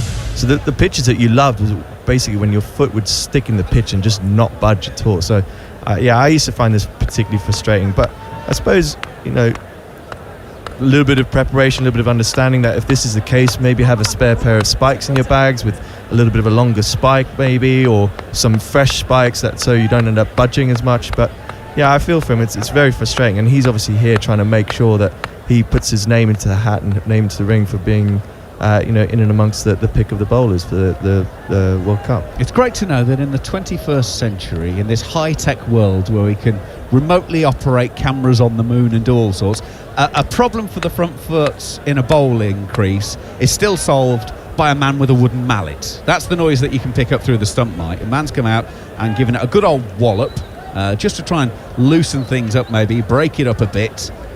And so an impromptu drinks break while they sort things out. 9 overs gone, 38 for 3. I should think a fair few things get solved with the little wooden mallet, not just the front crease. iPad not working, give it a ding. iPhone, any form of technology, give it a whack. There was a call actually recently. There was a company that does apprenticeships actually calling for iPhone repair to be an apprenticeship for kids to learn and skills. Stuart Meek has obviously got his own version where you just wallop it with a mallet. We are back underway. Shakib Mahmood is on his way in. Bowls to Tamim Iqbal. He covers, pushes to mid-off. No run. That one, 85 miles an hour on the speed gun. So we'll just keep an eye on Shakib just to make sure that he's comfortable with that front foot. I have been working on my CV of late. If they need me to send it in, I will oblige. Okay. Good to know. I'm not sure he's going to get many jobs, but he can apply for sure. Feel free to apply. Yes. You may not get many replies. Tamim waits for Shakib on his way, and roundabout off stump, off the back foot is Tamim Iqbal, and he hits back to the bowler in his follow-through no run. Shakib bowling with an Alice band in. Did you bowl many times with an Alice band, Stuart? Oh no! Us Surrey Surrey boys were very particular about our sweep, our Surrey sweep they called it. You know, the long side parting, hair, never a hair out of place, so I luckily didn't need that. But there was a phase, obviously, after COVID, wasn't there? Everyone grew their hair out. I think that's what brought it all in. Saqib goes in, big edge, and it's wide of Moeen Ali and away for 4 through third. Well, if you're going to go at it, go hard is the old maxim, and Tamim did there. Gets the boundary, flying wide of Moeen Ali, 42 for 3. Tamim goes to 23 from 31. They both realise that they have to bat long, they can't lose too many wickets, but at the same time they cannot allow the run rate required to go up or to creep up too much. There was a bit of room outside the off stump, and as you said, he went hard at it, didn't get in the middle of the bat, but doesn't matter, as long as he can get the runs he wouldn't be complaining. But they have to get going a little bit here. They cannot allow that run rate to go 7.5, 8, 9. Halfway through the 10th over, Saqib is on his way in once again. Tamim this time stays a little bit leg side of it, pushes out to Jason Roy at point, and there is no run. Of course, Stuart Broad has kept the bandana that he started wearing during the COVID era, because of they changed the regulations in terms of you can't use saliva on the ball anymore. It's now sweat only. Stuart's decided to keep the bandana as it worked for him. What's happened to the era where all the hair dye came in? The sort of Kevin Petersons with the lines going down it, or even probably before then when you had the bleach blonde hair, surfer hair kind of look. Yeah. It's gone completely out of the game. Absolutely. Saqib, Tamim's gone miles across his stumps before Saqib even gets into the bowling delivery stride, works it to deep square leg and takes a single. Isn't it Funky Miller who made it very popular? Yeah. He used to dye his hair in different colours, didn't he? Absolutely. Yeah, and then James Anderson did early in his career as well. He had dyed hair, looked very cool. Yeah, you don't see that No. anymore. It's all gone. It's all very football-ish with the Halispan, like you say, keeping the hair out of the face, and no dye though. It's all the beard or the hippie kind of look. Very much so. Final ball of the 10th over then. Saqib is in, and Shakib Al Hassan just guides it down to third and will take a comfortable single. So 10 overs gone. The first power play is completed. 44 for 3, Bangladesh. It doesn't sound great, but it sounds considerably better than 9 for 3 after 2 overs and 2 balls. Tamim Iqbal 24 from 33 balls faced. Shakib Al Hassan has 14 from 21 balls faced. England have only needed to use 2 bowlers so far. Those 2 bowlers, Sam Curran and Saqib. Sam Curran 3 for 19 from 5, 0 for 24 from 5 for Saqib. Right, we're out of the first power play period, so the field now can be relaxed ever so slightly, but can't see England taking their foot off the gas. And speaking of gas, it's going up, because Mark Wood has ball in hand and can come charging in once again. On his way to bowl to Shakib Al Hassan, right arm over. Oh, that is quick, and that's taken the bottom hand of Shakib Al Hassan. He's whipped the bottom hand off as it takes the thumb and goes out to point. Well, thank you very much. Welcome to the crease. Yeah, excellent, solid start, bashing his length and not missing the mark from his first ball, Mark Wood. It's going to be interesting to see, because we obviously saw, from Bangladesh seamers, there was a little bit of that up and down bounce, a little bit of that, at times it was a bit inconsistent.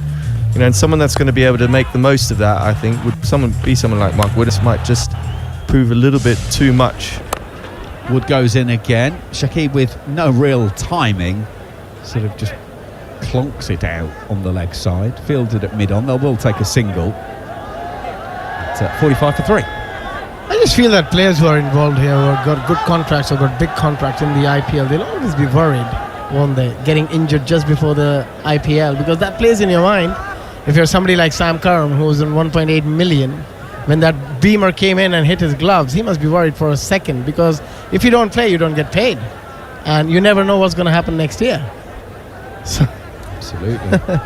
I mean, like I said, I would be insuring myself for a lot of money if that was the case. Mark Wood goes in. Shortish ball to Tamim. He's up on his toes, riding the bounce. Drops it into the onside and takes a single. Mark Wood bowled 3 deliveries, 2 singles so far, 46 for 3 Bangladesh. Yeah, it's like since the pandemic happened, every sports authority, every sports body has started insuring for pandemics. At that time, only Wimbledon had it. And they were the smartest one. Everyone thought, why do they have a pandemic insurance out of nowhere? And they were paying a lot of money each year to keep that insurance going. But it paid heavily while they saw the future. Absolutely. That's the thing about insurance, isn't it? You start wondering, well, is it worth it? Is it worth it? And then you need to claim on it. And that, it's worth it. Yeah, it's worth everything. But it would have been even worse if they pulled it the year before the pandemic came that out. would have been the sickener, wouldn't it? Mark Wood in, right arm over, off the hip thigh pad of Shakib, down to long leg. And they take a single, 47 for 3. Andrew, I don't know if you noticed it was one of the balls that went towards the boundary that Mark Wood ran after, and just looked a little bit ginger as he was doing so. I don't know if that ankle of his is flaring up a little bit more than it has done, but yeah, I just noticed sometimes you can see the expression on a bowler's face that they're grimacing through a little bit of pain. I might be looking into it because I sympathise with fast bowlers, but yeah, just keep an eye on Mark Wood and see how he develops throughout this spell.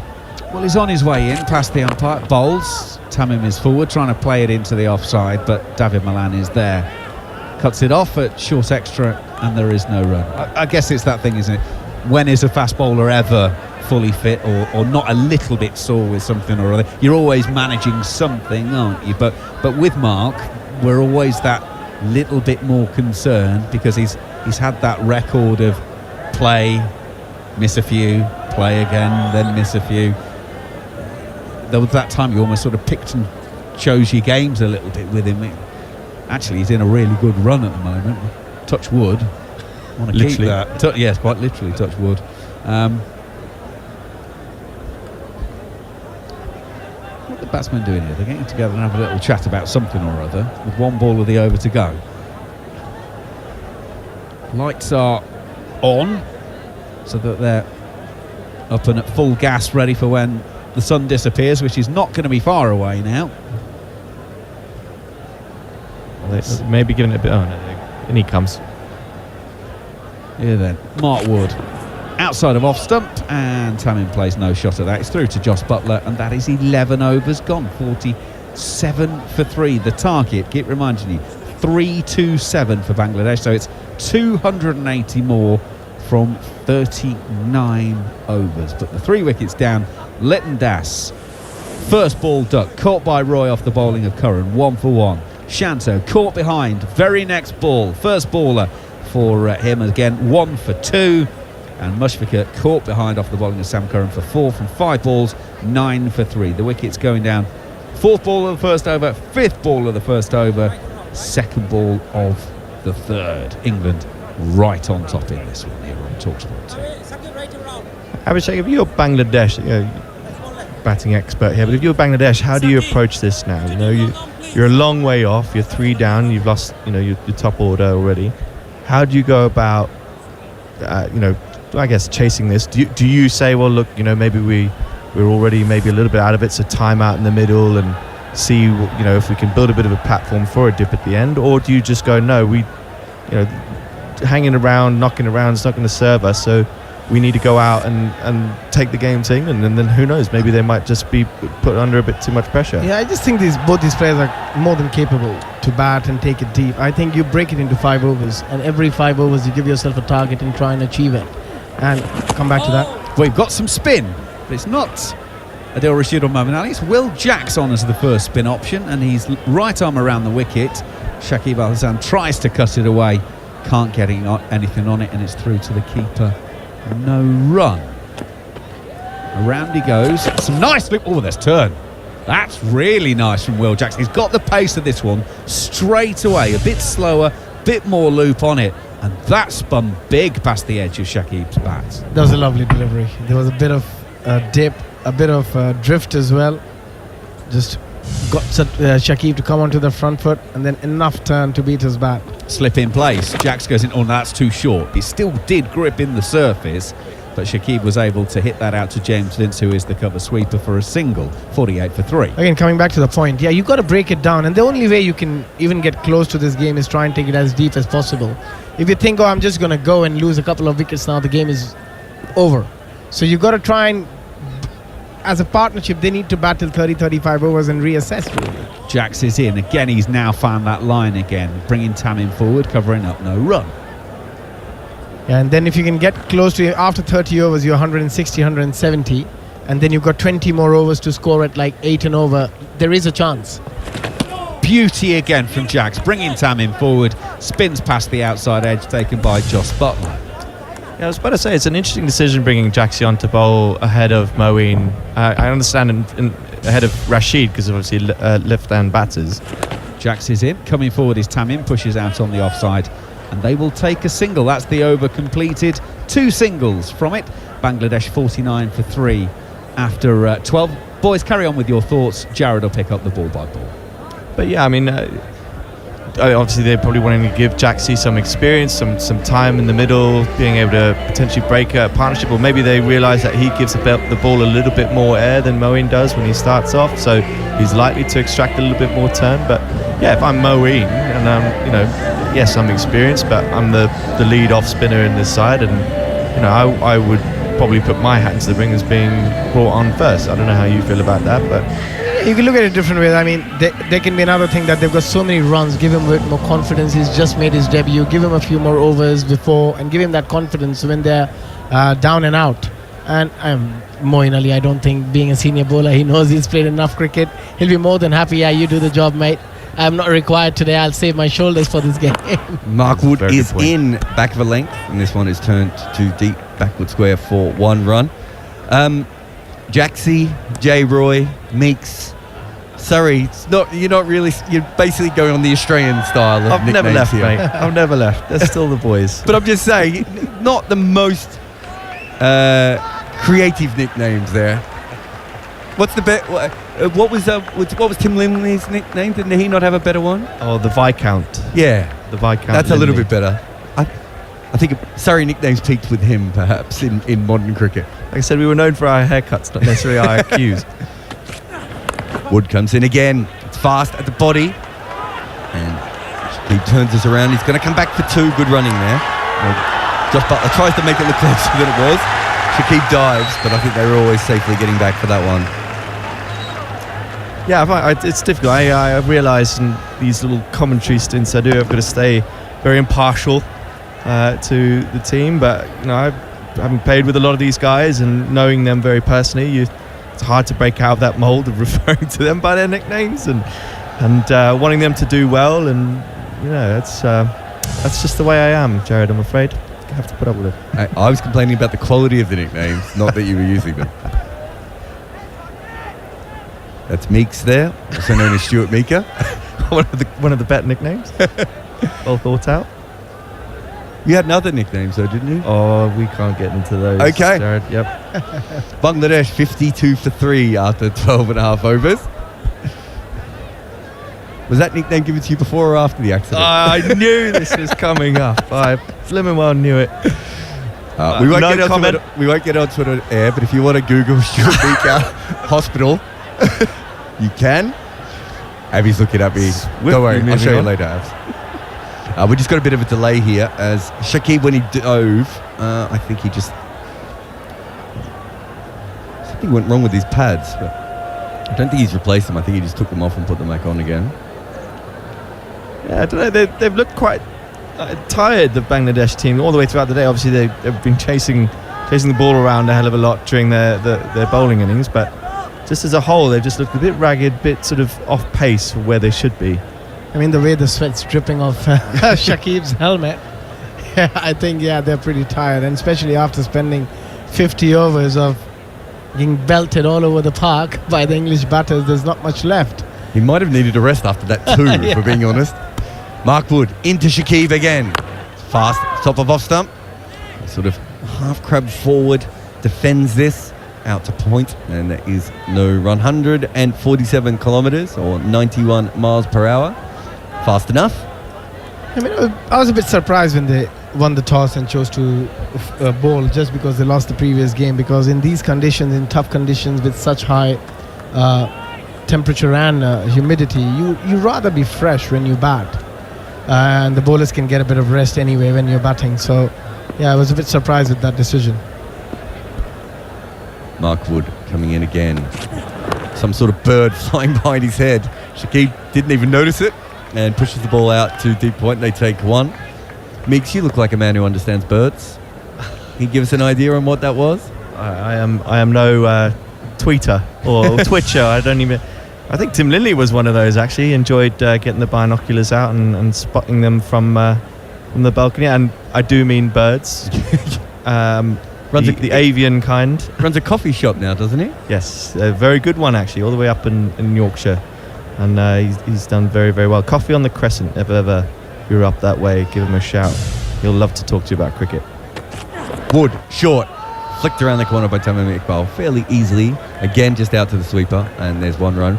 I think of anyone in this, Guy Swindles might know a lot about birds, but Andrew McKenna is the sort of person who would find out the exact kind of bird that is, maybe if it's got a name. Guy's come over. Guy does know what kind of bird it is. We're trying to work out what birds are flying around behind the bowler's arm.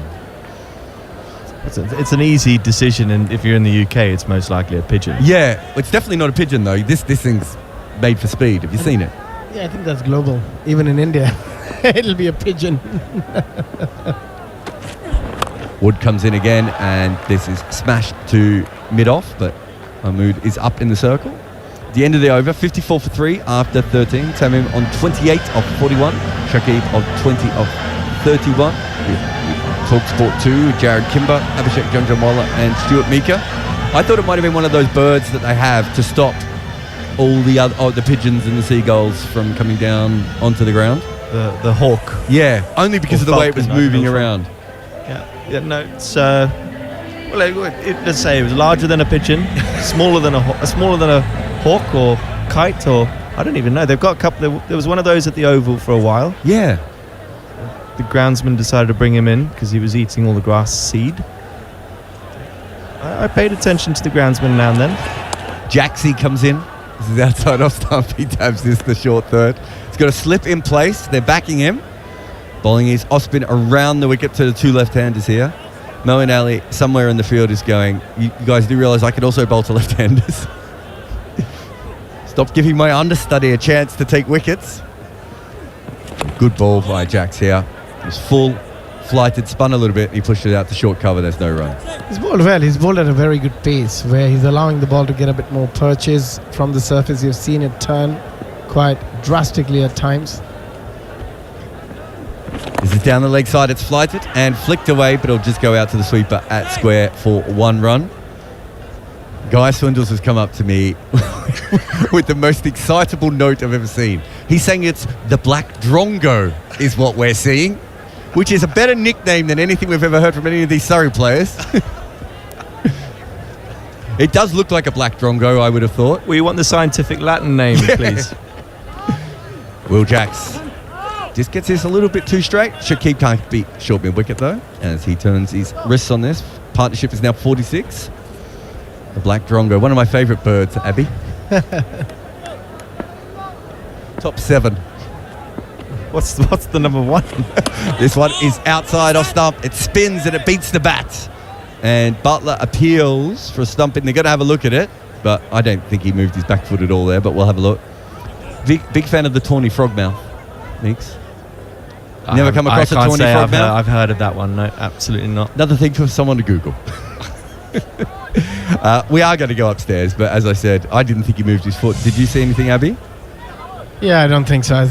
I just think that the on-field umpires sometimes just love going upstairs every time there is an appeal. Though Josh Butler waited for it. He wanted to time it perfectly. Obviously, there's no outside edge, so no issue there for Shakib. I wonder if he did move his foot, but early, and because Butler didn't take the bails off straight away, he's actually missed the chance. Mahendra Singh Dhoni was an absolute master in doing that. He always got the timing right. I think Butler's just a second too late there, but I'm not sure he was ever out of the crease, was he? It might have looked that way to Butler, though. Fairly set to be honest with you. I know we've only just seen it on the replay, but Well, didn't look they like- looked at it once, Meeks, which tells you he was pretty in. Jax comes in again. Oh, he cuts this off stump. It was tight, and he sliced it away, and Adil Rashid's going to follow it down to the boundary, but that has gone for 4. It was a risky shot. We've got enough batter at Wheelchecks, can't believe it, but it is a 4. I think that brings up their 50-run partnership as well. 59 for 3 after 14. Shilbeaker and Abhishek Janjanwala are going to have a break. Monty Panesar will come in beside me. Listening to TalkSport 2, live and exclusive coverage of Bangladesh versus England. Bangladesh obviously lost the first game, so they need a win here, but they're a long way behind in this game at the moment. 52 dot balls in the first 14 overs. They have managed to get 4 boundaries away, but there's been a lot in between where they haven't scored at all, and that's been their secondary problem, I suppose, after losing those early wickets. Sam Curran on a hat-trick, but here's Mark Wood. Hip of Shakib. No, Tamim, sorry. And he turns this around for 1 run. So Monty, if nothing else, they do have their 2 most experienced batters in. That's something. Yeah, that is indeed. I think this is probably, where they need to build a good partnership together, and I think England are very smart, giving Will Jacks a really good go with his bowling. They should maybe look to, get as many overs from him to see what he's like at international stage. We don't really know, his bowling capabilities in the ODI game, and this is the perfect opportunity when England are in such a dominant position. We've got mid-on and mid-off up in the circle. Cover, point, and a mid-wicket as well. No catching player. Wood comes in, it's short, and it's pulled poorly by Shakib off the stickers, I want to say. And it spoons up. Who's that at mid-wicket? Is that Phil Salt, I think, was at mid-wicket. I thought it was coming to him for a minute. Ends up just getting past. Let's have a look. Oh, right off the middle of the stickers. His hand came off his bat, his helmet went everywhere. He was not in control of that, Monty Panesar.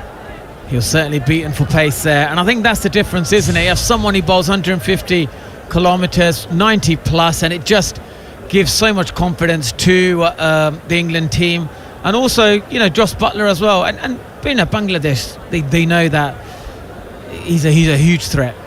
Wood bowling at 150. Yeah, short back of a length, defended by Tamim this time, just out to short cover.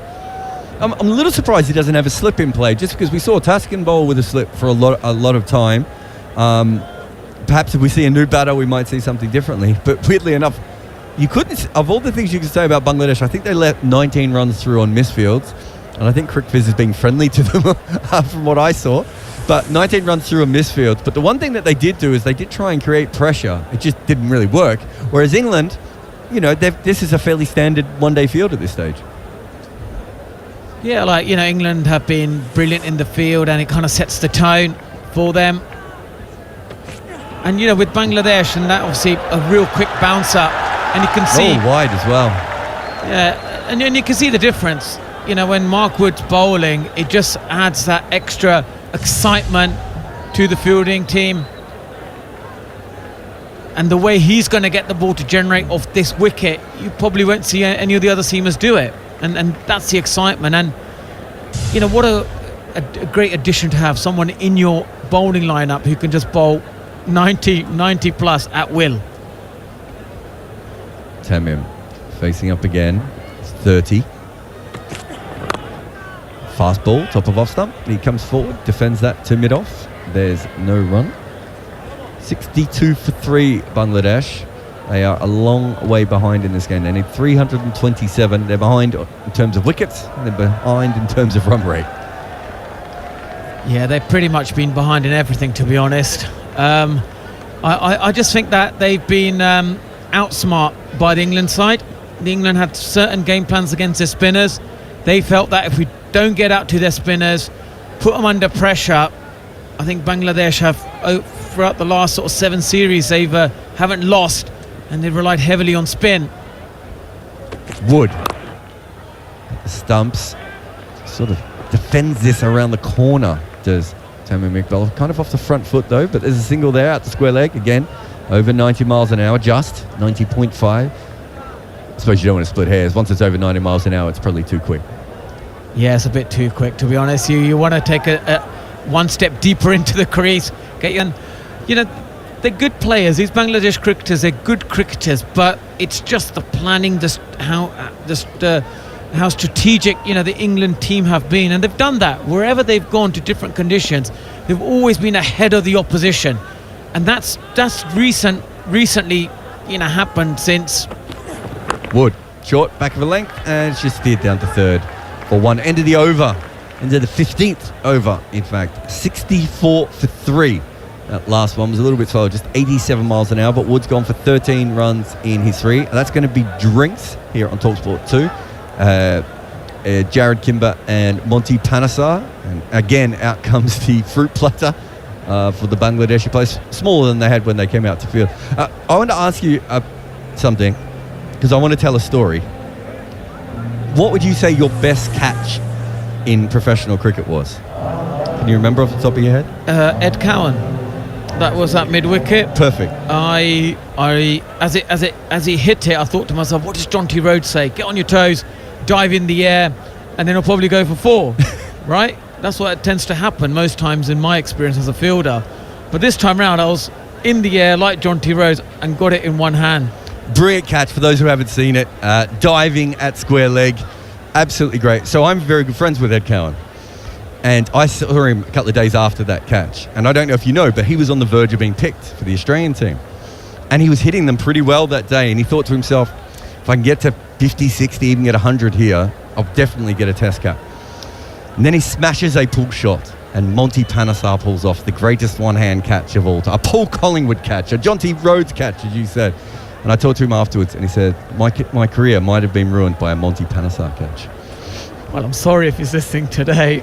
It's okay, because he went on to play Test cricket, so you didn't ruin his life. But I always remember that, and I've never had a chance to talk to you. It's incredible that you remember that catch as well. It went viral. People went. Was that?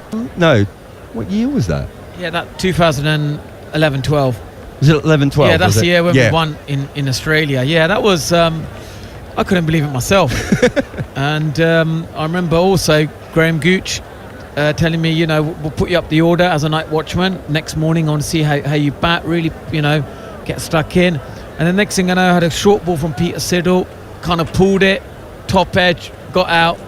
And then I went in the dressing room and I go, can we maybe help me with my batting? I'm at sort of number 11. I want to get to number 8 or 9. He goes, let's start with number 10 first.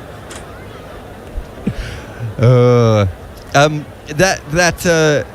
was Australia A. England A, wasn't it? Were you on the Lions at that stage, or was it? No, that's the England. Obviously, it was Australia A you were playing, wasn't it? Yeah, against Australia A. Yep. That's where, obviously, unfortunately, you got to be an unlucky batsman when I take a catch. Well, okay. So let's imagine Monty Panesar made a comeback in Bazball. What would your Nighthawk name be? That's a really good question. Mothman? Undertaker. Undertaker, I like that. Yeah, I've got to be called Here comes the Undertaker. They could play the song as you came out. Exactly. You could rise from the turf. Exactly. Meeks would have been Nutcracker.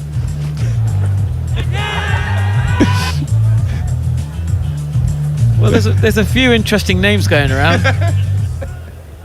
What would you call you? Gee, I don't. What would my bat? Do you know what Danny Morrison's nickname was? Was Duckman, which is also one of my favourite ever animated shows. I'd like to be Duckman. Imagine coming out as Duckman. No. I think Danny Morrison got that because he broke the record for the most ducks in Test cricket in a record time. He was lucky that Courtney Walsh played so much. Back to the cricket after drinks on TalkSport 2. Will Jacks comes in, completely ignoring our conversation, and he beats the outside edge of Shakib Al Hasan. Good spin, good drift. In fact, I'd say, I'll come to you just after this ball, Monty, but I'd say one thing that he's shown is very good drift so far.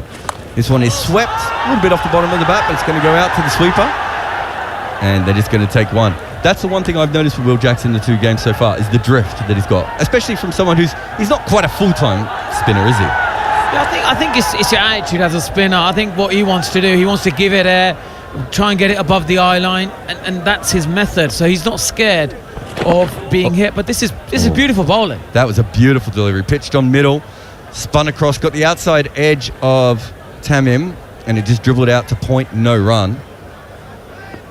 Yeah, and he's just sort of trying to get it above the, trying to bowl it just above his eye line. It's beautiful. Outside off stump and punch to cover. There's no run there. Still got a slip in place. But now he's getting a really good view of the two left-handers facing Will Jackson at the moment. Going, geez, it's spinning a lot. I reckon I'd be handy here, guys. Just a 1 run off the over so far. Tamim Iqbal, left-handed. Gotcha. Pushes out there, gets the outside part of the bat. It's going to go down to third. And that's Adil Rashid following it down there. And they get 2. But again, that's good bowling by Will Jacks there. Yeah, it is. It's brilliant bowling, and I think he bowled very well in the Test matches in Pakistan, and also now he's kind of like. I think what I like about him is that he's not scared of bowling attacking lines. You see a lot of spinners bowl into the wicket, try and protect their figures, but he wants to take wickets. He wants to turn the ball. He's got an edge there, and it goes to third. This time, Adil Rashid is maybe a little bit finer, and he stops out. Just 3 runs off the over, so 67 for 3 here on TalkSport 2 after 16 overs. The required run rate is 7.65. It feels... I was going to say it feels optional, but I don't think optional is the right word at the moment. It feels unnecessary to mention it too much. They're a long way behind. They need 327, but they do have their 2 best and most experienced players out there. Tamim Iqbal's moved on to 33, and Shakib Al Hassan is 27. But you're right with Will Jacks. I mean, he's not bowling into the wicket like in a modern sort of part-timery finger spin way. He's bowling up. And it looks good. I like the loop on it, the drift and everything else. Also, he's got good bounce on this wicket. Yeah, with the height is such a high release point, he's going to get that bounce. But it's just, you don't often see that. Young spinners are taught to do that, but not many do them. You know, they always protect their figures, or they don't want to get hit for runs. But I think Will Jacks, he's not scared of that. He really wants to give it air, get his fingers to complete the action on his bowling, and that's a good threat. Good threat. You know, for England to have, because you know they're going to probably play on these turning wickets. Yep. And for him to be in this World Cup squad, he's got the likes of Liam Livingstone, you know, to compete with, and he's got to show that he's a threat with the ball and the bat. Yeah, definitely. But it's just, again, look at that: Liam Livingstone, Moeen Ali, Adil Rashid, Will Jacks. Look at the depth of English cricket. Incredible, yeah. Shakib pushed that last one to point. He backed away a little bit. Wood in again, round the wicket at him. He flashes this. This might have been dropped at point. They're going to get a couple from the fumble. Phil Salt comes around. No, they just get 1. He slashed it that hard. Was that a drop, Monty? Well, no. Just short. Just another good piece of field from Jason Roy. He did very well there. It was hit very, very hard at him, although he's frustrated that he didn't get more on it. But he saved the 4. 68 for 3. Tamim. Mark Wood is going to be coming around the wicket to him. Oh, he's hit him. He's hit him in the shoulder. And that's rattled him because he sort of walked down the wicket, lost for a second there. And then he's gone back into his crease. It's hit him, I would say, either just above the badge or right on the point of the shoulder. I was right the first time. He completely lost sight of that, didn't he? Yeah, he did, and I think that's what Mark Wood is capable of doing. He's capable of bowling these skiddy bouncers. He kind of deceives you with the one that goes right above your sort of head, and then he comes really at you. And I think that's what's been really impressive about Mark Wood, is that he's bowling it with pace, but he's also knows how to attack the batsman now. He's had him again, another short ball, and he ducks this time. He looks like a cat on a hot tin roof at the moment. His feet are everywhere after he's played that shot. It's not getting a lot of pace out of this surface, Mark Wood. The Merpor is not known for quick bowlers enjoying it, but it's that skiddiness, and it's hard to get away from, and that previous ball definitely bothered Tamim Iqbal. Neither of them have been bouncers, both been more back of a length, well, between a back and a length and a bouncer. So that tricky position. He's got 2 balls to come in this over. Be really interesting to see what Tamim Iqbal does here. We saw Shakib back away earlier in the over, again to a very fast delivery. Here comes Mark Wood around the wicket, and he leaves this. Well, of all the things I was expecting them, I was not expecting him just to shoulder arms to the next one. But 3 dot balls in a row to Mark Wood. Yeah, and I think that's what he's able to do, because I remember speaking to the great Waka Yunus. He goes, if you're going to bowl a bounce, you've got to bowl it at the body. And that's what I think Mark Wood is doing now. He's using his pace much more effectively. He's coming at you, and when you're bowling at this pace, he's basically beaten him for pace there, and he couldn't really quite get there, so he left it. And he's going to be a handful, isn't he? It's going to be exciting to see how this year how he bowls, because he's an absolute massive asset to English cricket. Wood short again, and Tamim ducks it. That was another good bouncer. It didn't beat him by too much because it didn't really bounce that much. That's the end of the 17th over. Bangladesh need 259 of 33 overs. It's not looking likely that another low-scoring game. Mark Wood has 14 runs from his 4 overs so far here on TalkSport 2 with Jared Kimber and Monty Panesar. Looks like we're seeing Will Jacks come on again. Well, stay on, I should say. Shakib with his light green cricket shoes. Don't quite match his kit, if we're being honest. Got to talk to the sponsor about that one. We're in Mirpur as Shakib is going to be facing Will Jackson's off spinner. Reverse sweep off the toe of the bat to cover. Not what he wanted. Shakib has a bit of a laugh. Still got a slip in place. He's 28 of 41. Both of them, their run rate now has dropped below 4 runs and over. Short outside of stump. Again, he can't put it away though. He's hit it straight to Rashid at backward point, who I think has fielded almost the last 9 balls that Will Jacks has bowled, other than the reverse sweep that was supposed to come to him and ended up at short cover. Jacks again. Sweep, top edge.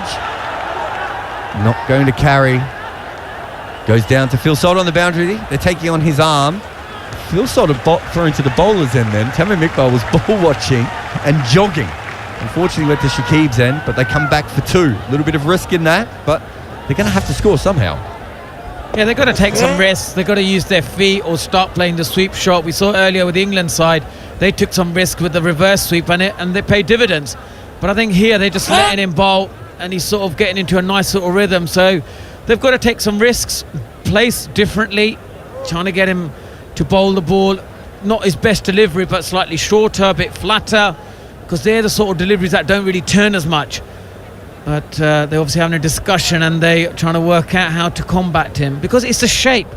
When the shape is good, it's very difficult to then even to come down the wicket, to line up the spinner. So I think credit should be given to Will Jacks, the way he's bowling. He's bowling beautiful rhythm right now. Shakib backs away, gives himself some room, plays the Dawud Milan shot over cover here, but he doesn't time it very well.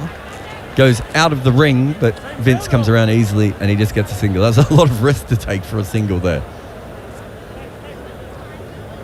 Jacks has gone for 13 after 3.4. 2 balls to go in this over. Tamim looking very serious at the crease here. This is short outside off stump, and he's hit this straight to cover again.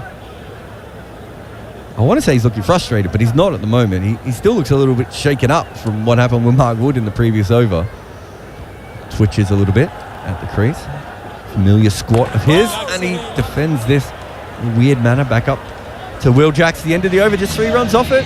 After 18 overs, 71 for 3 here on TalkSport 2 with Jared Kimber and Monty Panesar. England well on top. Yeah, they've been top throughout the whole day, and I think they just keep on applying the pressure. And I think Josh Butler's been very sort of smart here as well, giving Will Jacks an opportunity, knowing that the Bangladesh, to test the both left-handers, the experienced campaigners as well. So, this has been really good from England. They've been brilliant throughout the whole day, and also with Bangladesh, these are the 2 most experienced batsmen. They know these conditions really well inside and out, and they may be targeting later on to accelerate. But there isn't much in their batting lineup, to be honest. Even at 6 or 7, some of the guys coming in relatively inexperienced, and now they've obviously got Moeen Ali, the experienced man, coming in. I'm sure he'll get the ball to bite on these friendly spinning conditions. Yeah, he's been standing at slip, desperate to come in. I think 2 left-handers at the crease. One of them's been knocked by Mark Wood's short ball. I'm assuming he will have a slip as well. He does. Move them into place. Long on and long off back. Someone out on the sweep and someone out at deep point. This spins, and there might have been something on this. I don't know what it was. It ends up going between the keeper and slip, and it goes off for 4. It's buys. I thought I heard a noise, but I'm not sure what that noise was. Yeah, he got it to bite from ball 1, which is not a surprise, but it's completely deceived everyone. Saqib Al Hassan, Josh Butler, even the slip, man. And that's definitely kicked off. And there seems a lot of, once the wicket breaks up, it seems a lot more turn in the surface. Well, Butler missed that by 1.5 foot in the end. There was a noise. I still don't know what that noise was, but I don't think it was bat or pad. This is outside off stump quicker. He back cuts this. Mahmood stops it. They still get through for a single. So Will Jacks, he got 5.9 degrees of spin so far and 1.7 degree of drift. That's a lot. That is a lot of drift. You certainly don't see that very much. He's putting a lot of revolutions on the ball. Bowling quite slow as well. Moeen Ali bowls quite slow here. It's full and off the toe of the bat and goes back to the bowler. No run. Yeah, you can certainly see the contrast in Moeen Ali and Will Jacks. Like, Moeen Ali is probably not getting as much drift. Comes in again. This is the straight one. He defends this. Tamim thinks about a single, but he's sent back by Shakib. He would have been run out by miles if they tried that. But he seems to sort of, bowl it into the wicket a little bit more. The trajectory is slightly flatter, and he's getting the ball to bite. But it'll be good for Moeen Ali as well to get a good bowl in here. Round arm, this one from Moeen Ali. Just drops his arm a little bit. It's full outside our stump. Push to point, or push to cover. No run. Tamim getting stuck a little bit here, especially since he's been hit by Mark Wood. Really slowed down. Gets into his stance. Moeen round the wicket to him. Pushes this on the offside. He holds his hand out to Shakib to say, why are you not running at these? Shakib looks at him to say, because there wasn't a run there. 76 for 3 after 19. Bangladesh need 251 with 31 overs remaining at Mirpur. And Tamim has got himself stuck. Shakib's still turning the strike over just a little bit easier at the moment. Next into bat is Mahmudullah, who can bat. Used to be an all-rounder, but I used to bowl off-spin, in fact, but his shoulder is playing up, so he doesn't bowl anymore. Then you've got Afif Hassan, who, again, is a batter who bowls a little bit. And then you're into Mahidi Hassan, who I would say is more of a bowler who can slog them and hit them a little bit rather than a genuine all-rounder. They want this partnership to go for a while, but they're falling further and further behind. Required run rate over 8 as Will Jacks comes in again. This is a weird paddle shot.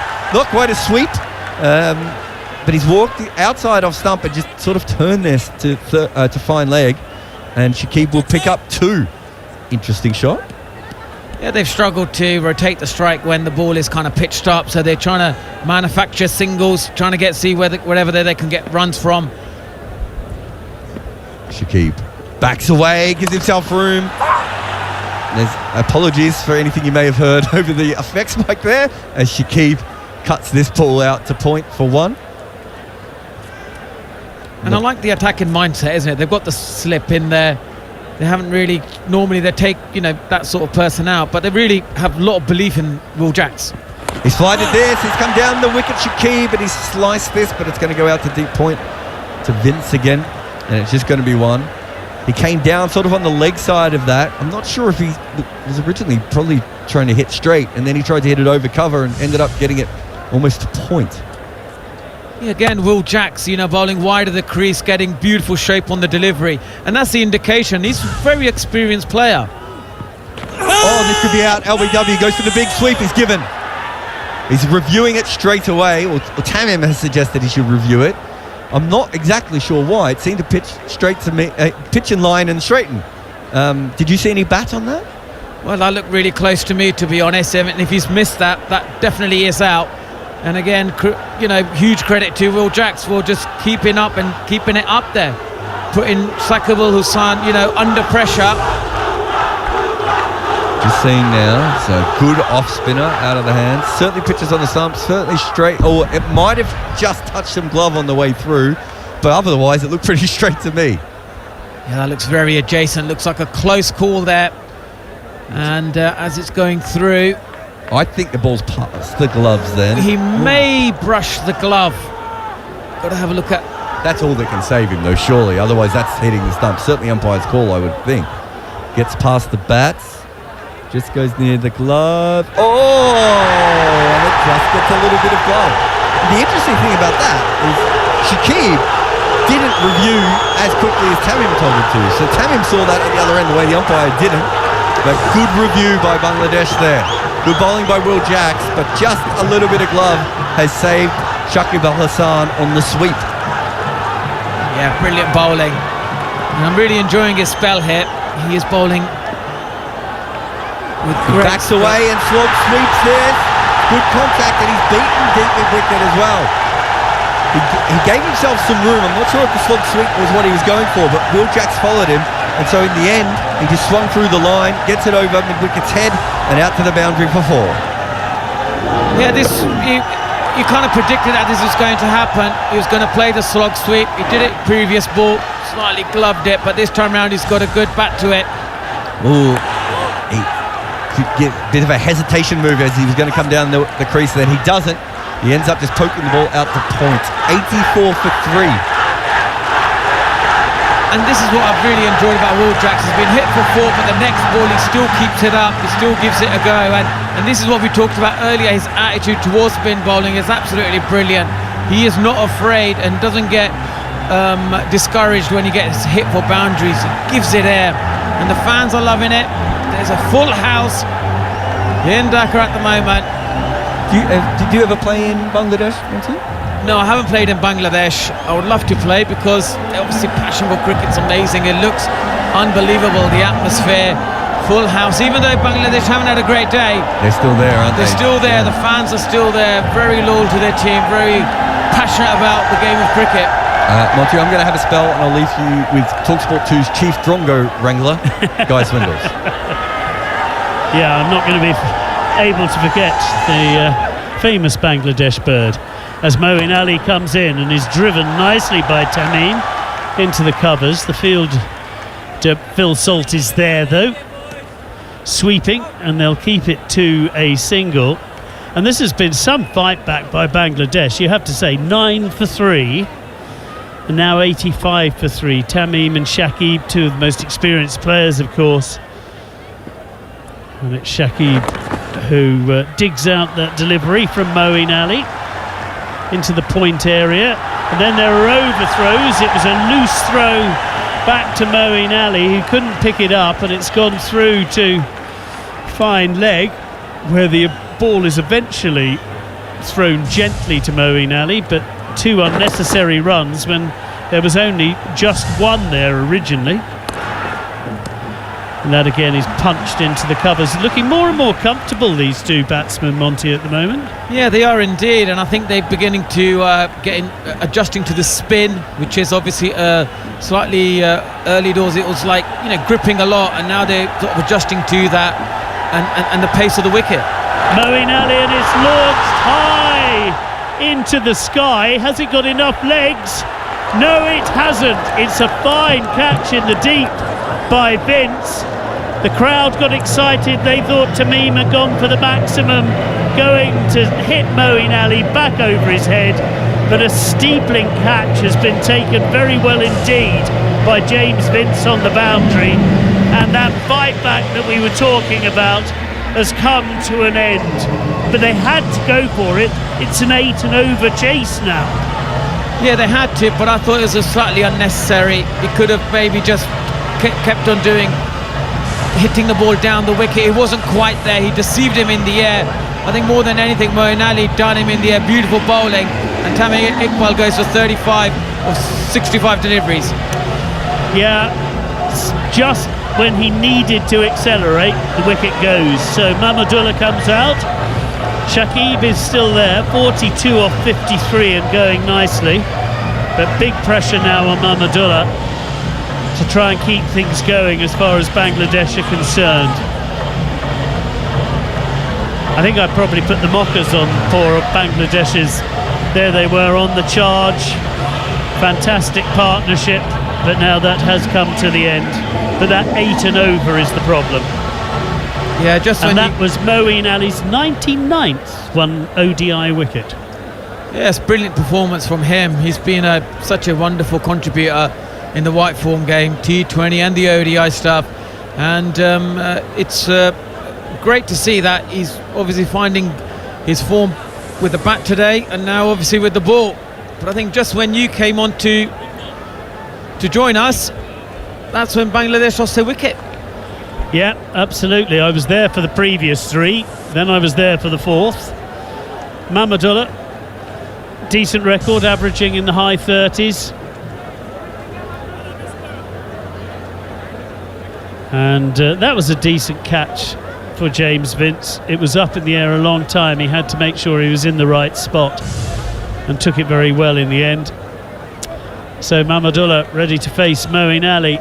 Oh, and he very nearly plays on. It squirts out off a big inside edge through the vacant backward point area and ends up at deep square leg where they go through for a single. But welcome to the wicket, Mahmudullah, with a lovely delivery from Moeen Ali.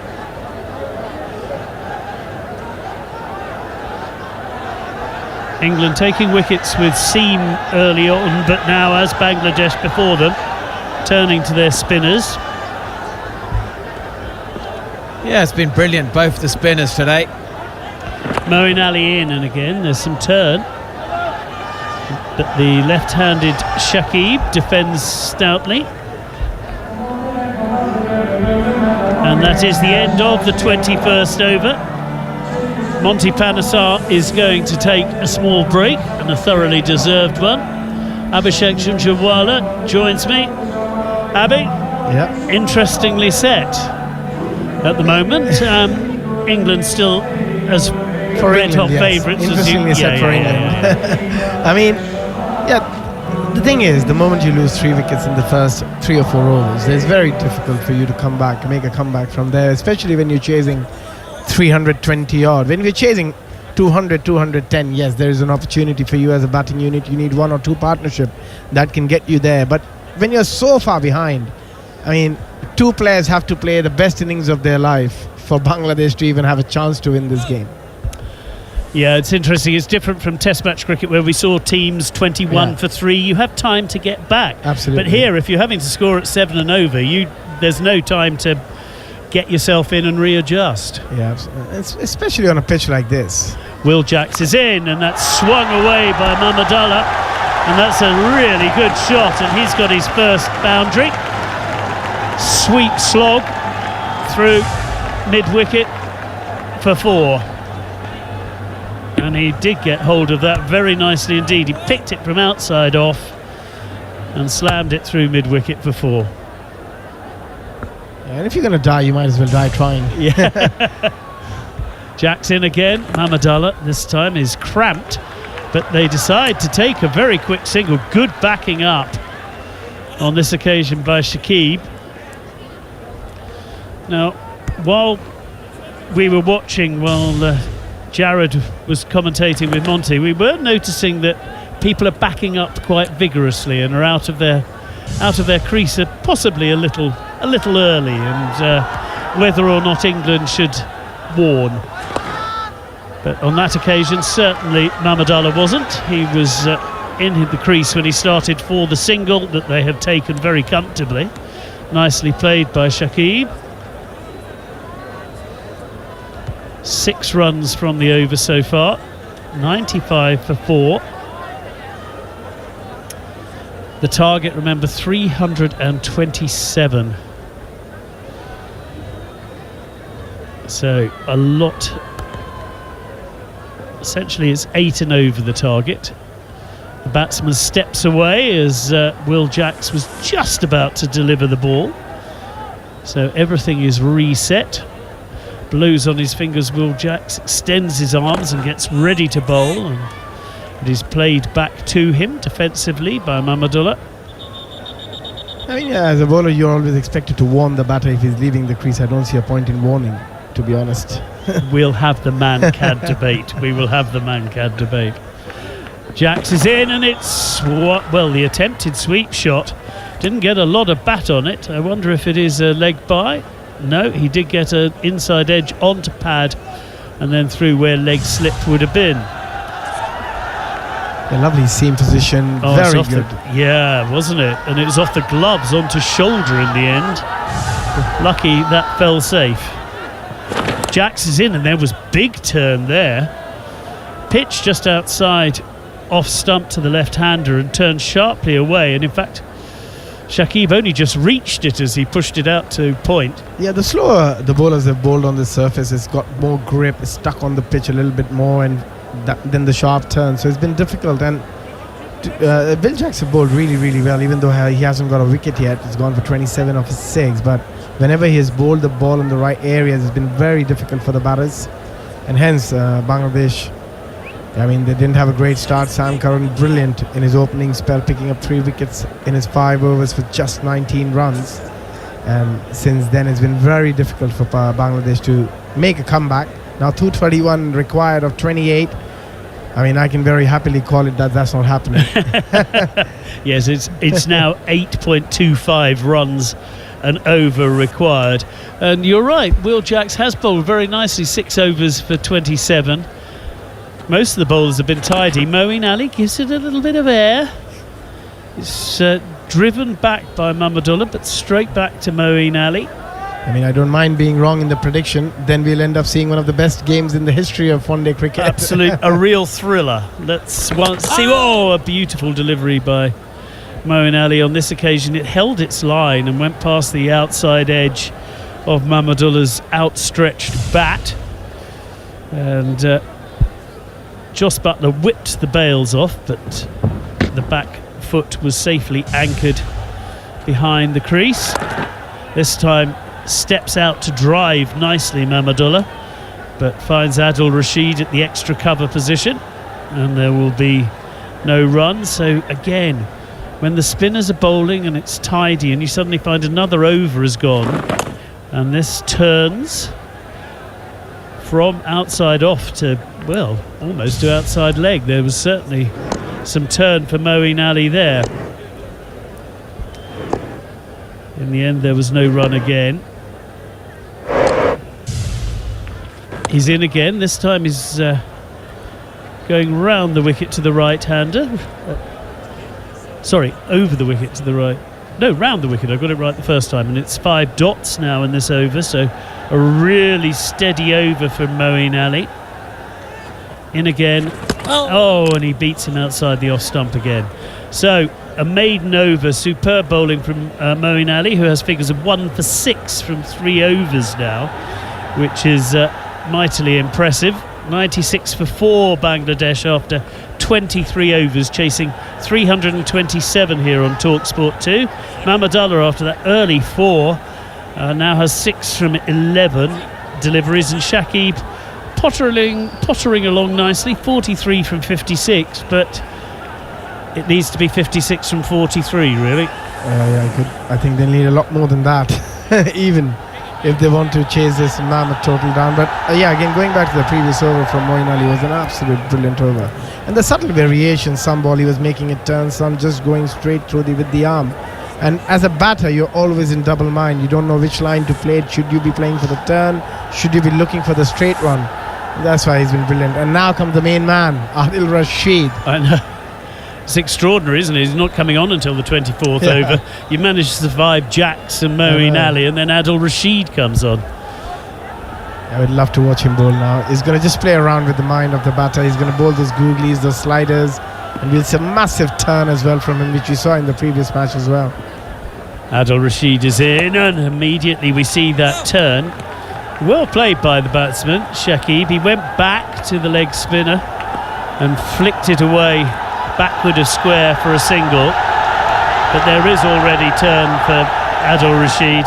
He also seems to enjoy bowling under lights, I always think, as well. Yeah, it's always a bit more fun. You can get a bit more grip out of the surface. So yeah, he's definitely enjoying it at the moment, especially the way he bowled in the previous match was a masterclass of leg spin with those variations, and the turn he produced, just brilliant. Adil Rashid waiting for Mahmudullah to settle and be happy with the field. Much bigger crowd today than we saw for the first ODI. And that, again, a little bit of spin.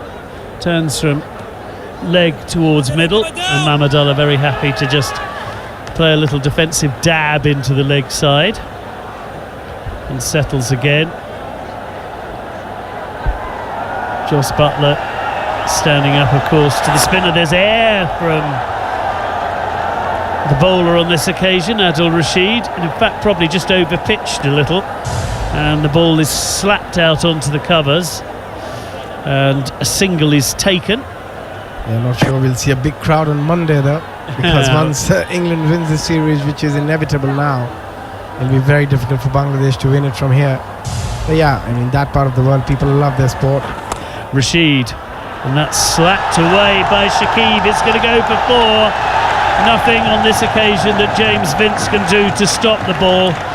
It was a little bit short, it was a little bit wide.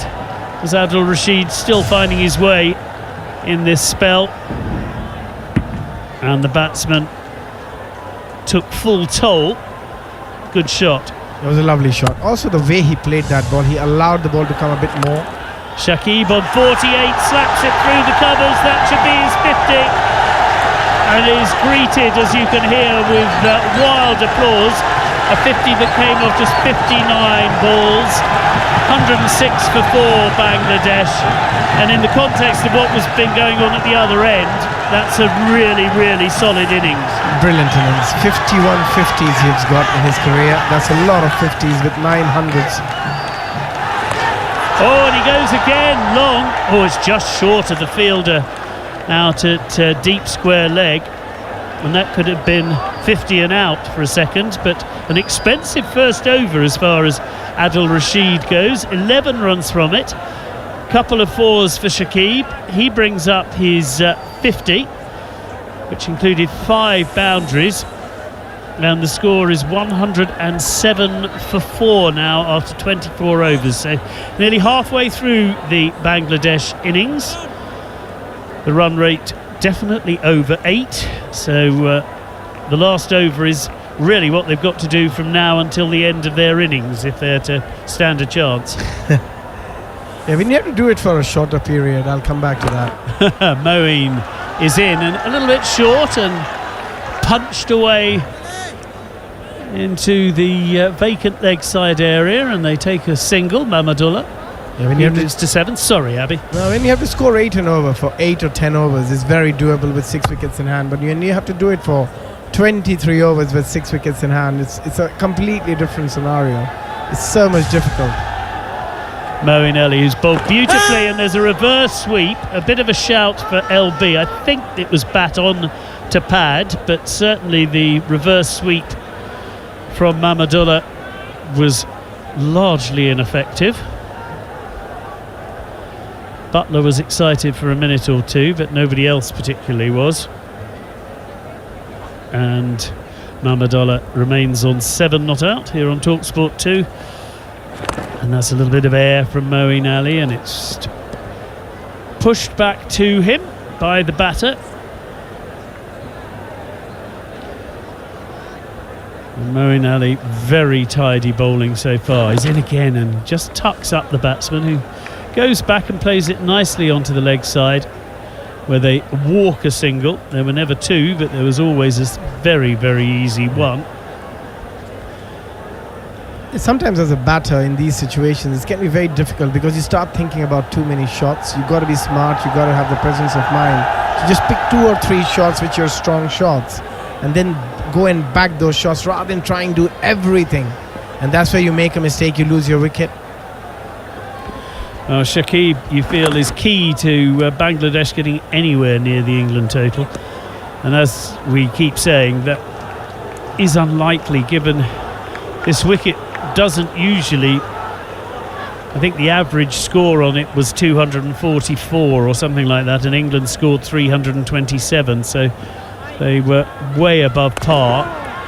And that's a hoik really by Shakib, who laughs to himself, stepped outside off and gave the slow delivery something of a slam, but it was straight back to the bowler for another dot ball.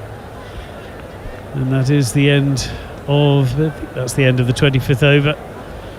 Just two runs. Moeen Ali now has figures of 1 for 8 and really is bowling nicely. Shakib 54 not out, Mahmudullah 8 not out. Batsman understandably having something of a drink as it is pretty warm out there. It looks like very, very hot. The sweat's dripping. And you lose so much salt from your body as well when you're sweating so much. Makes it so much more difficult. But yeah, it shows that still he's very, very fit. He's very keen, Shakib. He's not young anymore, but he's still doing it out there at different levels at franchise cricket, or it be for Bangladesh. He's just been a terrific cricketer for Bangladesh over the years. Hasn't he just? As Adil Rashid, who's been a terrific player for England over the years, sees his first ball punched through the vacant point area for a single. As the television near us begins to show the greatest hits of the Shakir innings so far. We wait for Adil Rashid to continue his over and see whether he can get the ball in a better place than possibly he has so far. And that is fetched from outside off. It was given a little more air, but Shakib did well to slap the ball from wide outside off into the leg side for a single with the controlled sweep shot. Not a pretty sweep shot, but an effective one. And he moves on to 54, the left-hander. Left-right combination with which the bowler needs to adjust, and there was turn there for Adil Rashid. In the end, Mahmudullah played it quite well, but he suddenly realised that the ball was turning as he went for the looked to drive and then checked the drive and played it out to backward point. In again, Rashid gives it air, and there's an edge that flashes past poor Moeen Ali at slip, not by much, and the ball goes for 4 with a slight mucky bit of fielding back in the third man position. And it's Darwin Malan who couldn't stop the ball going over the boundary ropes. And it was, it was a wild swing. And he got a thick outside edge. But with the slip there, that was a risky shot, but he got away with it. And Malan, well, he didn't get away with it when he tried to flick the ball back. And he piled into the boundary sponge, and then so did the ball. Oh, and another ripper. As suddenly Rashid is hitting his straps after that loose first over. He's bowling beautifully. And he beats Mahmudullah for fun outside his off stump. Now, is it time for the googly, you wonder? Rashid comes in. No, not yet. Pitches it on leg. And it's played gently into the mid-wicket area, and they can go through for a single, but a much better over. 7 runs came from it, but that was because there was a 4 off a thick outside edge that only just flashed past Moeen Ali at slip. At this stage, well, England weren't that much further ahead, but they just kept going and then sped up. So, and had wickets in hand. So Bangladesh need 211 of 144 balls. It's a tough ask under lights against this England attack. But Rashid looked much better in that second over. Yeah, much better. I mean, he got the line right, he got the length right, he got the pace right. And now it's Moeen Ali. Moeen Ali bowling, and he's smacked straight back, but only for a single. England have got their field placings pretty well set to make run scoring as difficult as possible. Mahmudullah moves on to 15. Shakib, who really has batted well, he came in with the score at 9 for 3 and has rebuilt this innings. But that on that occasion, again Moeen Ali bowling very nicely to the left-hander, bowling right arm round, and that is just tucked into the leg side. There isn't a run. Moeen Ali, and again a little bit shorter, and that allows Shakib just to flick the ball round the corner this time, and they can take a single. 209 now needed off 141 balls here on TalkSport 2. At least the crowd are making a noise now. It was subdued earlier when England were in such complete control with the bat, and indeed when Sam Curran took 3 wickets in these first 2 overs, including being on a hat-trick. And that's played straight to mid-on. There is no run, and Moeen Ali racing through his overs as he does. Suddenly find that it's very nearly at the end of another Moeen Ali over, and they decide that there is a single because it's nicely played, directed just to the left of the mid-on, who being right-handed has to run round and pick the ball up, something that the 2 batters had spotted, and they go through for another single. 119 for 4. Moeen Ali again unafraid to give the ball a little bit of air, sees it tucked away square of the wicket for a single. So it's another run. I will leave you with a few words from Abby, and then I shall hand you over to the marvellous Mr. McKenna. 120 for 4 after 27, 207 required of 138 deliveries. They're a bit behind, not bit, they're a lot behind here. Bangladesh, Mahmudullah on 16 of 24, Shakib 57 of 67. They've got a lot of work to do if they want to get even close to this target. Start of a new over. Shakib is low down to the ground as Rashid bowls him, hits over square leg and will take a single. 121 for 4. Of course, Friday lunchtime in the UK means we're getting closer to a weekend of more sports.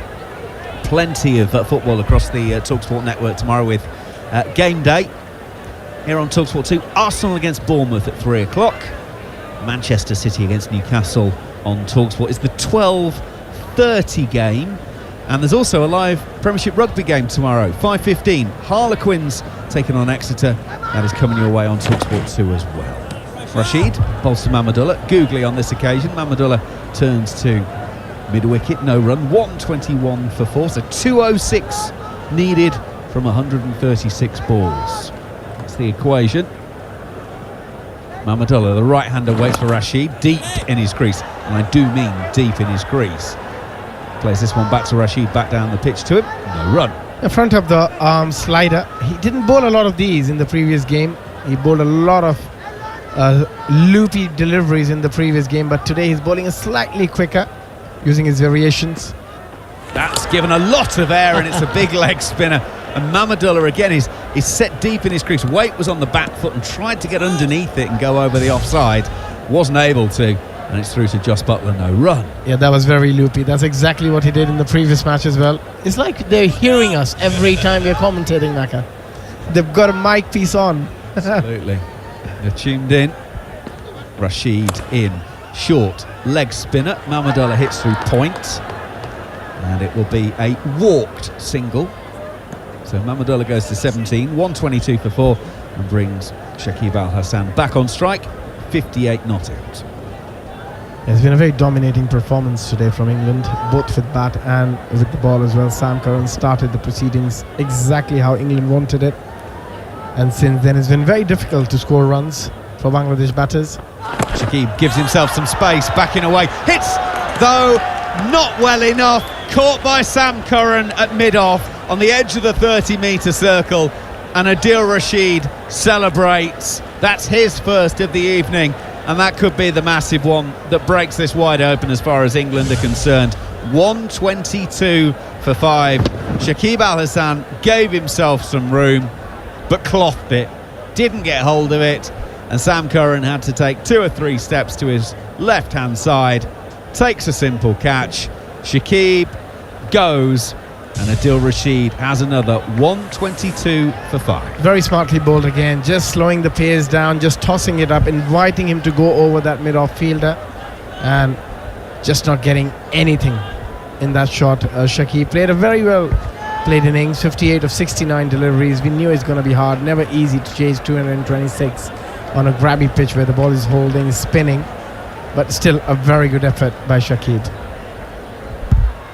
58 from 69, 122 for 5. Yeah, as Abby mentioned, Bangladesh were in all sorts of trouble early doors. They lost Litton Das and Shanto in consecutive deliveries, both for Golden Ducks. They were 1 for 1, 1 for 2. That became 9 for 3 as Mushfiqur was caught behind. That 2 balls into the third over. Tamim and Shakib then put on at least a stand. Tamim out, caught by Vince off the bowling of Moeen Ali for 35 with the score on 88. And then 34 put on for the 5th wicket for Shakib there. Out. Afif Hussain is the new man. Got a large job on his hands. Cool, has he ever? Moeen Ali is going to bowl to Mamadul. The right-hander hits to long on all along the floor. Vince does the fielding, 123 for 5. Stuart Meaker moved back into the summarisers chair. And Adil Rashid gets himself another one. Yeah, these spinners have bowled very, very well here. From what I've seen, obviously they've got extracted a large amount of turn off of this pitch. You know, it was turning for the Bangladeshi spinners, of course, but I've been very impressed with how Moeen and Will Jacks and Rash have all kind of mixed up that large amounts of turn with the ones that have skidded on quite nicely onto the bat. Afif's first ball, he's coming forward the left-hander. It's pitched outside of off stump and turns and bounces and goes through to Jos Buttler, beats the outside edge of the bat. It seems it's a very repeat play that we've seen there. A lot to the left-handers outside off stump. The Bangladeshi batsmen have been prodding and pushing at it. Slightly shorter from Moeen Ali on this occasion. It's been played off the back foot by Afif, and it is Adil Rashid in at short mid-wicket. He does a good job of stopping it, no run. But it's one of those where it's actually spun almost too much, you know. So it's beating the outside edge by so much. There's nothing that the batsman can kind of do about it. Moeen Ali down the leg side on this occasion, nothing on it. It's going to go away for 4. And now it's all about what it did, and it did just brush the pad or the thigh pad on the way through, so it is 4 leg byes rather than wides. Bangladesh go to 127 for 5. Yeah, he got a little lucky there, I think. Mo just got a little bit of a tickle. Probably tried to go a little bit greedy to the new batter, trying to straighten it up after he beat the outside edge. But just a little bit of a freebie let off of the pressure to the new batter. Moeen Ali in. Solidly forward is Afif, playing a forward defensive shot, pushes it back down the pitch. No run. England batting earlier. 326 for 7. Average first innings score on this ground in the region of 230. So England blew that one well away. 132 from Jason Roy. He's watching on as Afif comes forward on this occasion. Plays the delivery from Moeen Ali out to cover, and there's no run. 29 gone, so 200 are needed from 126 balls, with Bangladesh 127 for 5. Yeah, it's interesting that when we were watching them, when we were watching England bat to start with, they didn't fly out of the gates as they normally would in the first sort of 10 overs, taking it to the bowlers right from the get-go, getting ahead of the rate. They played with measure, their control. They took their time getting in, and they kept their wickets in hand. But there was that noticeable change as soon as Jos came in, and him in conjunction with Jay Roy. They bat, as the stats would suggest, they bat very well together. Rashid with a googly. Mamadullah pulls into the leg side. A couple of bounces out to James Vince, who's sweeping, single taken. And then there was that little period where Jay Roy really took it to the Bangladesh attack and seemed to just whack everything for 4 or 6. I think it was not far off when Bangladesh took the other power play, and that just completely changed the game, on its head. And 327 is a mammoth total. We didn't think that they were going to get that at the start, but suddenly that injection from Jos and Jay Roy made it look very easy to get to it. We mentioned the first 10, 40 for 1 England after 10, and that was actually the slowest of the 10 over blocks, and we normally talk about in these conditions that being the best. Rashid is in, forward is Afif, pushing out to mid-off, no run. Yeah, 40 for 1 in the first 10, then 56 for 1, 61 for 1, 62 for 2, and the last 10, 107 for 2. So right there, those numbers tell you all you need to know. The accelerator was pressed throughout from a solid base. This occasion, Rashid is in. Afif gets in a bit of a tangle, hits the pad, runs up, doesn't take the gloves on the way through. No run. I'd say what would have been interesting as well is if Milan had managed to stay in for a period of time.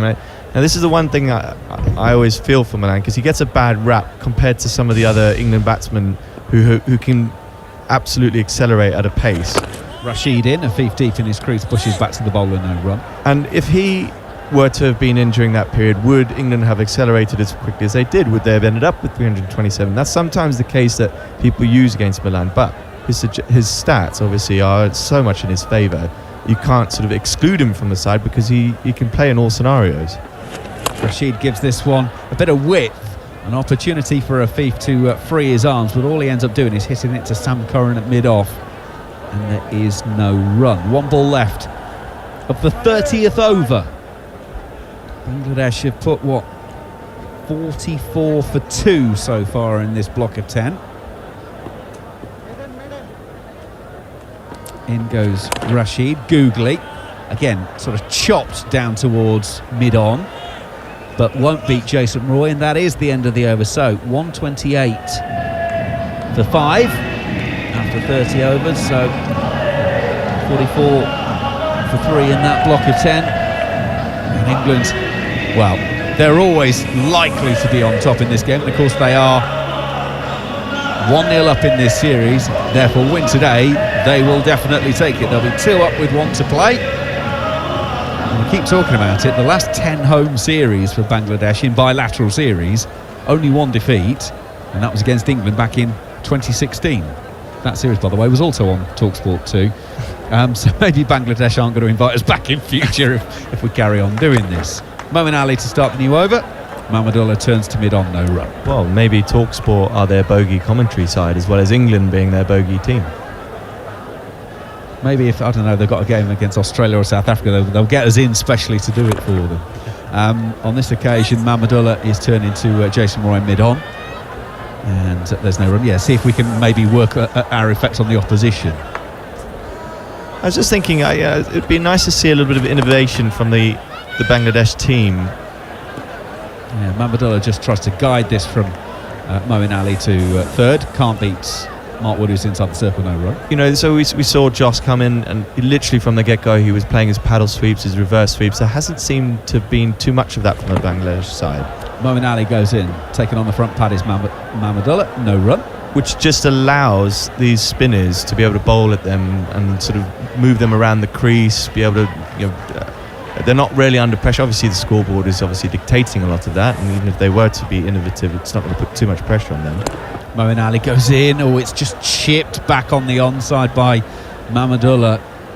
About 2 or 3 metres away from Moeen Ali. He's not able to get across to take what would be a remarkable caught and bowled. So single taken, 129 for 5. But consolidating here is not serving them any purpose. They're not learning anything. They're not trying. The likelihood is that they're not going to go on to win this game. But at least they can get some experience of certain periods of creating pressure, putting it back onto the bowling team. And there's just not a lot of that going on at the moment. Moeen Ali is in, round the wicket to the left-handed Afif, who is now 0 from 11 as he plays this out on the offside. Needing 198 to win. From 114 balls, yeah. 129 for 5 it is after 31 here on TalkSport 2. So, I mean, it's an interesting innings. This is Afif's 24th one-day international. If he was sort of 3 or 4 games in, still trying to establish himself, then maybe you could understand. But for a guy who has sort of established himself in the side, yeah, you kind of think, well, I can't quite see where you're going from. But anyway, Adil Rashid starts the new over with a huge loopy leg break that Mahmudullah has a big hack at and gets it back with a point, and David Malan escorts it to the boundary edge. then pulls out one of the worst dives I've seen in a very long time. Goes feet first into the rope and can't prevent it from going for 4. It was a very laboured chase after the ball. There was actually a little bit of a wry smile from Phil Salt there, sort of laughing as he saw David Milan's face, realising that he was never really going to be able to chase this down. Those legs looked like they were wrapped in cement. Yep, Phil Salt had eyes on the ball and could see exactly what was coming there, unfortunately, from an England perspective. 1-3-3 for 5 then. Rashid goes in, bowls, googly I think it is, or front of the hand, certainly it was a bit different. Mamadullah turns it out on the onside, no run. By the way, the wicket, Shakib Al Hassan, when he was caught by Sam Curran, means that Adil Rashid is now level with Stuart Broad, 3rd all-time wicket takers for England in one-day internationals. And Mamadullah pushes out on the offside. You'll be amazed to hear James Anderson is the man at the top of that list. Really? 269 wickets. The bloke behind him in second place, I've never heard of this bloke. Jared, could you do some research? Bloke in second on the all-time wicket takers for England, some chap called Goff. I don't know. Mamadullah off the back foot, hitting square on the offside. Takes the single, 134 for 5. Good afternoon, Goffy, if you are listening, by the way. Hope you're doing well, mate. Angry man, from what I've heard in the circuit. I imagine he's a very happy man at the moment, getting some of the England boys back. Obviously, Harry Brook heading back to Yorkshire.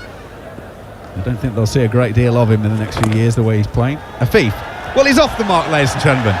Oh dear, and that's quite a sarcastic cheer from your home crowd, isn't it? He's just pushed into the offside, set off and taken on. That's never a good sign. 135 for 5. Usually one of the most blindly supportive crowds going in the Bangladesh outfit, and they're sarcastically cheering you for getting off the mark. It's never a great feeling. Yeah, I think they're probably thinking much the same as we are. Rashid bowls another big loopy leg break. Mamadullah clearing his front leg out the way, but can only hammer it to Jason Roy at short extra cover, and that is 32 overs now gone. 135 for 5, so 192 are needed from 108 balls. Bangladesh needs something special to happen, so do we. So we're going to get Jared Kimber to take over the ball by ball. Stuart, good luck, mate. I always need it whenever I have Jared Kimber on here, that's for sure. What are we talking about now? I was about to say, actually, the landscapes, the buildings. I was about to say that we slept together last year, but we didn't. We shared an apartment. Yeah. There's a choice way to describe that. Thank you very much, Jared. We slept beside each other. There was a wall between us. Rooms, come on. If you, here's Moeen Ali. Oh, he's cut this from outside leg stump. Has Afif. Good on him. It's a hell of a shot. It's gone for 4. But that looked about as club cricket as you can get, and not like a good young batter in club cricket, but like the bloke who comes out and only can play the cut shot. Like my cousin Joel, it's his only shot, and Afif have basically just done that. He's cut that from, is it outside leg? It was foot outside leg. Fourth stump on the leg side he's taking that from. Good on him. Fair shot, actually, I thought. He middled well it. Played. He almost middled it back into his stumps. Got a boundary, what more do you want? This one slides in, and Moeen Ali gets punched out to point. They look for 2, and they come back easily enough. I want you to think about this. Moeen Ali won't give us enough time, but I want you to think of the Mount Rushmore of England white ball bowling. Mount Rushmore is a... Thanks for the education. I do. You just happen looked stunned to know. for a second. No, I was trying to wonder where you were going with it. So 4 faces, England's white ball bowling. This spins past the outside edge. Moeen Ali, it's a beautiful off spinner just outside off stump. Afif pushes at it and is beaten. So far, this is the second, according to CricViz, Soham has sent me this through. This is the second most spin any team has had an ODI in the last 5 years. As it's a slope sweep. Afif does not care about that stat. He just absolutely picks this up and almost hits a sleeping security guard out on the lawn. It's a good shot, slightly over-pitched perhaps, but that doesn't really make that shot any easier. He just absolutely whipped that across the line. That's a good hit. Yeah, it was brilliantly picked up from Afif there. There was... just as I was talking about needing some innovation and some taking the attack back to the England bowlers and the England spinners, he's done just that. This one spins and gets stuck in the pitch, and it's slow, and he ends up just dropping his bat on it and laughing He can't believe how much that spun. As I said, this is the second most spin that any team has had in one day. We're talking about degrees of spin for more than 10 overs. Weirdly enough, New Zealand holds the record. Who would have been that? That would have been... Oh, I don't know. Santner? This one is hit out for how much he turns it. They take one. It would have been Santner and... Did Ajaz Patel play in it one day? He does spin it. It's the end of the 33rd, 148 for 5. Okay, your top 4, England. Mount Rushmore's. Yeah. White ball bowlers. Well, for me, I'd have to put Rashid in there, obviously. Adil Rashid? Adil Rashid. I like it. Well, he's won a World Cup. He's been England's most prominent spinner of recent times. Just for the sheer fact that he was mentioned earlier, he was probably listening on the radio, but Darren Gough, because he probably has to be in there, doesn't he? In there. I mean, I wouldn't say it to his face. No, I wouldn't say anything nice to him. No, but I think he'd be hard pressed as Rashid comes in again. This spins. It's almost scooped back to him by Afif, who's pushing that back, but it goes to mid-off. There's no run. Yes, we've got Adil Rashid, who's bowling now. Very Yorkshire heavy. Maybe find someone from the south if you can. This is where I struggle. My knowledge. Afif is facing. He pushes this to short cover. There's an easy run there, and they take a single. Got a leg slip in as well. Well, I'm going to use him because obviously he is one of England's all-time greatest bowlers, Jimmy Anderson. And now, I'm going to justify this with saying that if he wasn't as prominent in Test cricket and they hadn't looked after him as much as they've needed to look after him over the years, I think slope sweep, big hit out to deep mid wicket, and they just take one. I think he would have been someone that would have been far more prominent in the white ball format than he has been allowed to be because they've kept him and reserved him for Test cricket. Fair shout? That was Jimmy, right? Jimmy Anderson. Yeah. So, yes. I actually think if you look at his numbers, he's a really good one-day bowler and was a really good T20 bowler. It's just that they moved on from having specialist bowlers. And I've got no problem with him as a bowler, actually, in white ball cricket. This turned to backward square leg, but Mo comes around and there's no run from leg slip because early on in his career, he was way better at white ball cricket than he was in red ball cricket, and people have forgotten that. So I don't mind him being there. I'm not sure he should be in the top 4. Yeah, this way you're probably right, but... Where do you... he tries to sweep a big looping one from Adil Rashid. That was slow as anything. There's a fumble out on the boundary, but he's fumbled it beautifully towards the other sweeper. And so they just come back for the 2. Better fielding from Milan this time. The cement seems to have gone off his feet. Or he used the cement to kick it to someone? Oh, no, I'll give him that. He was trying to knock it back. Very good, tidy bit of work there. Took a huge divot out. Last ball of Rashid's over. This is quicker outside off stump. And it's cut away out to the sweeper. And they'll just take one again. 153 for 5 here on TalkSport 2 with Jared Kimber and Stuart Mika. Okay, so you got Jimmy on. I'll counter that in a moment. But you've got Jimmy on. Who's your 4th? This is the struggle. Well, one of them that I would have considered, but he's probably been a little bit too much of a bits and pieces bowler. Bits and pieces cricketer in terms of one-day outfit for England. He was just flashed on the screen there in Wokes, but top Mount Rushmore. You can't get on Mount Rushmore. I can't say. You want to obviously maybe put someone like a Jofra on there for the over that won the World Cup. I look at it a little bit more of the impact that they have in terms of not just the stats they've had over the course of their career. Liam Plunkett? Well, so this was the other thing I was going to say. A very different bowler to what most people... But the job that he did was so important, so vital for England. I would say that he helped them change what they did. And even though Jimmy Anderson was probably better at his best than Liam was, I think Liam was more important to the way that English one-day cricket was reinvented. And so... it's a tough one. Stuart Broad's a really good one-day bowler. Well, that's the other side. So I think for me at the moment, just for the sheer fact that the impact they have had on English one-day cricket and the fact that he was a World Cup winner, I'd have to probably give it to Liam Plunkett. I've got a fun stat for you here too, by the way. We said the most spin, second most spin in a game in the last 5 years, ODI cricket. So it's second most degrees of spin, I should say. And the most was New Zealand. It was Mitchell Santner and Kane Williamson. So I'm assuming that was, what year was that? Was that before Kane Williamson's action was deemed illegal? Wow.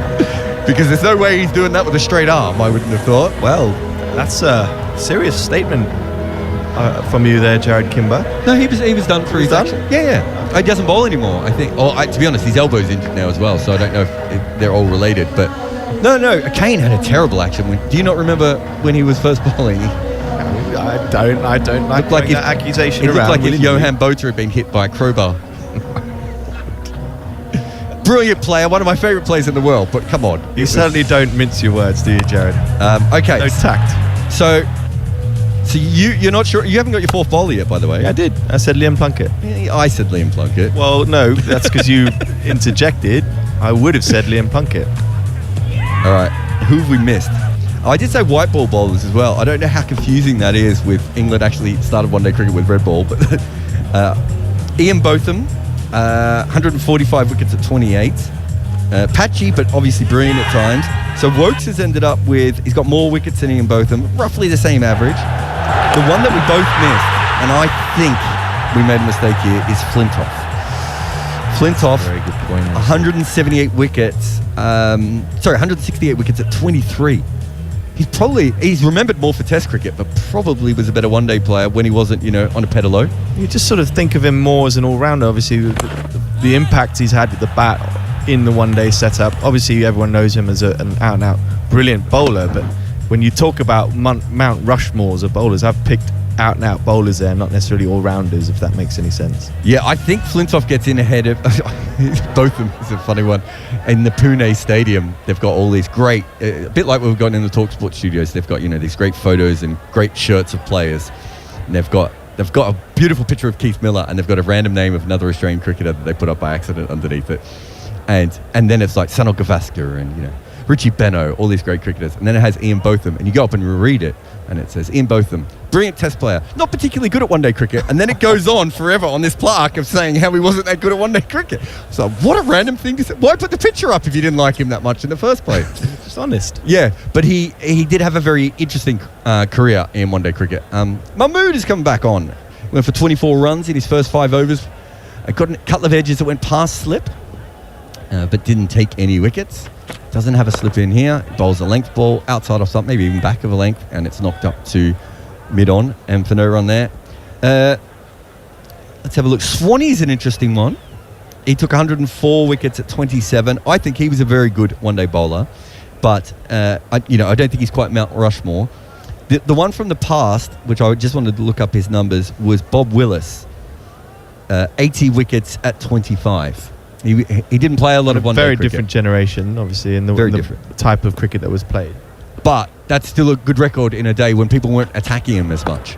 This is down on the leg side. He walks at this, Afif, tries to muscle it away and ends up just sort of banging off his gloves or his hip out to short mid wicket. There's no run. But I still think Bob Willis is probably the only one of that, him and both of them, the two of that generation that is worth mentioning. Did they play? Was that still when Kookaburra ball was being used, or was it back when they painted was it the Readers or the They would have Dukes? used red balls. They used red balls. So both of them would have played a lot more cricket with the white ball in Australia, and obviously played in the World Cup in Australia with the white ball. Willis, I wouldn't have thought would have played much with it. Unless he did I don't know if he played in the Kerry Packer series with the white balls. Short of a length, outside off stump, chopped down to third by Afif. Mahmood, good pace, good carry there, or good bounce, I should say, on that one. So Willis wouldn't have bowled that much with white balls, and it would have been the old, I don't know if you've seen the Kerry Packer mini-series, where they're literally just almost dipping balls in paint and then trying them out. Not quite what they did, but it was a bit like that. So the early white balls were even worse than these white balls, if that can be imagined. Although Kookaburra have fixed the white ball recently, they've reinforced it. It's not as soft as it used to be, but they still need 2 of them for a one-day game.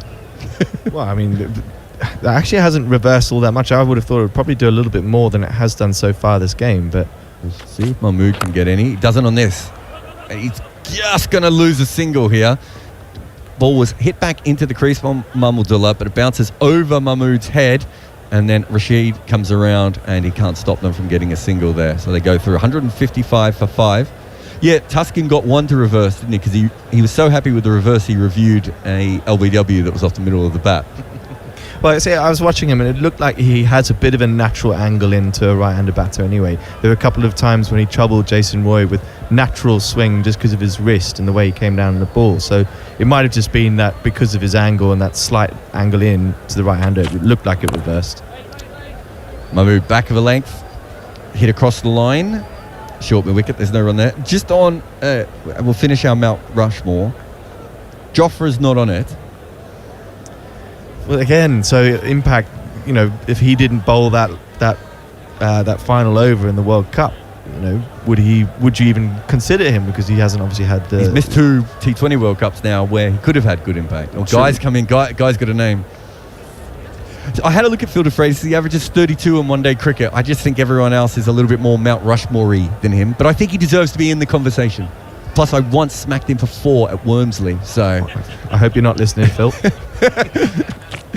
Mahmood comes in down the leg side, and it's flicked around the corner. Actually, that might be a leg by, just waiting for the umpire. It is off the hip, and they take 156 for 5. I should say he was bowling off spin in that one, Meeks. Well, fair. Yeah. Good shot by the sounds of it. I was happy with it anyway. Talk us through it. Yeah, I'll take you through it. 156 for 5 here on TalkSport 2, Jared Kimber and Stuart Meeker. They need 171 off 90 to Bangladesh at Mirpur. It's unlikely, but to be fair, Afif Hussain has come out with a little bit of energy here. And that's what you were calling for before, wasn't it? Just that, what's cricket's favourite word now? Intent. Intent, showing intent, taking the attack to the bowlers. I had it done to me all the way through my career.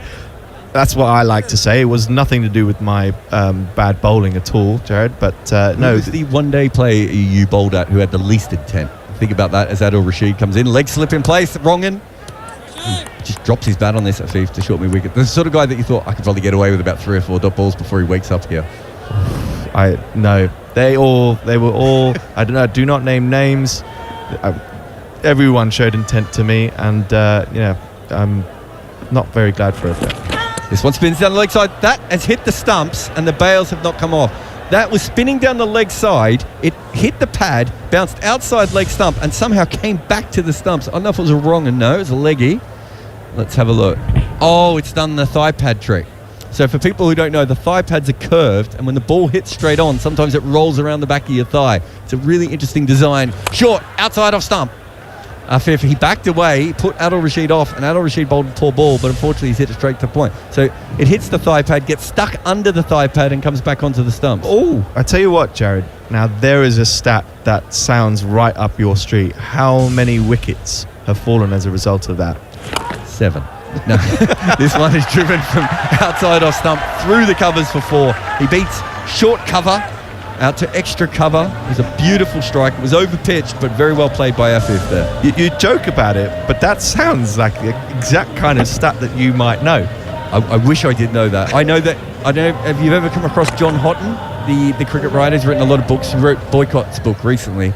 He's obsessed with the fact that thigh pads are designed incorrectly, because you should never have a thigh pad where the ball hits you in front of your body and ends up behind your body on the stumps, because that means there's a design flaw there. Yeah! Oh, he's got an edge outside off stump, has he?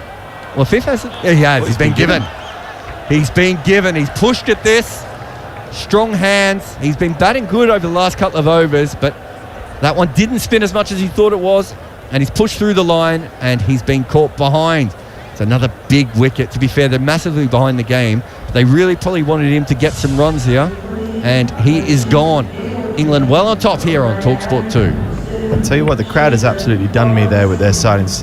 I didn't even think that it was out, and the almost celeb appeal from Joss Butler. He tends to be obviously very excited, but yeah, if just pushing at that one just a bit outside. I think he thought it was obviously going to turn, looking to rotate, get the single. Just bounces a little bit more because Rashid's given it that extra bit of flight, catches the top edge of the bat, and sadly he has to depart without more runs to his name, which I think that they were all hoping that he got a little bit of a score just to gain a bit more confidence. Yeah, he certainly played some good shots. Bangladesh 167 off 85 they require, but they're now 6 wickets down. They're well behind. Stuart Meeker's going to have a spell. Abhishek Janjawala and Monty Panasar are coming in with him. Mahmudullah has been quite quiet, I suppose, as much as anything over recent times. It was Afif who was attacking, Mahmudallah's on 27 from 42. I have seen him, when he's unleashed, hit a lot of 4s and 6s in a small period of time, but he can get behind the run rate. Rashid has 2 for 36 with 1 ball to go in his 7th over. And Mahidi Hassan has come in, who has a best of 100 not out in one-day cricket. I think, I'm trying to find the stat, in 2021, I think he averaged something like 8 in one-day cricket, and in 2022 he averaged something like 65. Yeah, I think he'll need that 100 tonight. He may not get it because this is pitched on leg stump and ripped across him fast from Rashid. Absolute beauty there. He'll finish his over. 160 for 6. Mahdi Hassan comes down looking at the wicket going, what is going on here? How did England score 300 on this? I'll let Monty describe that delivery. Yeah, I must say, Rashid has been absolutely top form today. He's bowled beautifully, given it air, seen the ball bite earlier on when Will Jacks was bowling, and he's definitely continued and showed the way to bowl on these sort of surfaces. I just think possibly maybe Bangladesh got the toss wrong when they won the toss. Maybe they should have should have had a bat. Yeah, I think so too. I think especially in subcontinent on these sort of pitches, you're better off batting first and putting a total, because the moment the opposition puts 300, you're out of the game straight away.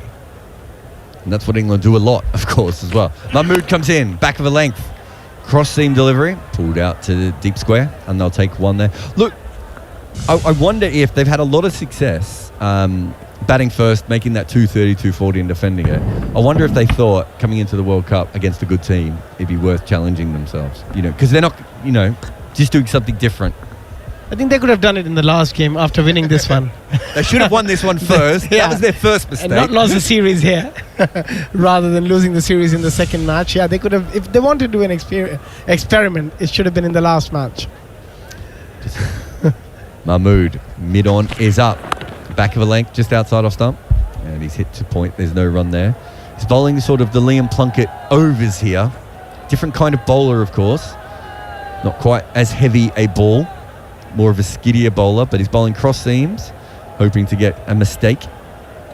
Liam Plunkett, who took about 80% of his wickets with cross seam deliveries that were yanked out to deep mid-wicket. Liam Plunkett might have the ugliest highlights reel of any ODI bowler. It's okay, I've said this to him, but from a distance. Mahmood, good pace, back of the length again, and just turned to short mid-wicket, and they scamper through for 1 run. That was Mahidi's first run. Yeah, well, England have just been dominant throughout the whole day today, and again, it just shows that when you look at the scheduling, Bangladesh haven't lost a series here for over 7 to 8 years. But it's the opposition that they're playing against. It's been twice against Zimbabwe, Afghanistan, West Indies. Here, they're a good side, but all due respect to them sort of playing teams, England are, the way they've sort of been dominating. Short, and this is off the glove, and it falls in between 3 fielders as they come in. They need to play teams like England more often, or England come here, because I think they'll learn a lot more in them series. And they just, Bangladesh are a good side, but I think they've just been outperformed by England today. Yeah, so that was a short ball. He tried to pull that, hit his thumb, I think, bounced up in the air, and landed next to Mahmudullah on the crease as Butler, Milan, and Mahmood came in to try and take the catch.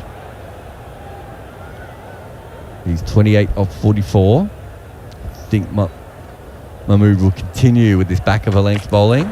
He does, but this time Mahmood plays it beautifully. Almost mirror image Brian Lara, knee up in the air, flicks this across the line, and he takes a single. Yeah, they've been super dominant, and imagine now when Liam Livingstone, Johnny Baster, Joe Root and Harry Brooks comes back.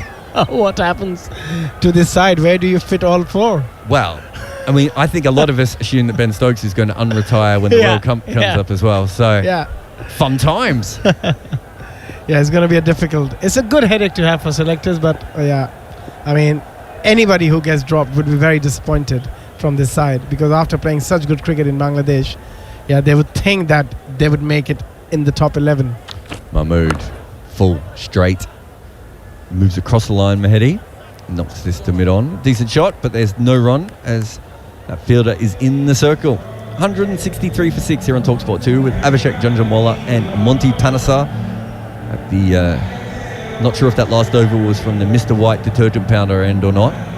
My favourite end in all cricket now. I think it's the favourite end for everyone. You've never had an end called Mr. White? Mr. White powder detergent Sorry, end? yeah, powder detergent end. It's not a Reservoir Dogs character. Yeah. The crowd has been brilliant, as they almost always are in Bangladesh. Very, very passionate. They won't give up until it's almost mathematically impossible. I mean, yeah, it's just they've come across a very, very strong England side and very professional side as well. Probably good for them before the World Cup, though. Absolutely. I think they got a lot of confidence when they beat India. But again, India didn't send their best team, but still, it's a great effort to win against any India side because they got such depth. Adil Rashid, big leg spinner here. This pitches on middle stump, 79 kilometres an hour. It's not quite as slow as he was the other night. It spins a long way, gets the outside part of his bat, dribbles out to backward point. There's no run there. Big spin. He was bowling as slow as 70 kilometres the other night, which is 5 kilometres slower than Sarah Glenn. This one is a slog sweep. He's got a top edge. This should be caught at long on. It's not. Long on. Mid on must have been up in the circle. That was 65 kilometres. Now, I can't remember the last time we've seen an international ODI spinner bowl at 65 kilometres an hour, but he really tossed that up. It was outside off stump, and Mahmudullah couldn't help himself. And in the end, Mahmood is over. He's dived past the ball and it's hit him on the wrist. Yeah, I think, Monty, did you bowl ever? 65 kilometres an hour. Oh, this is short. He's clothed this as well. I don't think I ever bowled it that slow, but... He's clothed this one and it's gone out for a couple. Oh, no, just one run. Yeah, but it's wonderful to see his art, isn't it? He's bowling it slower, quicker, gives it a bit more side spin, brushes the batsman through, and just to see Adil Rashid bowl at his best, it's brilliant to see. And, you know, I think for England to win the World Cup this year, he needs to be on top form.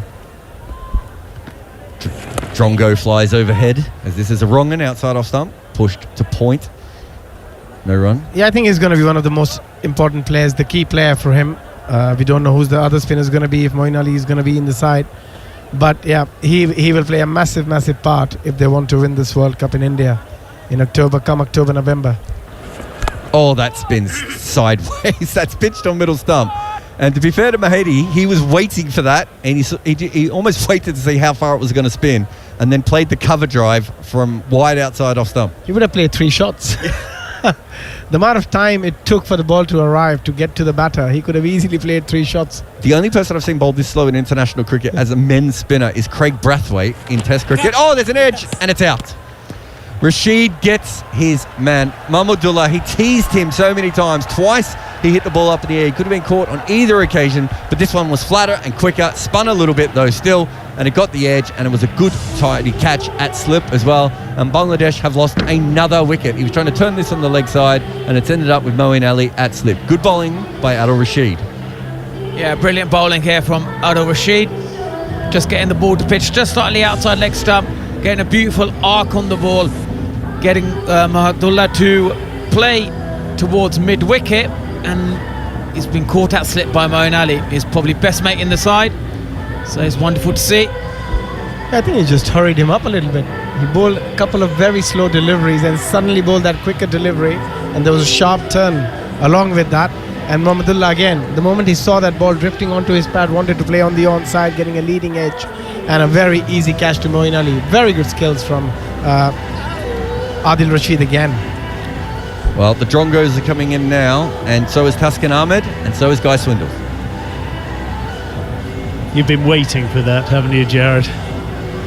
Welcome back, boys. Well, how long are we going to be here, do we think? It depends how well you bowl your spell for 6 overs. Yeah, I've done quite well so far. I think I've taken 4 or 5 of the wickets to that's fall what I so said. far. It depends Absolutely. on your spell. I'll see what... Get myself warmed up. Well, I think you've had a 5 already, haven't you? I'm just making sure I'm in the right shape to carry on the good work. Taskin Ahmed comes to the crease. Well, it's tough. 160 required off 72 balls. So it's about getting on for 15 and over as Mahmood, who is working hard on his return to the team after recovering from that back injury. Without much luck, he's bowled tidily. That is pushed into the covers for a single. But certainly Adil Rashid, after his first over that went for 11 and was a bit sloppy, has bowled absolutely beautifully since. Good snaffle as well at first slip by Moeen Ali. But Taskin and Mahidi, we're down amongst the tail now. Taskin can hit a ball, as we saw in the first of these ODIs, and that's a full toss, and he's flicked away into a pretty vacant area on the leg side, and they can go through for an easy 2. Sam Curran does the fielding,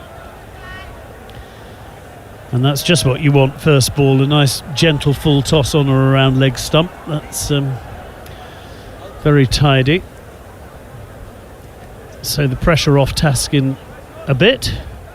Mahmood, though, this is his opportunity, bowling to the tail if he wants to get in amongst the wickets. And he's in once again, Mahmood, right arm over the wicket to the left-handed Taskin. Played out into the covers, no run. Yeah, it's very difficult. You know, what kind of conversations will you have as from the Bangladesh coaching side? All their sort of coaches are together. The captain and the coach discussing where's it going all wrong for them today.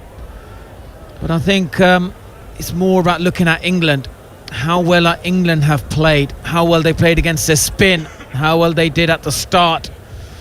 I think they were just slightly reactive today. They weren't sort of overly prepared. Mahmood with the bouncer that goes safely over Taskin's head.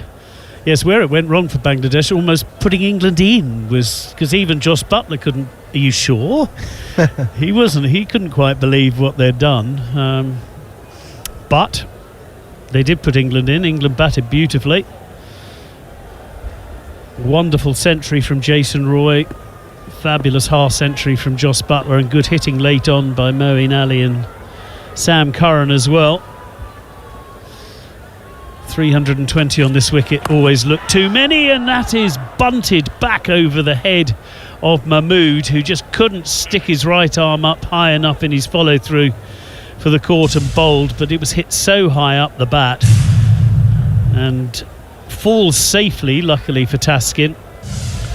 But well bowled Mahmood, nicely directed shorter delivery.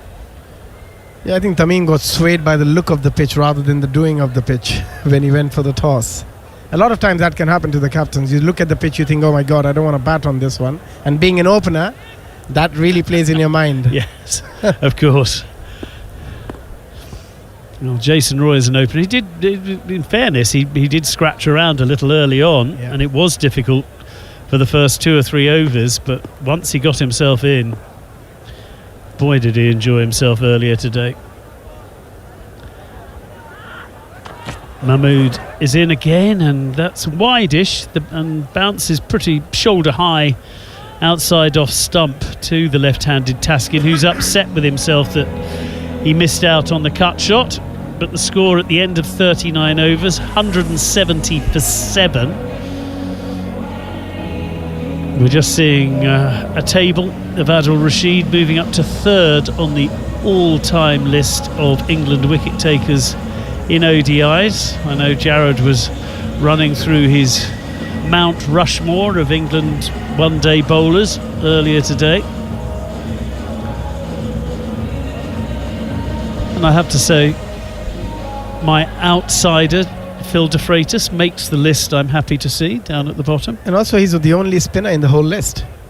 Adil Rashid, yes, you're absolutely Everyone right. else is a fast bowler. Yeah. That makes it so much more special. Rashid is in again, and that's very nicely played by Mahidi, who went down on one knee and just lapped the ball beautifully round the corner. Didn't try and hit the cover off the ball, just played it into space and trots back for 2. Sensible batting. Very nicely played. He moves on to 5. The score to 172 for 7 here on TalkSport 2. Rashid is in again and flicks the ball back in his follow-through just to see if Taskin has forgotten to get back in his ground, which I think actually he had. But the little flick back by Rashid didn't hit the stumps. So Taskin's perfectly safe. And Rashid is in once again. And that pitched outside leg and then turns. But once again, Mahidi plays the sweep very nicely indeed and picks up another couple. Do we feel that certain players maybe should have used the sweep a little more earlier on against Rashid? Yeah, that could have been a good option. But then when you're losing your first 3 wickets in the first sort of 2 to 3 overs, it's very difficult to take them high-risk options. And it was very much, I think, Sam Curran kind of set that tone, didn't he? Pitched that ball up, got the ball to swing. And I think the Bangladesh batsmen kind of like were slightly off guard. They didn't realise that it would swing so much early doors with the new ball. And then since then, it's just very much been England. England being absolutely dominant. Rashid in once again. And that sits up, asking to be hit out onto the offside, which it is by Mahidi, but he can't beat the bowler. And Rashid is now calling up the fielders as he can then leave Taskin to whoever is bowling at the other end if they can stop the single off this final ball. Mahidi certainly looking the more accomplished of the two at the moment with the bat.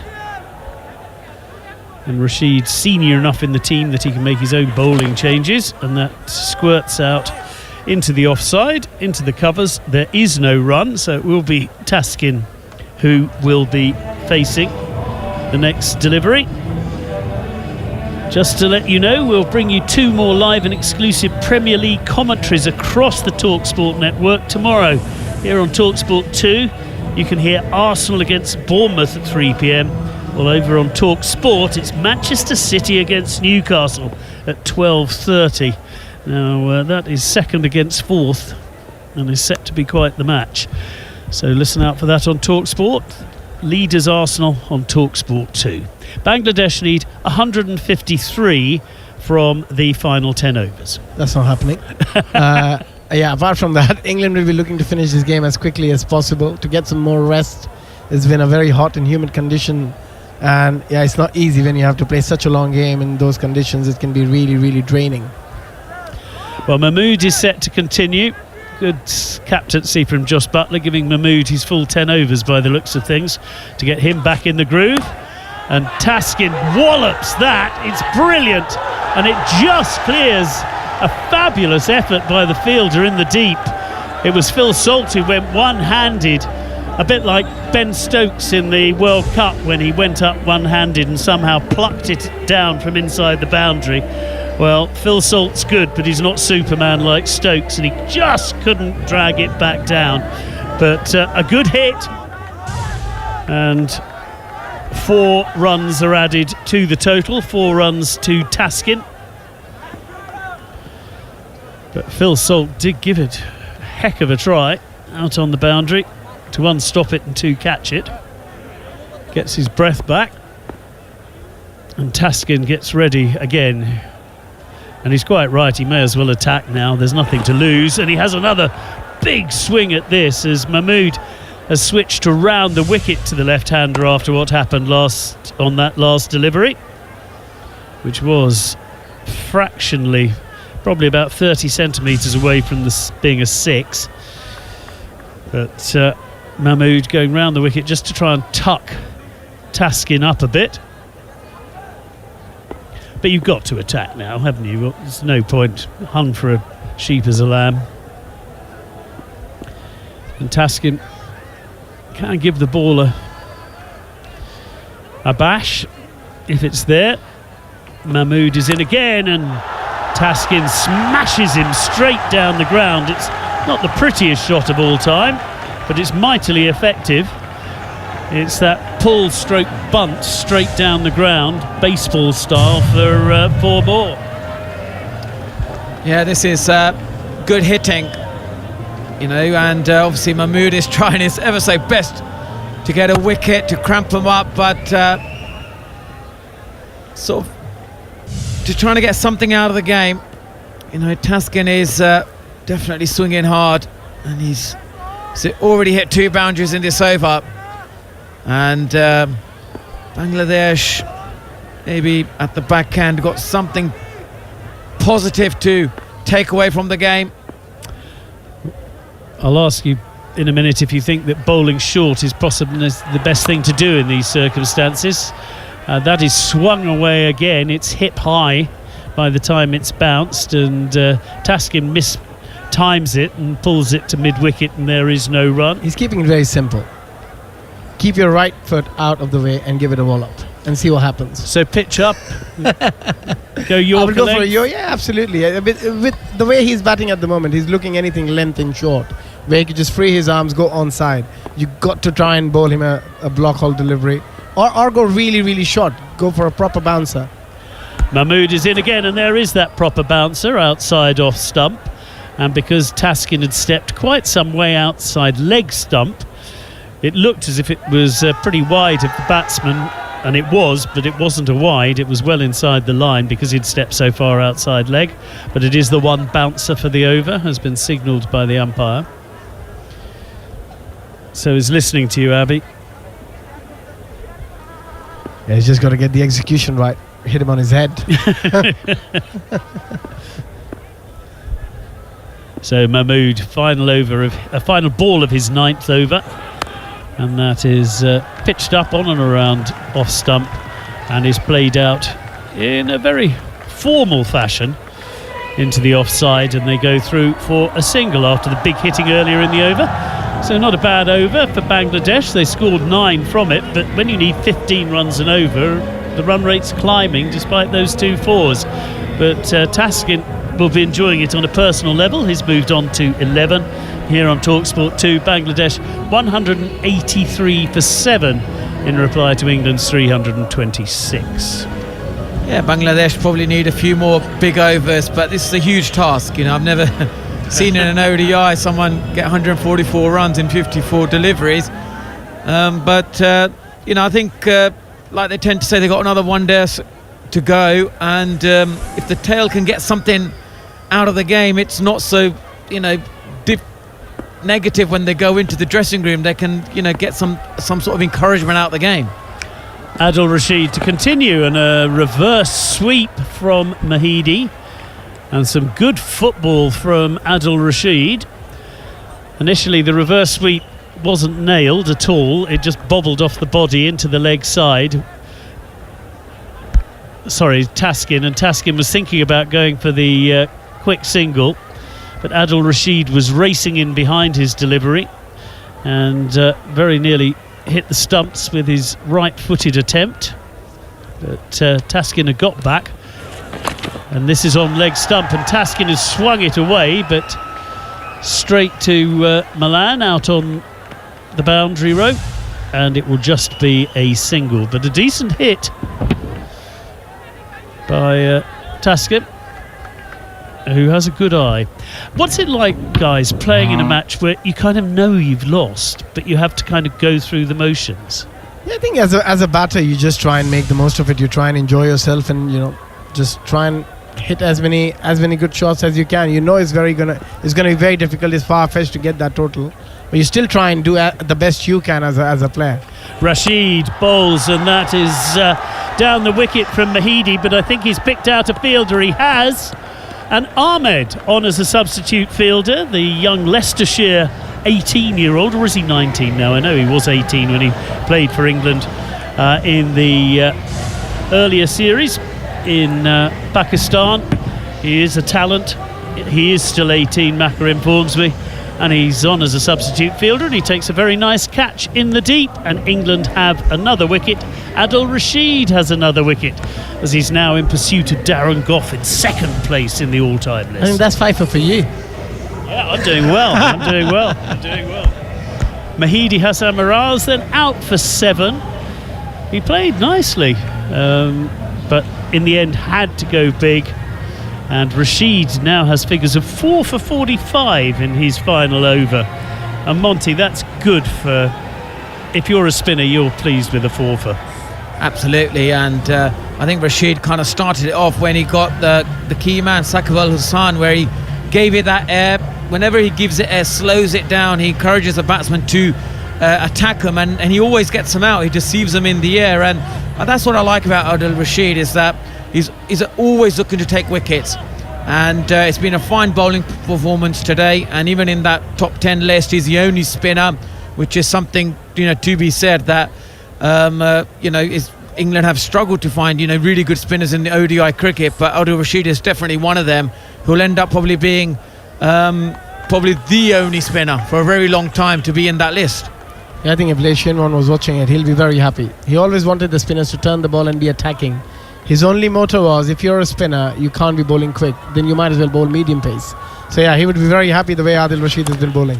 Adil Rashid, a bit of width on that one, and the ball doesn't spin possibly quite as much as he was expecting, and it's pushed out into the offside, but there is a man there at point, so there is no run.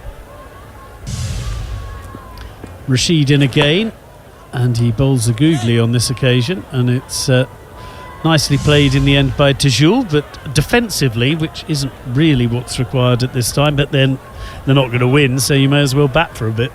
Yeah, don't get out before the 50th over. Make them work hard. Yeah. In club cricket, we always do that.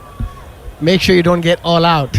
Yeah, you have to get them home with something. Exactly. Yeah.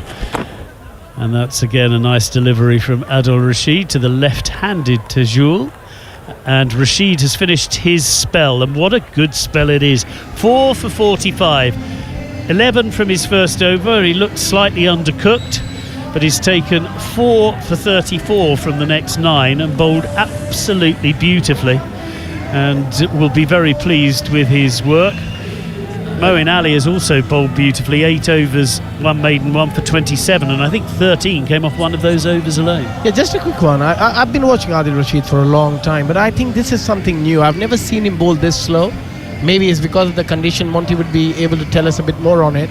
But every time I've seen Adil Rashid, he always bowled a bit quicker, and then his odd deliveries will be slower. But in this series especially, maybe it's a conscious effort from his side, that he's gone really, really slow and loopy.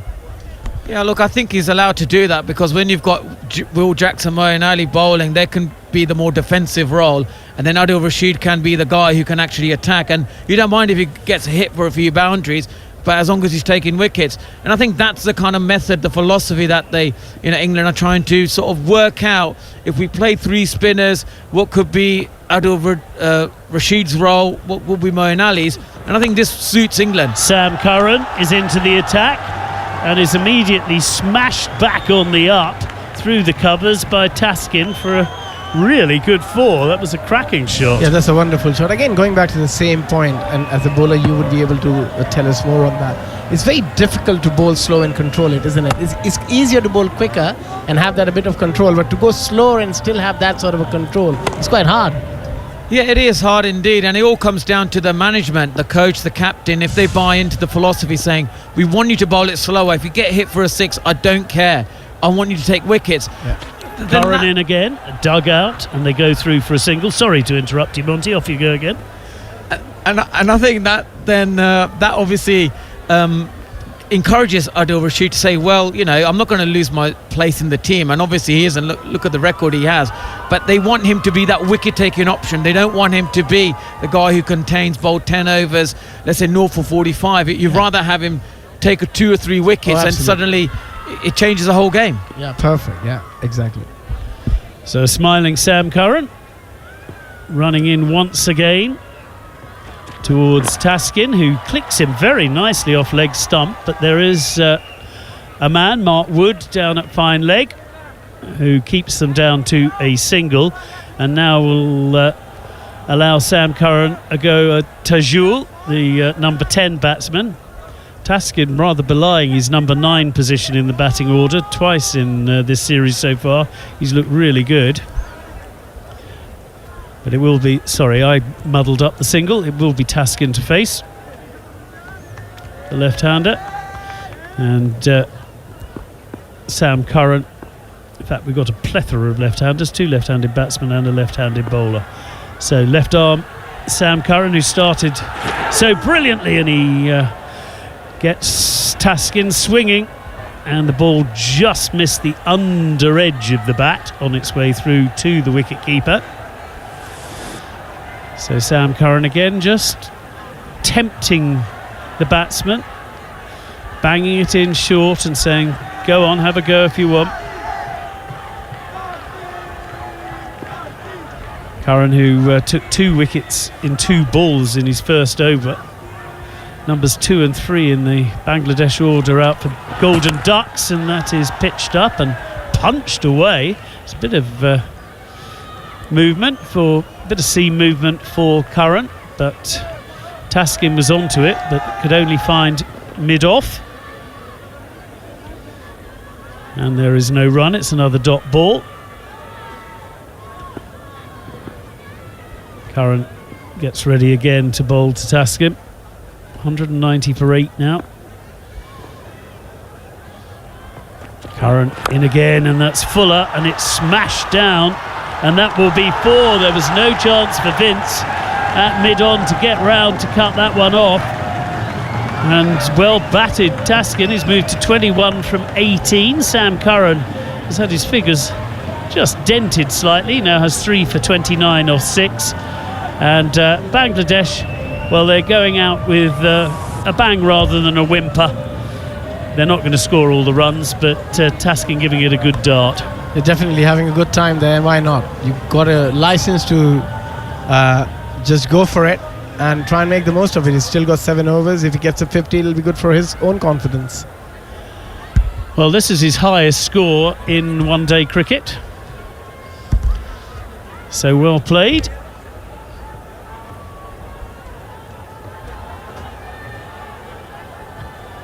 And these are Adil Rashid's second best ODI figures against Bangladesh. Took 4 for 43 at Chittagong in 2016, compared to his 4 for 49, and 2 became 1, which I think was a Spice Girls song, wasn't it? I wouldn't know that kind. Sounds right up your street, those sorts of lyrics. Stuart Meeker joins us as Abby and Monty disappear. In comes Moeen Ali, and that's played out into the leg side. There is. How long we got here, Guy? How long? Well, are these two I'm trying to. last out? I've taken at least 5 wickets so far on commentary, so I'm trying my best. It's a good strike rate. But Taskin, I'm enjoying Taskin's batting. He's not afraid to give it a go. Yeah, in a lost cause. He's impressed me the way he's played this game. He was the only one that kind of really showed a lot of gumption and bringing the game to the England players. Was obviously mainly with the ball, but now he's obviously got a little bit of a cameo appearance right at the end here. Moeen, who really has been so parsimonious today, it's been really difficult to get him away for any scoring shots, and that one's just played defensively into the covers from Tejul, who has 1 run from 8 deliveries when your team needs 133 off 38. Still better than a 5th started. That's true. That's true. It's been punched out backwards of square on this occasion. Again, it's another dot ball. Moeen again, he just races through his overs. It doesn't give the batsman any chance to settle. Sorry, Stuart. The nonchalance. And he's in again, Moeen, and there's a little bit of turn, and again Tejul plays defensively. That's the end of Moeen's 9th over. He has 1 for 27 and beautifully bowled again.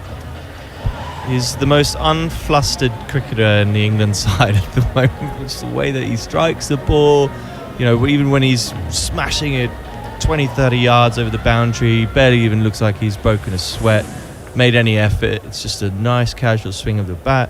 Now with the ball, he's just looked as calm as they come. Yeah, he's even said he doesn't really mind if he bowls. He prefer to bat, but if he's got to bowl, he will. And then he rolls off 9 overs for 27, takes a wicket, looks really unplayable at times. It's brilliant. It's quite nice. It's quite relaxing. I mean, obviously, growing up with the likes of Jade Dernbach, the fiery Gareth Batty. Yes. Bowling with them, playing with them out in the field, screaming and... You didn't have many calm players, did you? No. Makes a nice change. Oh, and that glove's off, and I think that's a catch from Jos Buttler, is it? No? Okay, must have come off the arm rather than the glove. I thought it had flicked off the glove as Taskin tried to pull the short stop from Curran. Or has. We're now trying to... Reviewing it. I could see why they're reviewing it. It's whether it's hit the glove or the forearm. My initial thought was it was the glove, the way it looped up. But I think the umpire thought it was the forearm. I think it looked to me like forearm, but it might have been on the way through. It's just flicked it. Well, here we go with the replay, which in fact it is the arm. It is the forearm, and I think he'll survive. England's review will be, not that it matters, wasted.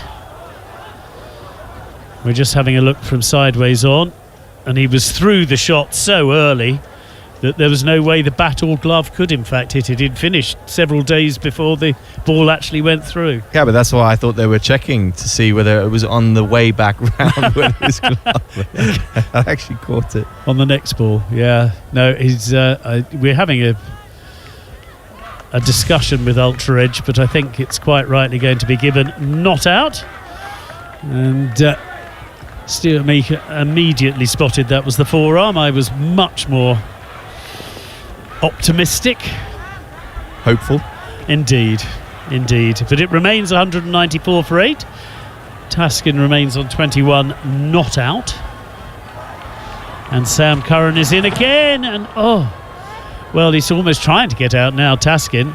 That ball was a short delivery. It was a bit slower, I think, than Taskin was expecting. It was almost the slow bouncer. It hit his body and then very nearly cannoned into the stump, so he survived twice now. Yeah, he's bowled that ball brilliantly. Ironically, Taskin was the other one. Mustafizur was the other one that bowled that ball heavily into the wicket, rolled their fingers over it. Sammy's executing that beautifully. It just dies on the way through after it's bounced. It drags back in at the left-hander because he's cutting it back into him. Curran again, and this time Taskin does latch onto it, and they go through for a single. What a throw! I think it was from... was that from Adil Rashid? Or was it from Ahmed? No. Let's have a look. It was Moeen Ali with the shy at the stumps, which he has hit. I think the batter might have actually just got in, but it was a brilliant piece of fielding, which we're now going to see, hopefully, a replay of. Here we go. Oh, he's out. Gone? That is brilliant from Moeen Ali. Absolutely brilliant. The ball was driven to him, and it looked all the world as if there was a single there. But Moeen Ali, at mid-off, has picked up the ball and thrown down the stumps. A direct hit, brilliant fielding, and Moeen Ali's excellent day continues. It bounced up nicely into his hands, but that throw was magnificent, and because the batter as well hadn't run his bat in, it was he all even a had bit left casual. chance. It was. Well, I thought there was... everybody except Moeen Ali thought there was a single there. And again, the nonchalance, it catches up with you. It does. But I have finally got another wicket, and Taskin goes for 21 off 21 balls. Brilliant piece of fielding by Moeen Ali, who has batted really well, bowled really well, and also taken the slip catch, fielded really well. Jason Roy will be man of the match, but Mo will remember it. Well, it always goes to the batter. It gets all the runs, doesn't it? Nothing to do with the cameos and the big wickets. I suppose if Sam had probably gotten 4 or 5, probably, or certainly if he'd gotten 5, I would have definitely given him the man of the match, because far rarer to come by, and he also had the cameo at the end with the bat. The violin I'm playing is quite small. But Mustafizur is in. Andrew McKenna will take over at the next over should we survive the next 3 deliveries. Sam Curran with a look of grim determination, and it's edged, and it's given out, and that is it. Sam Curran has started with 2 wickets in 2 balls. He's ended, it was only one of them was his wicket, but we ended with 2 wickets in 2 balls. So the innings has started as it's finished. Bangladesh I think, are reviewing. I'm not entirely sure why, but they are all out for 194.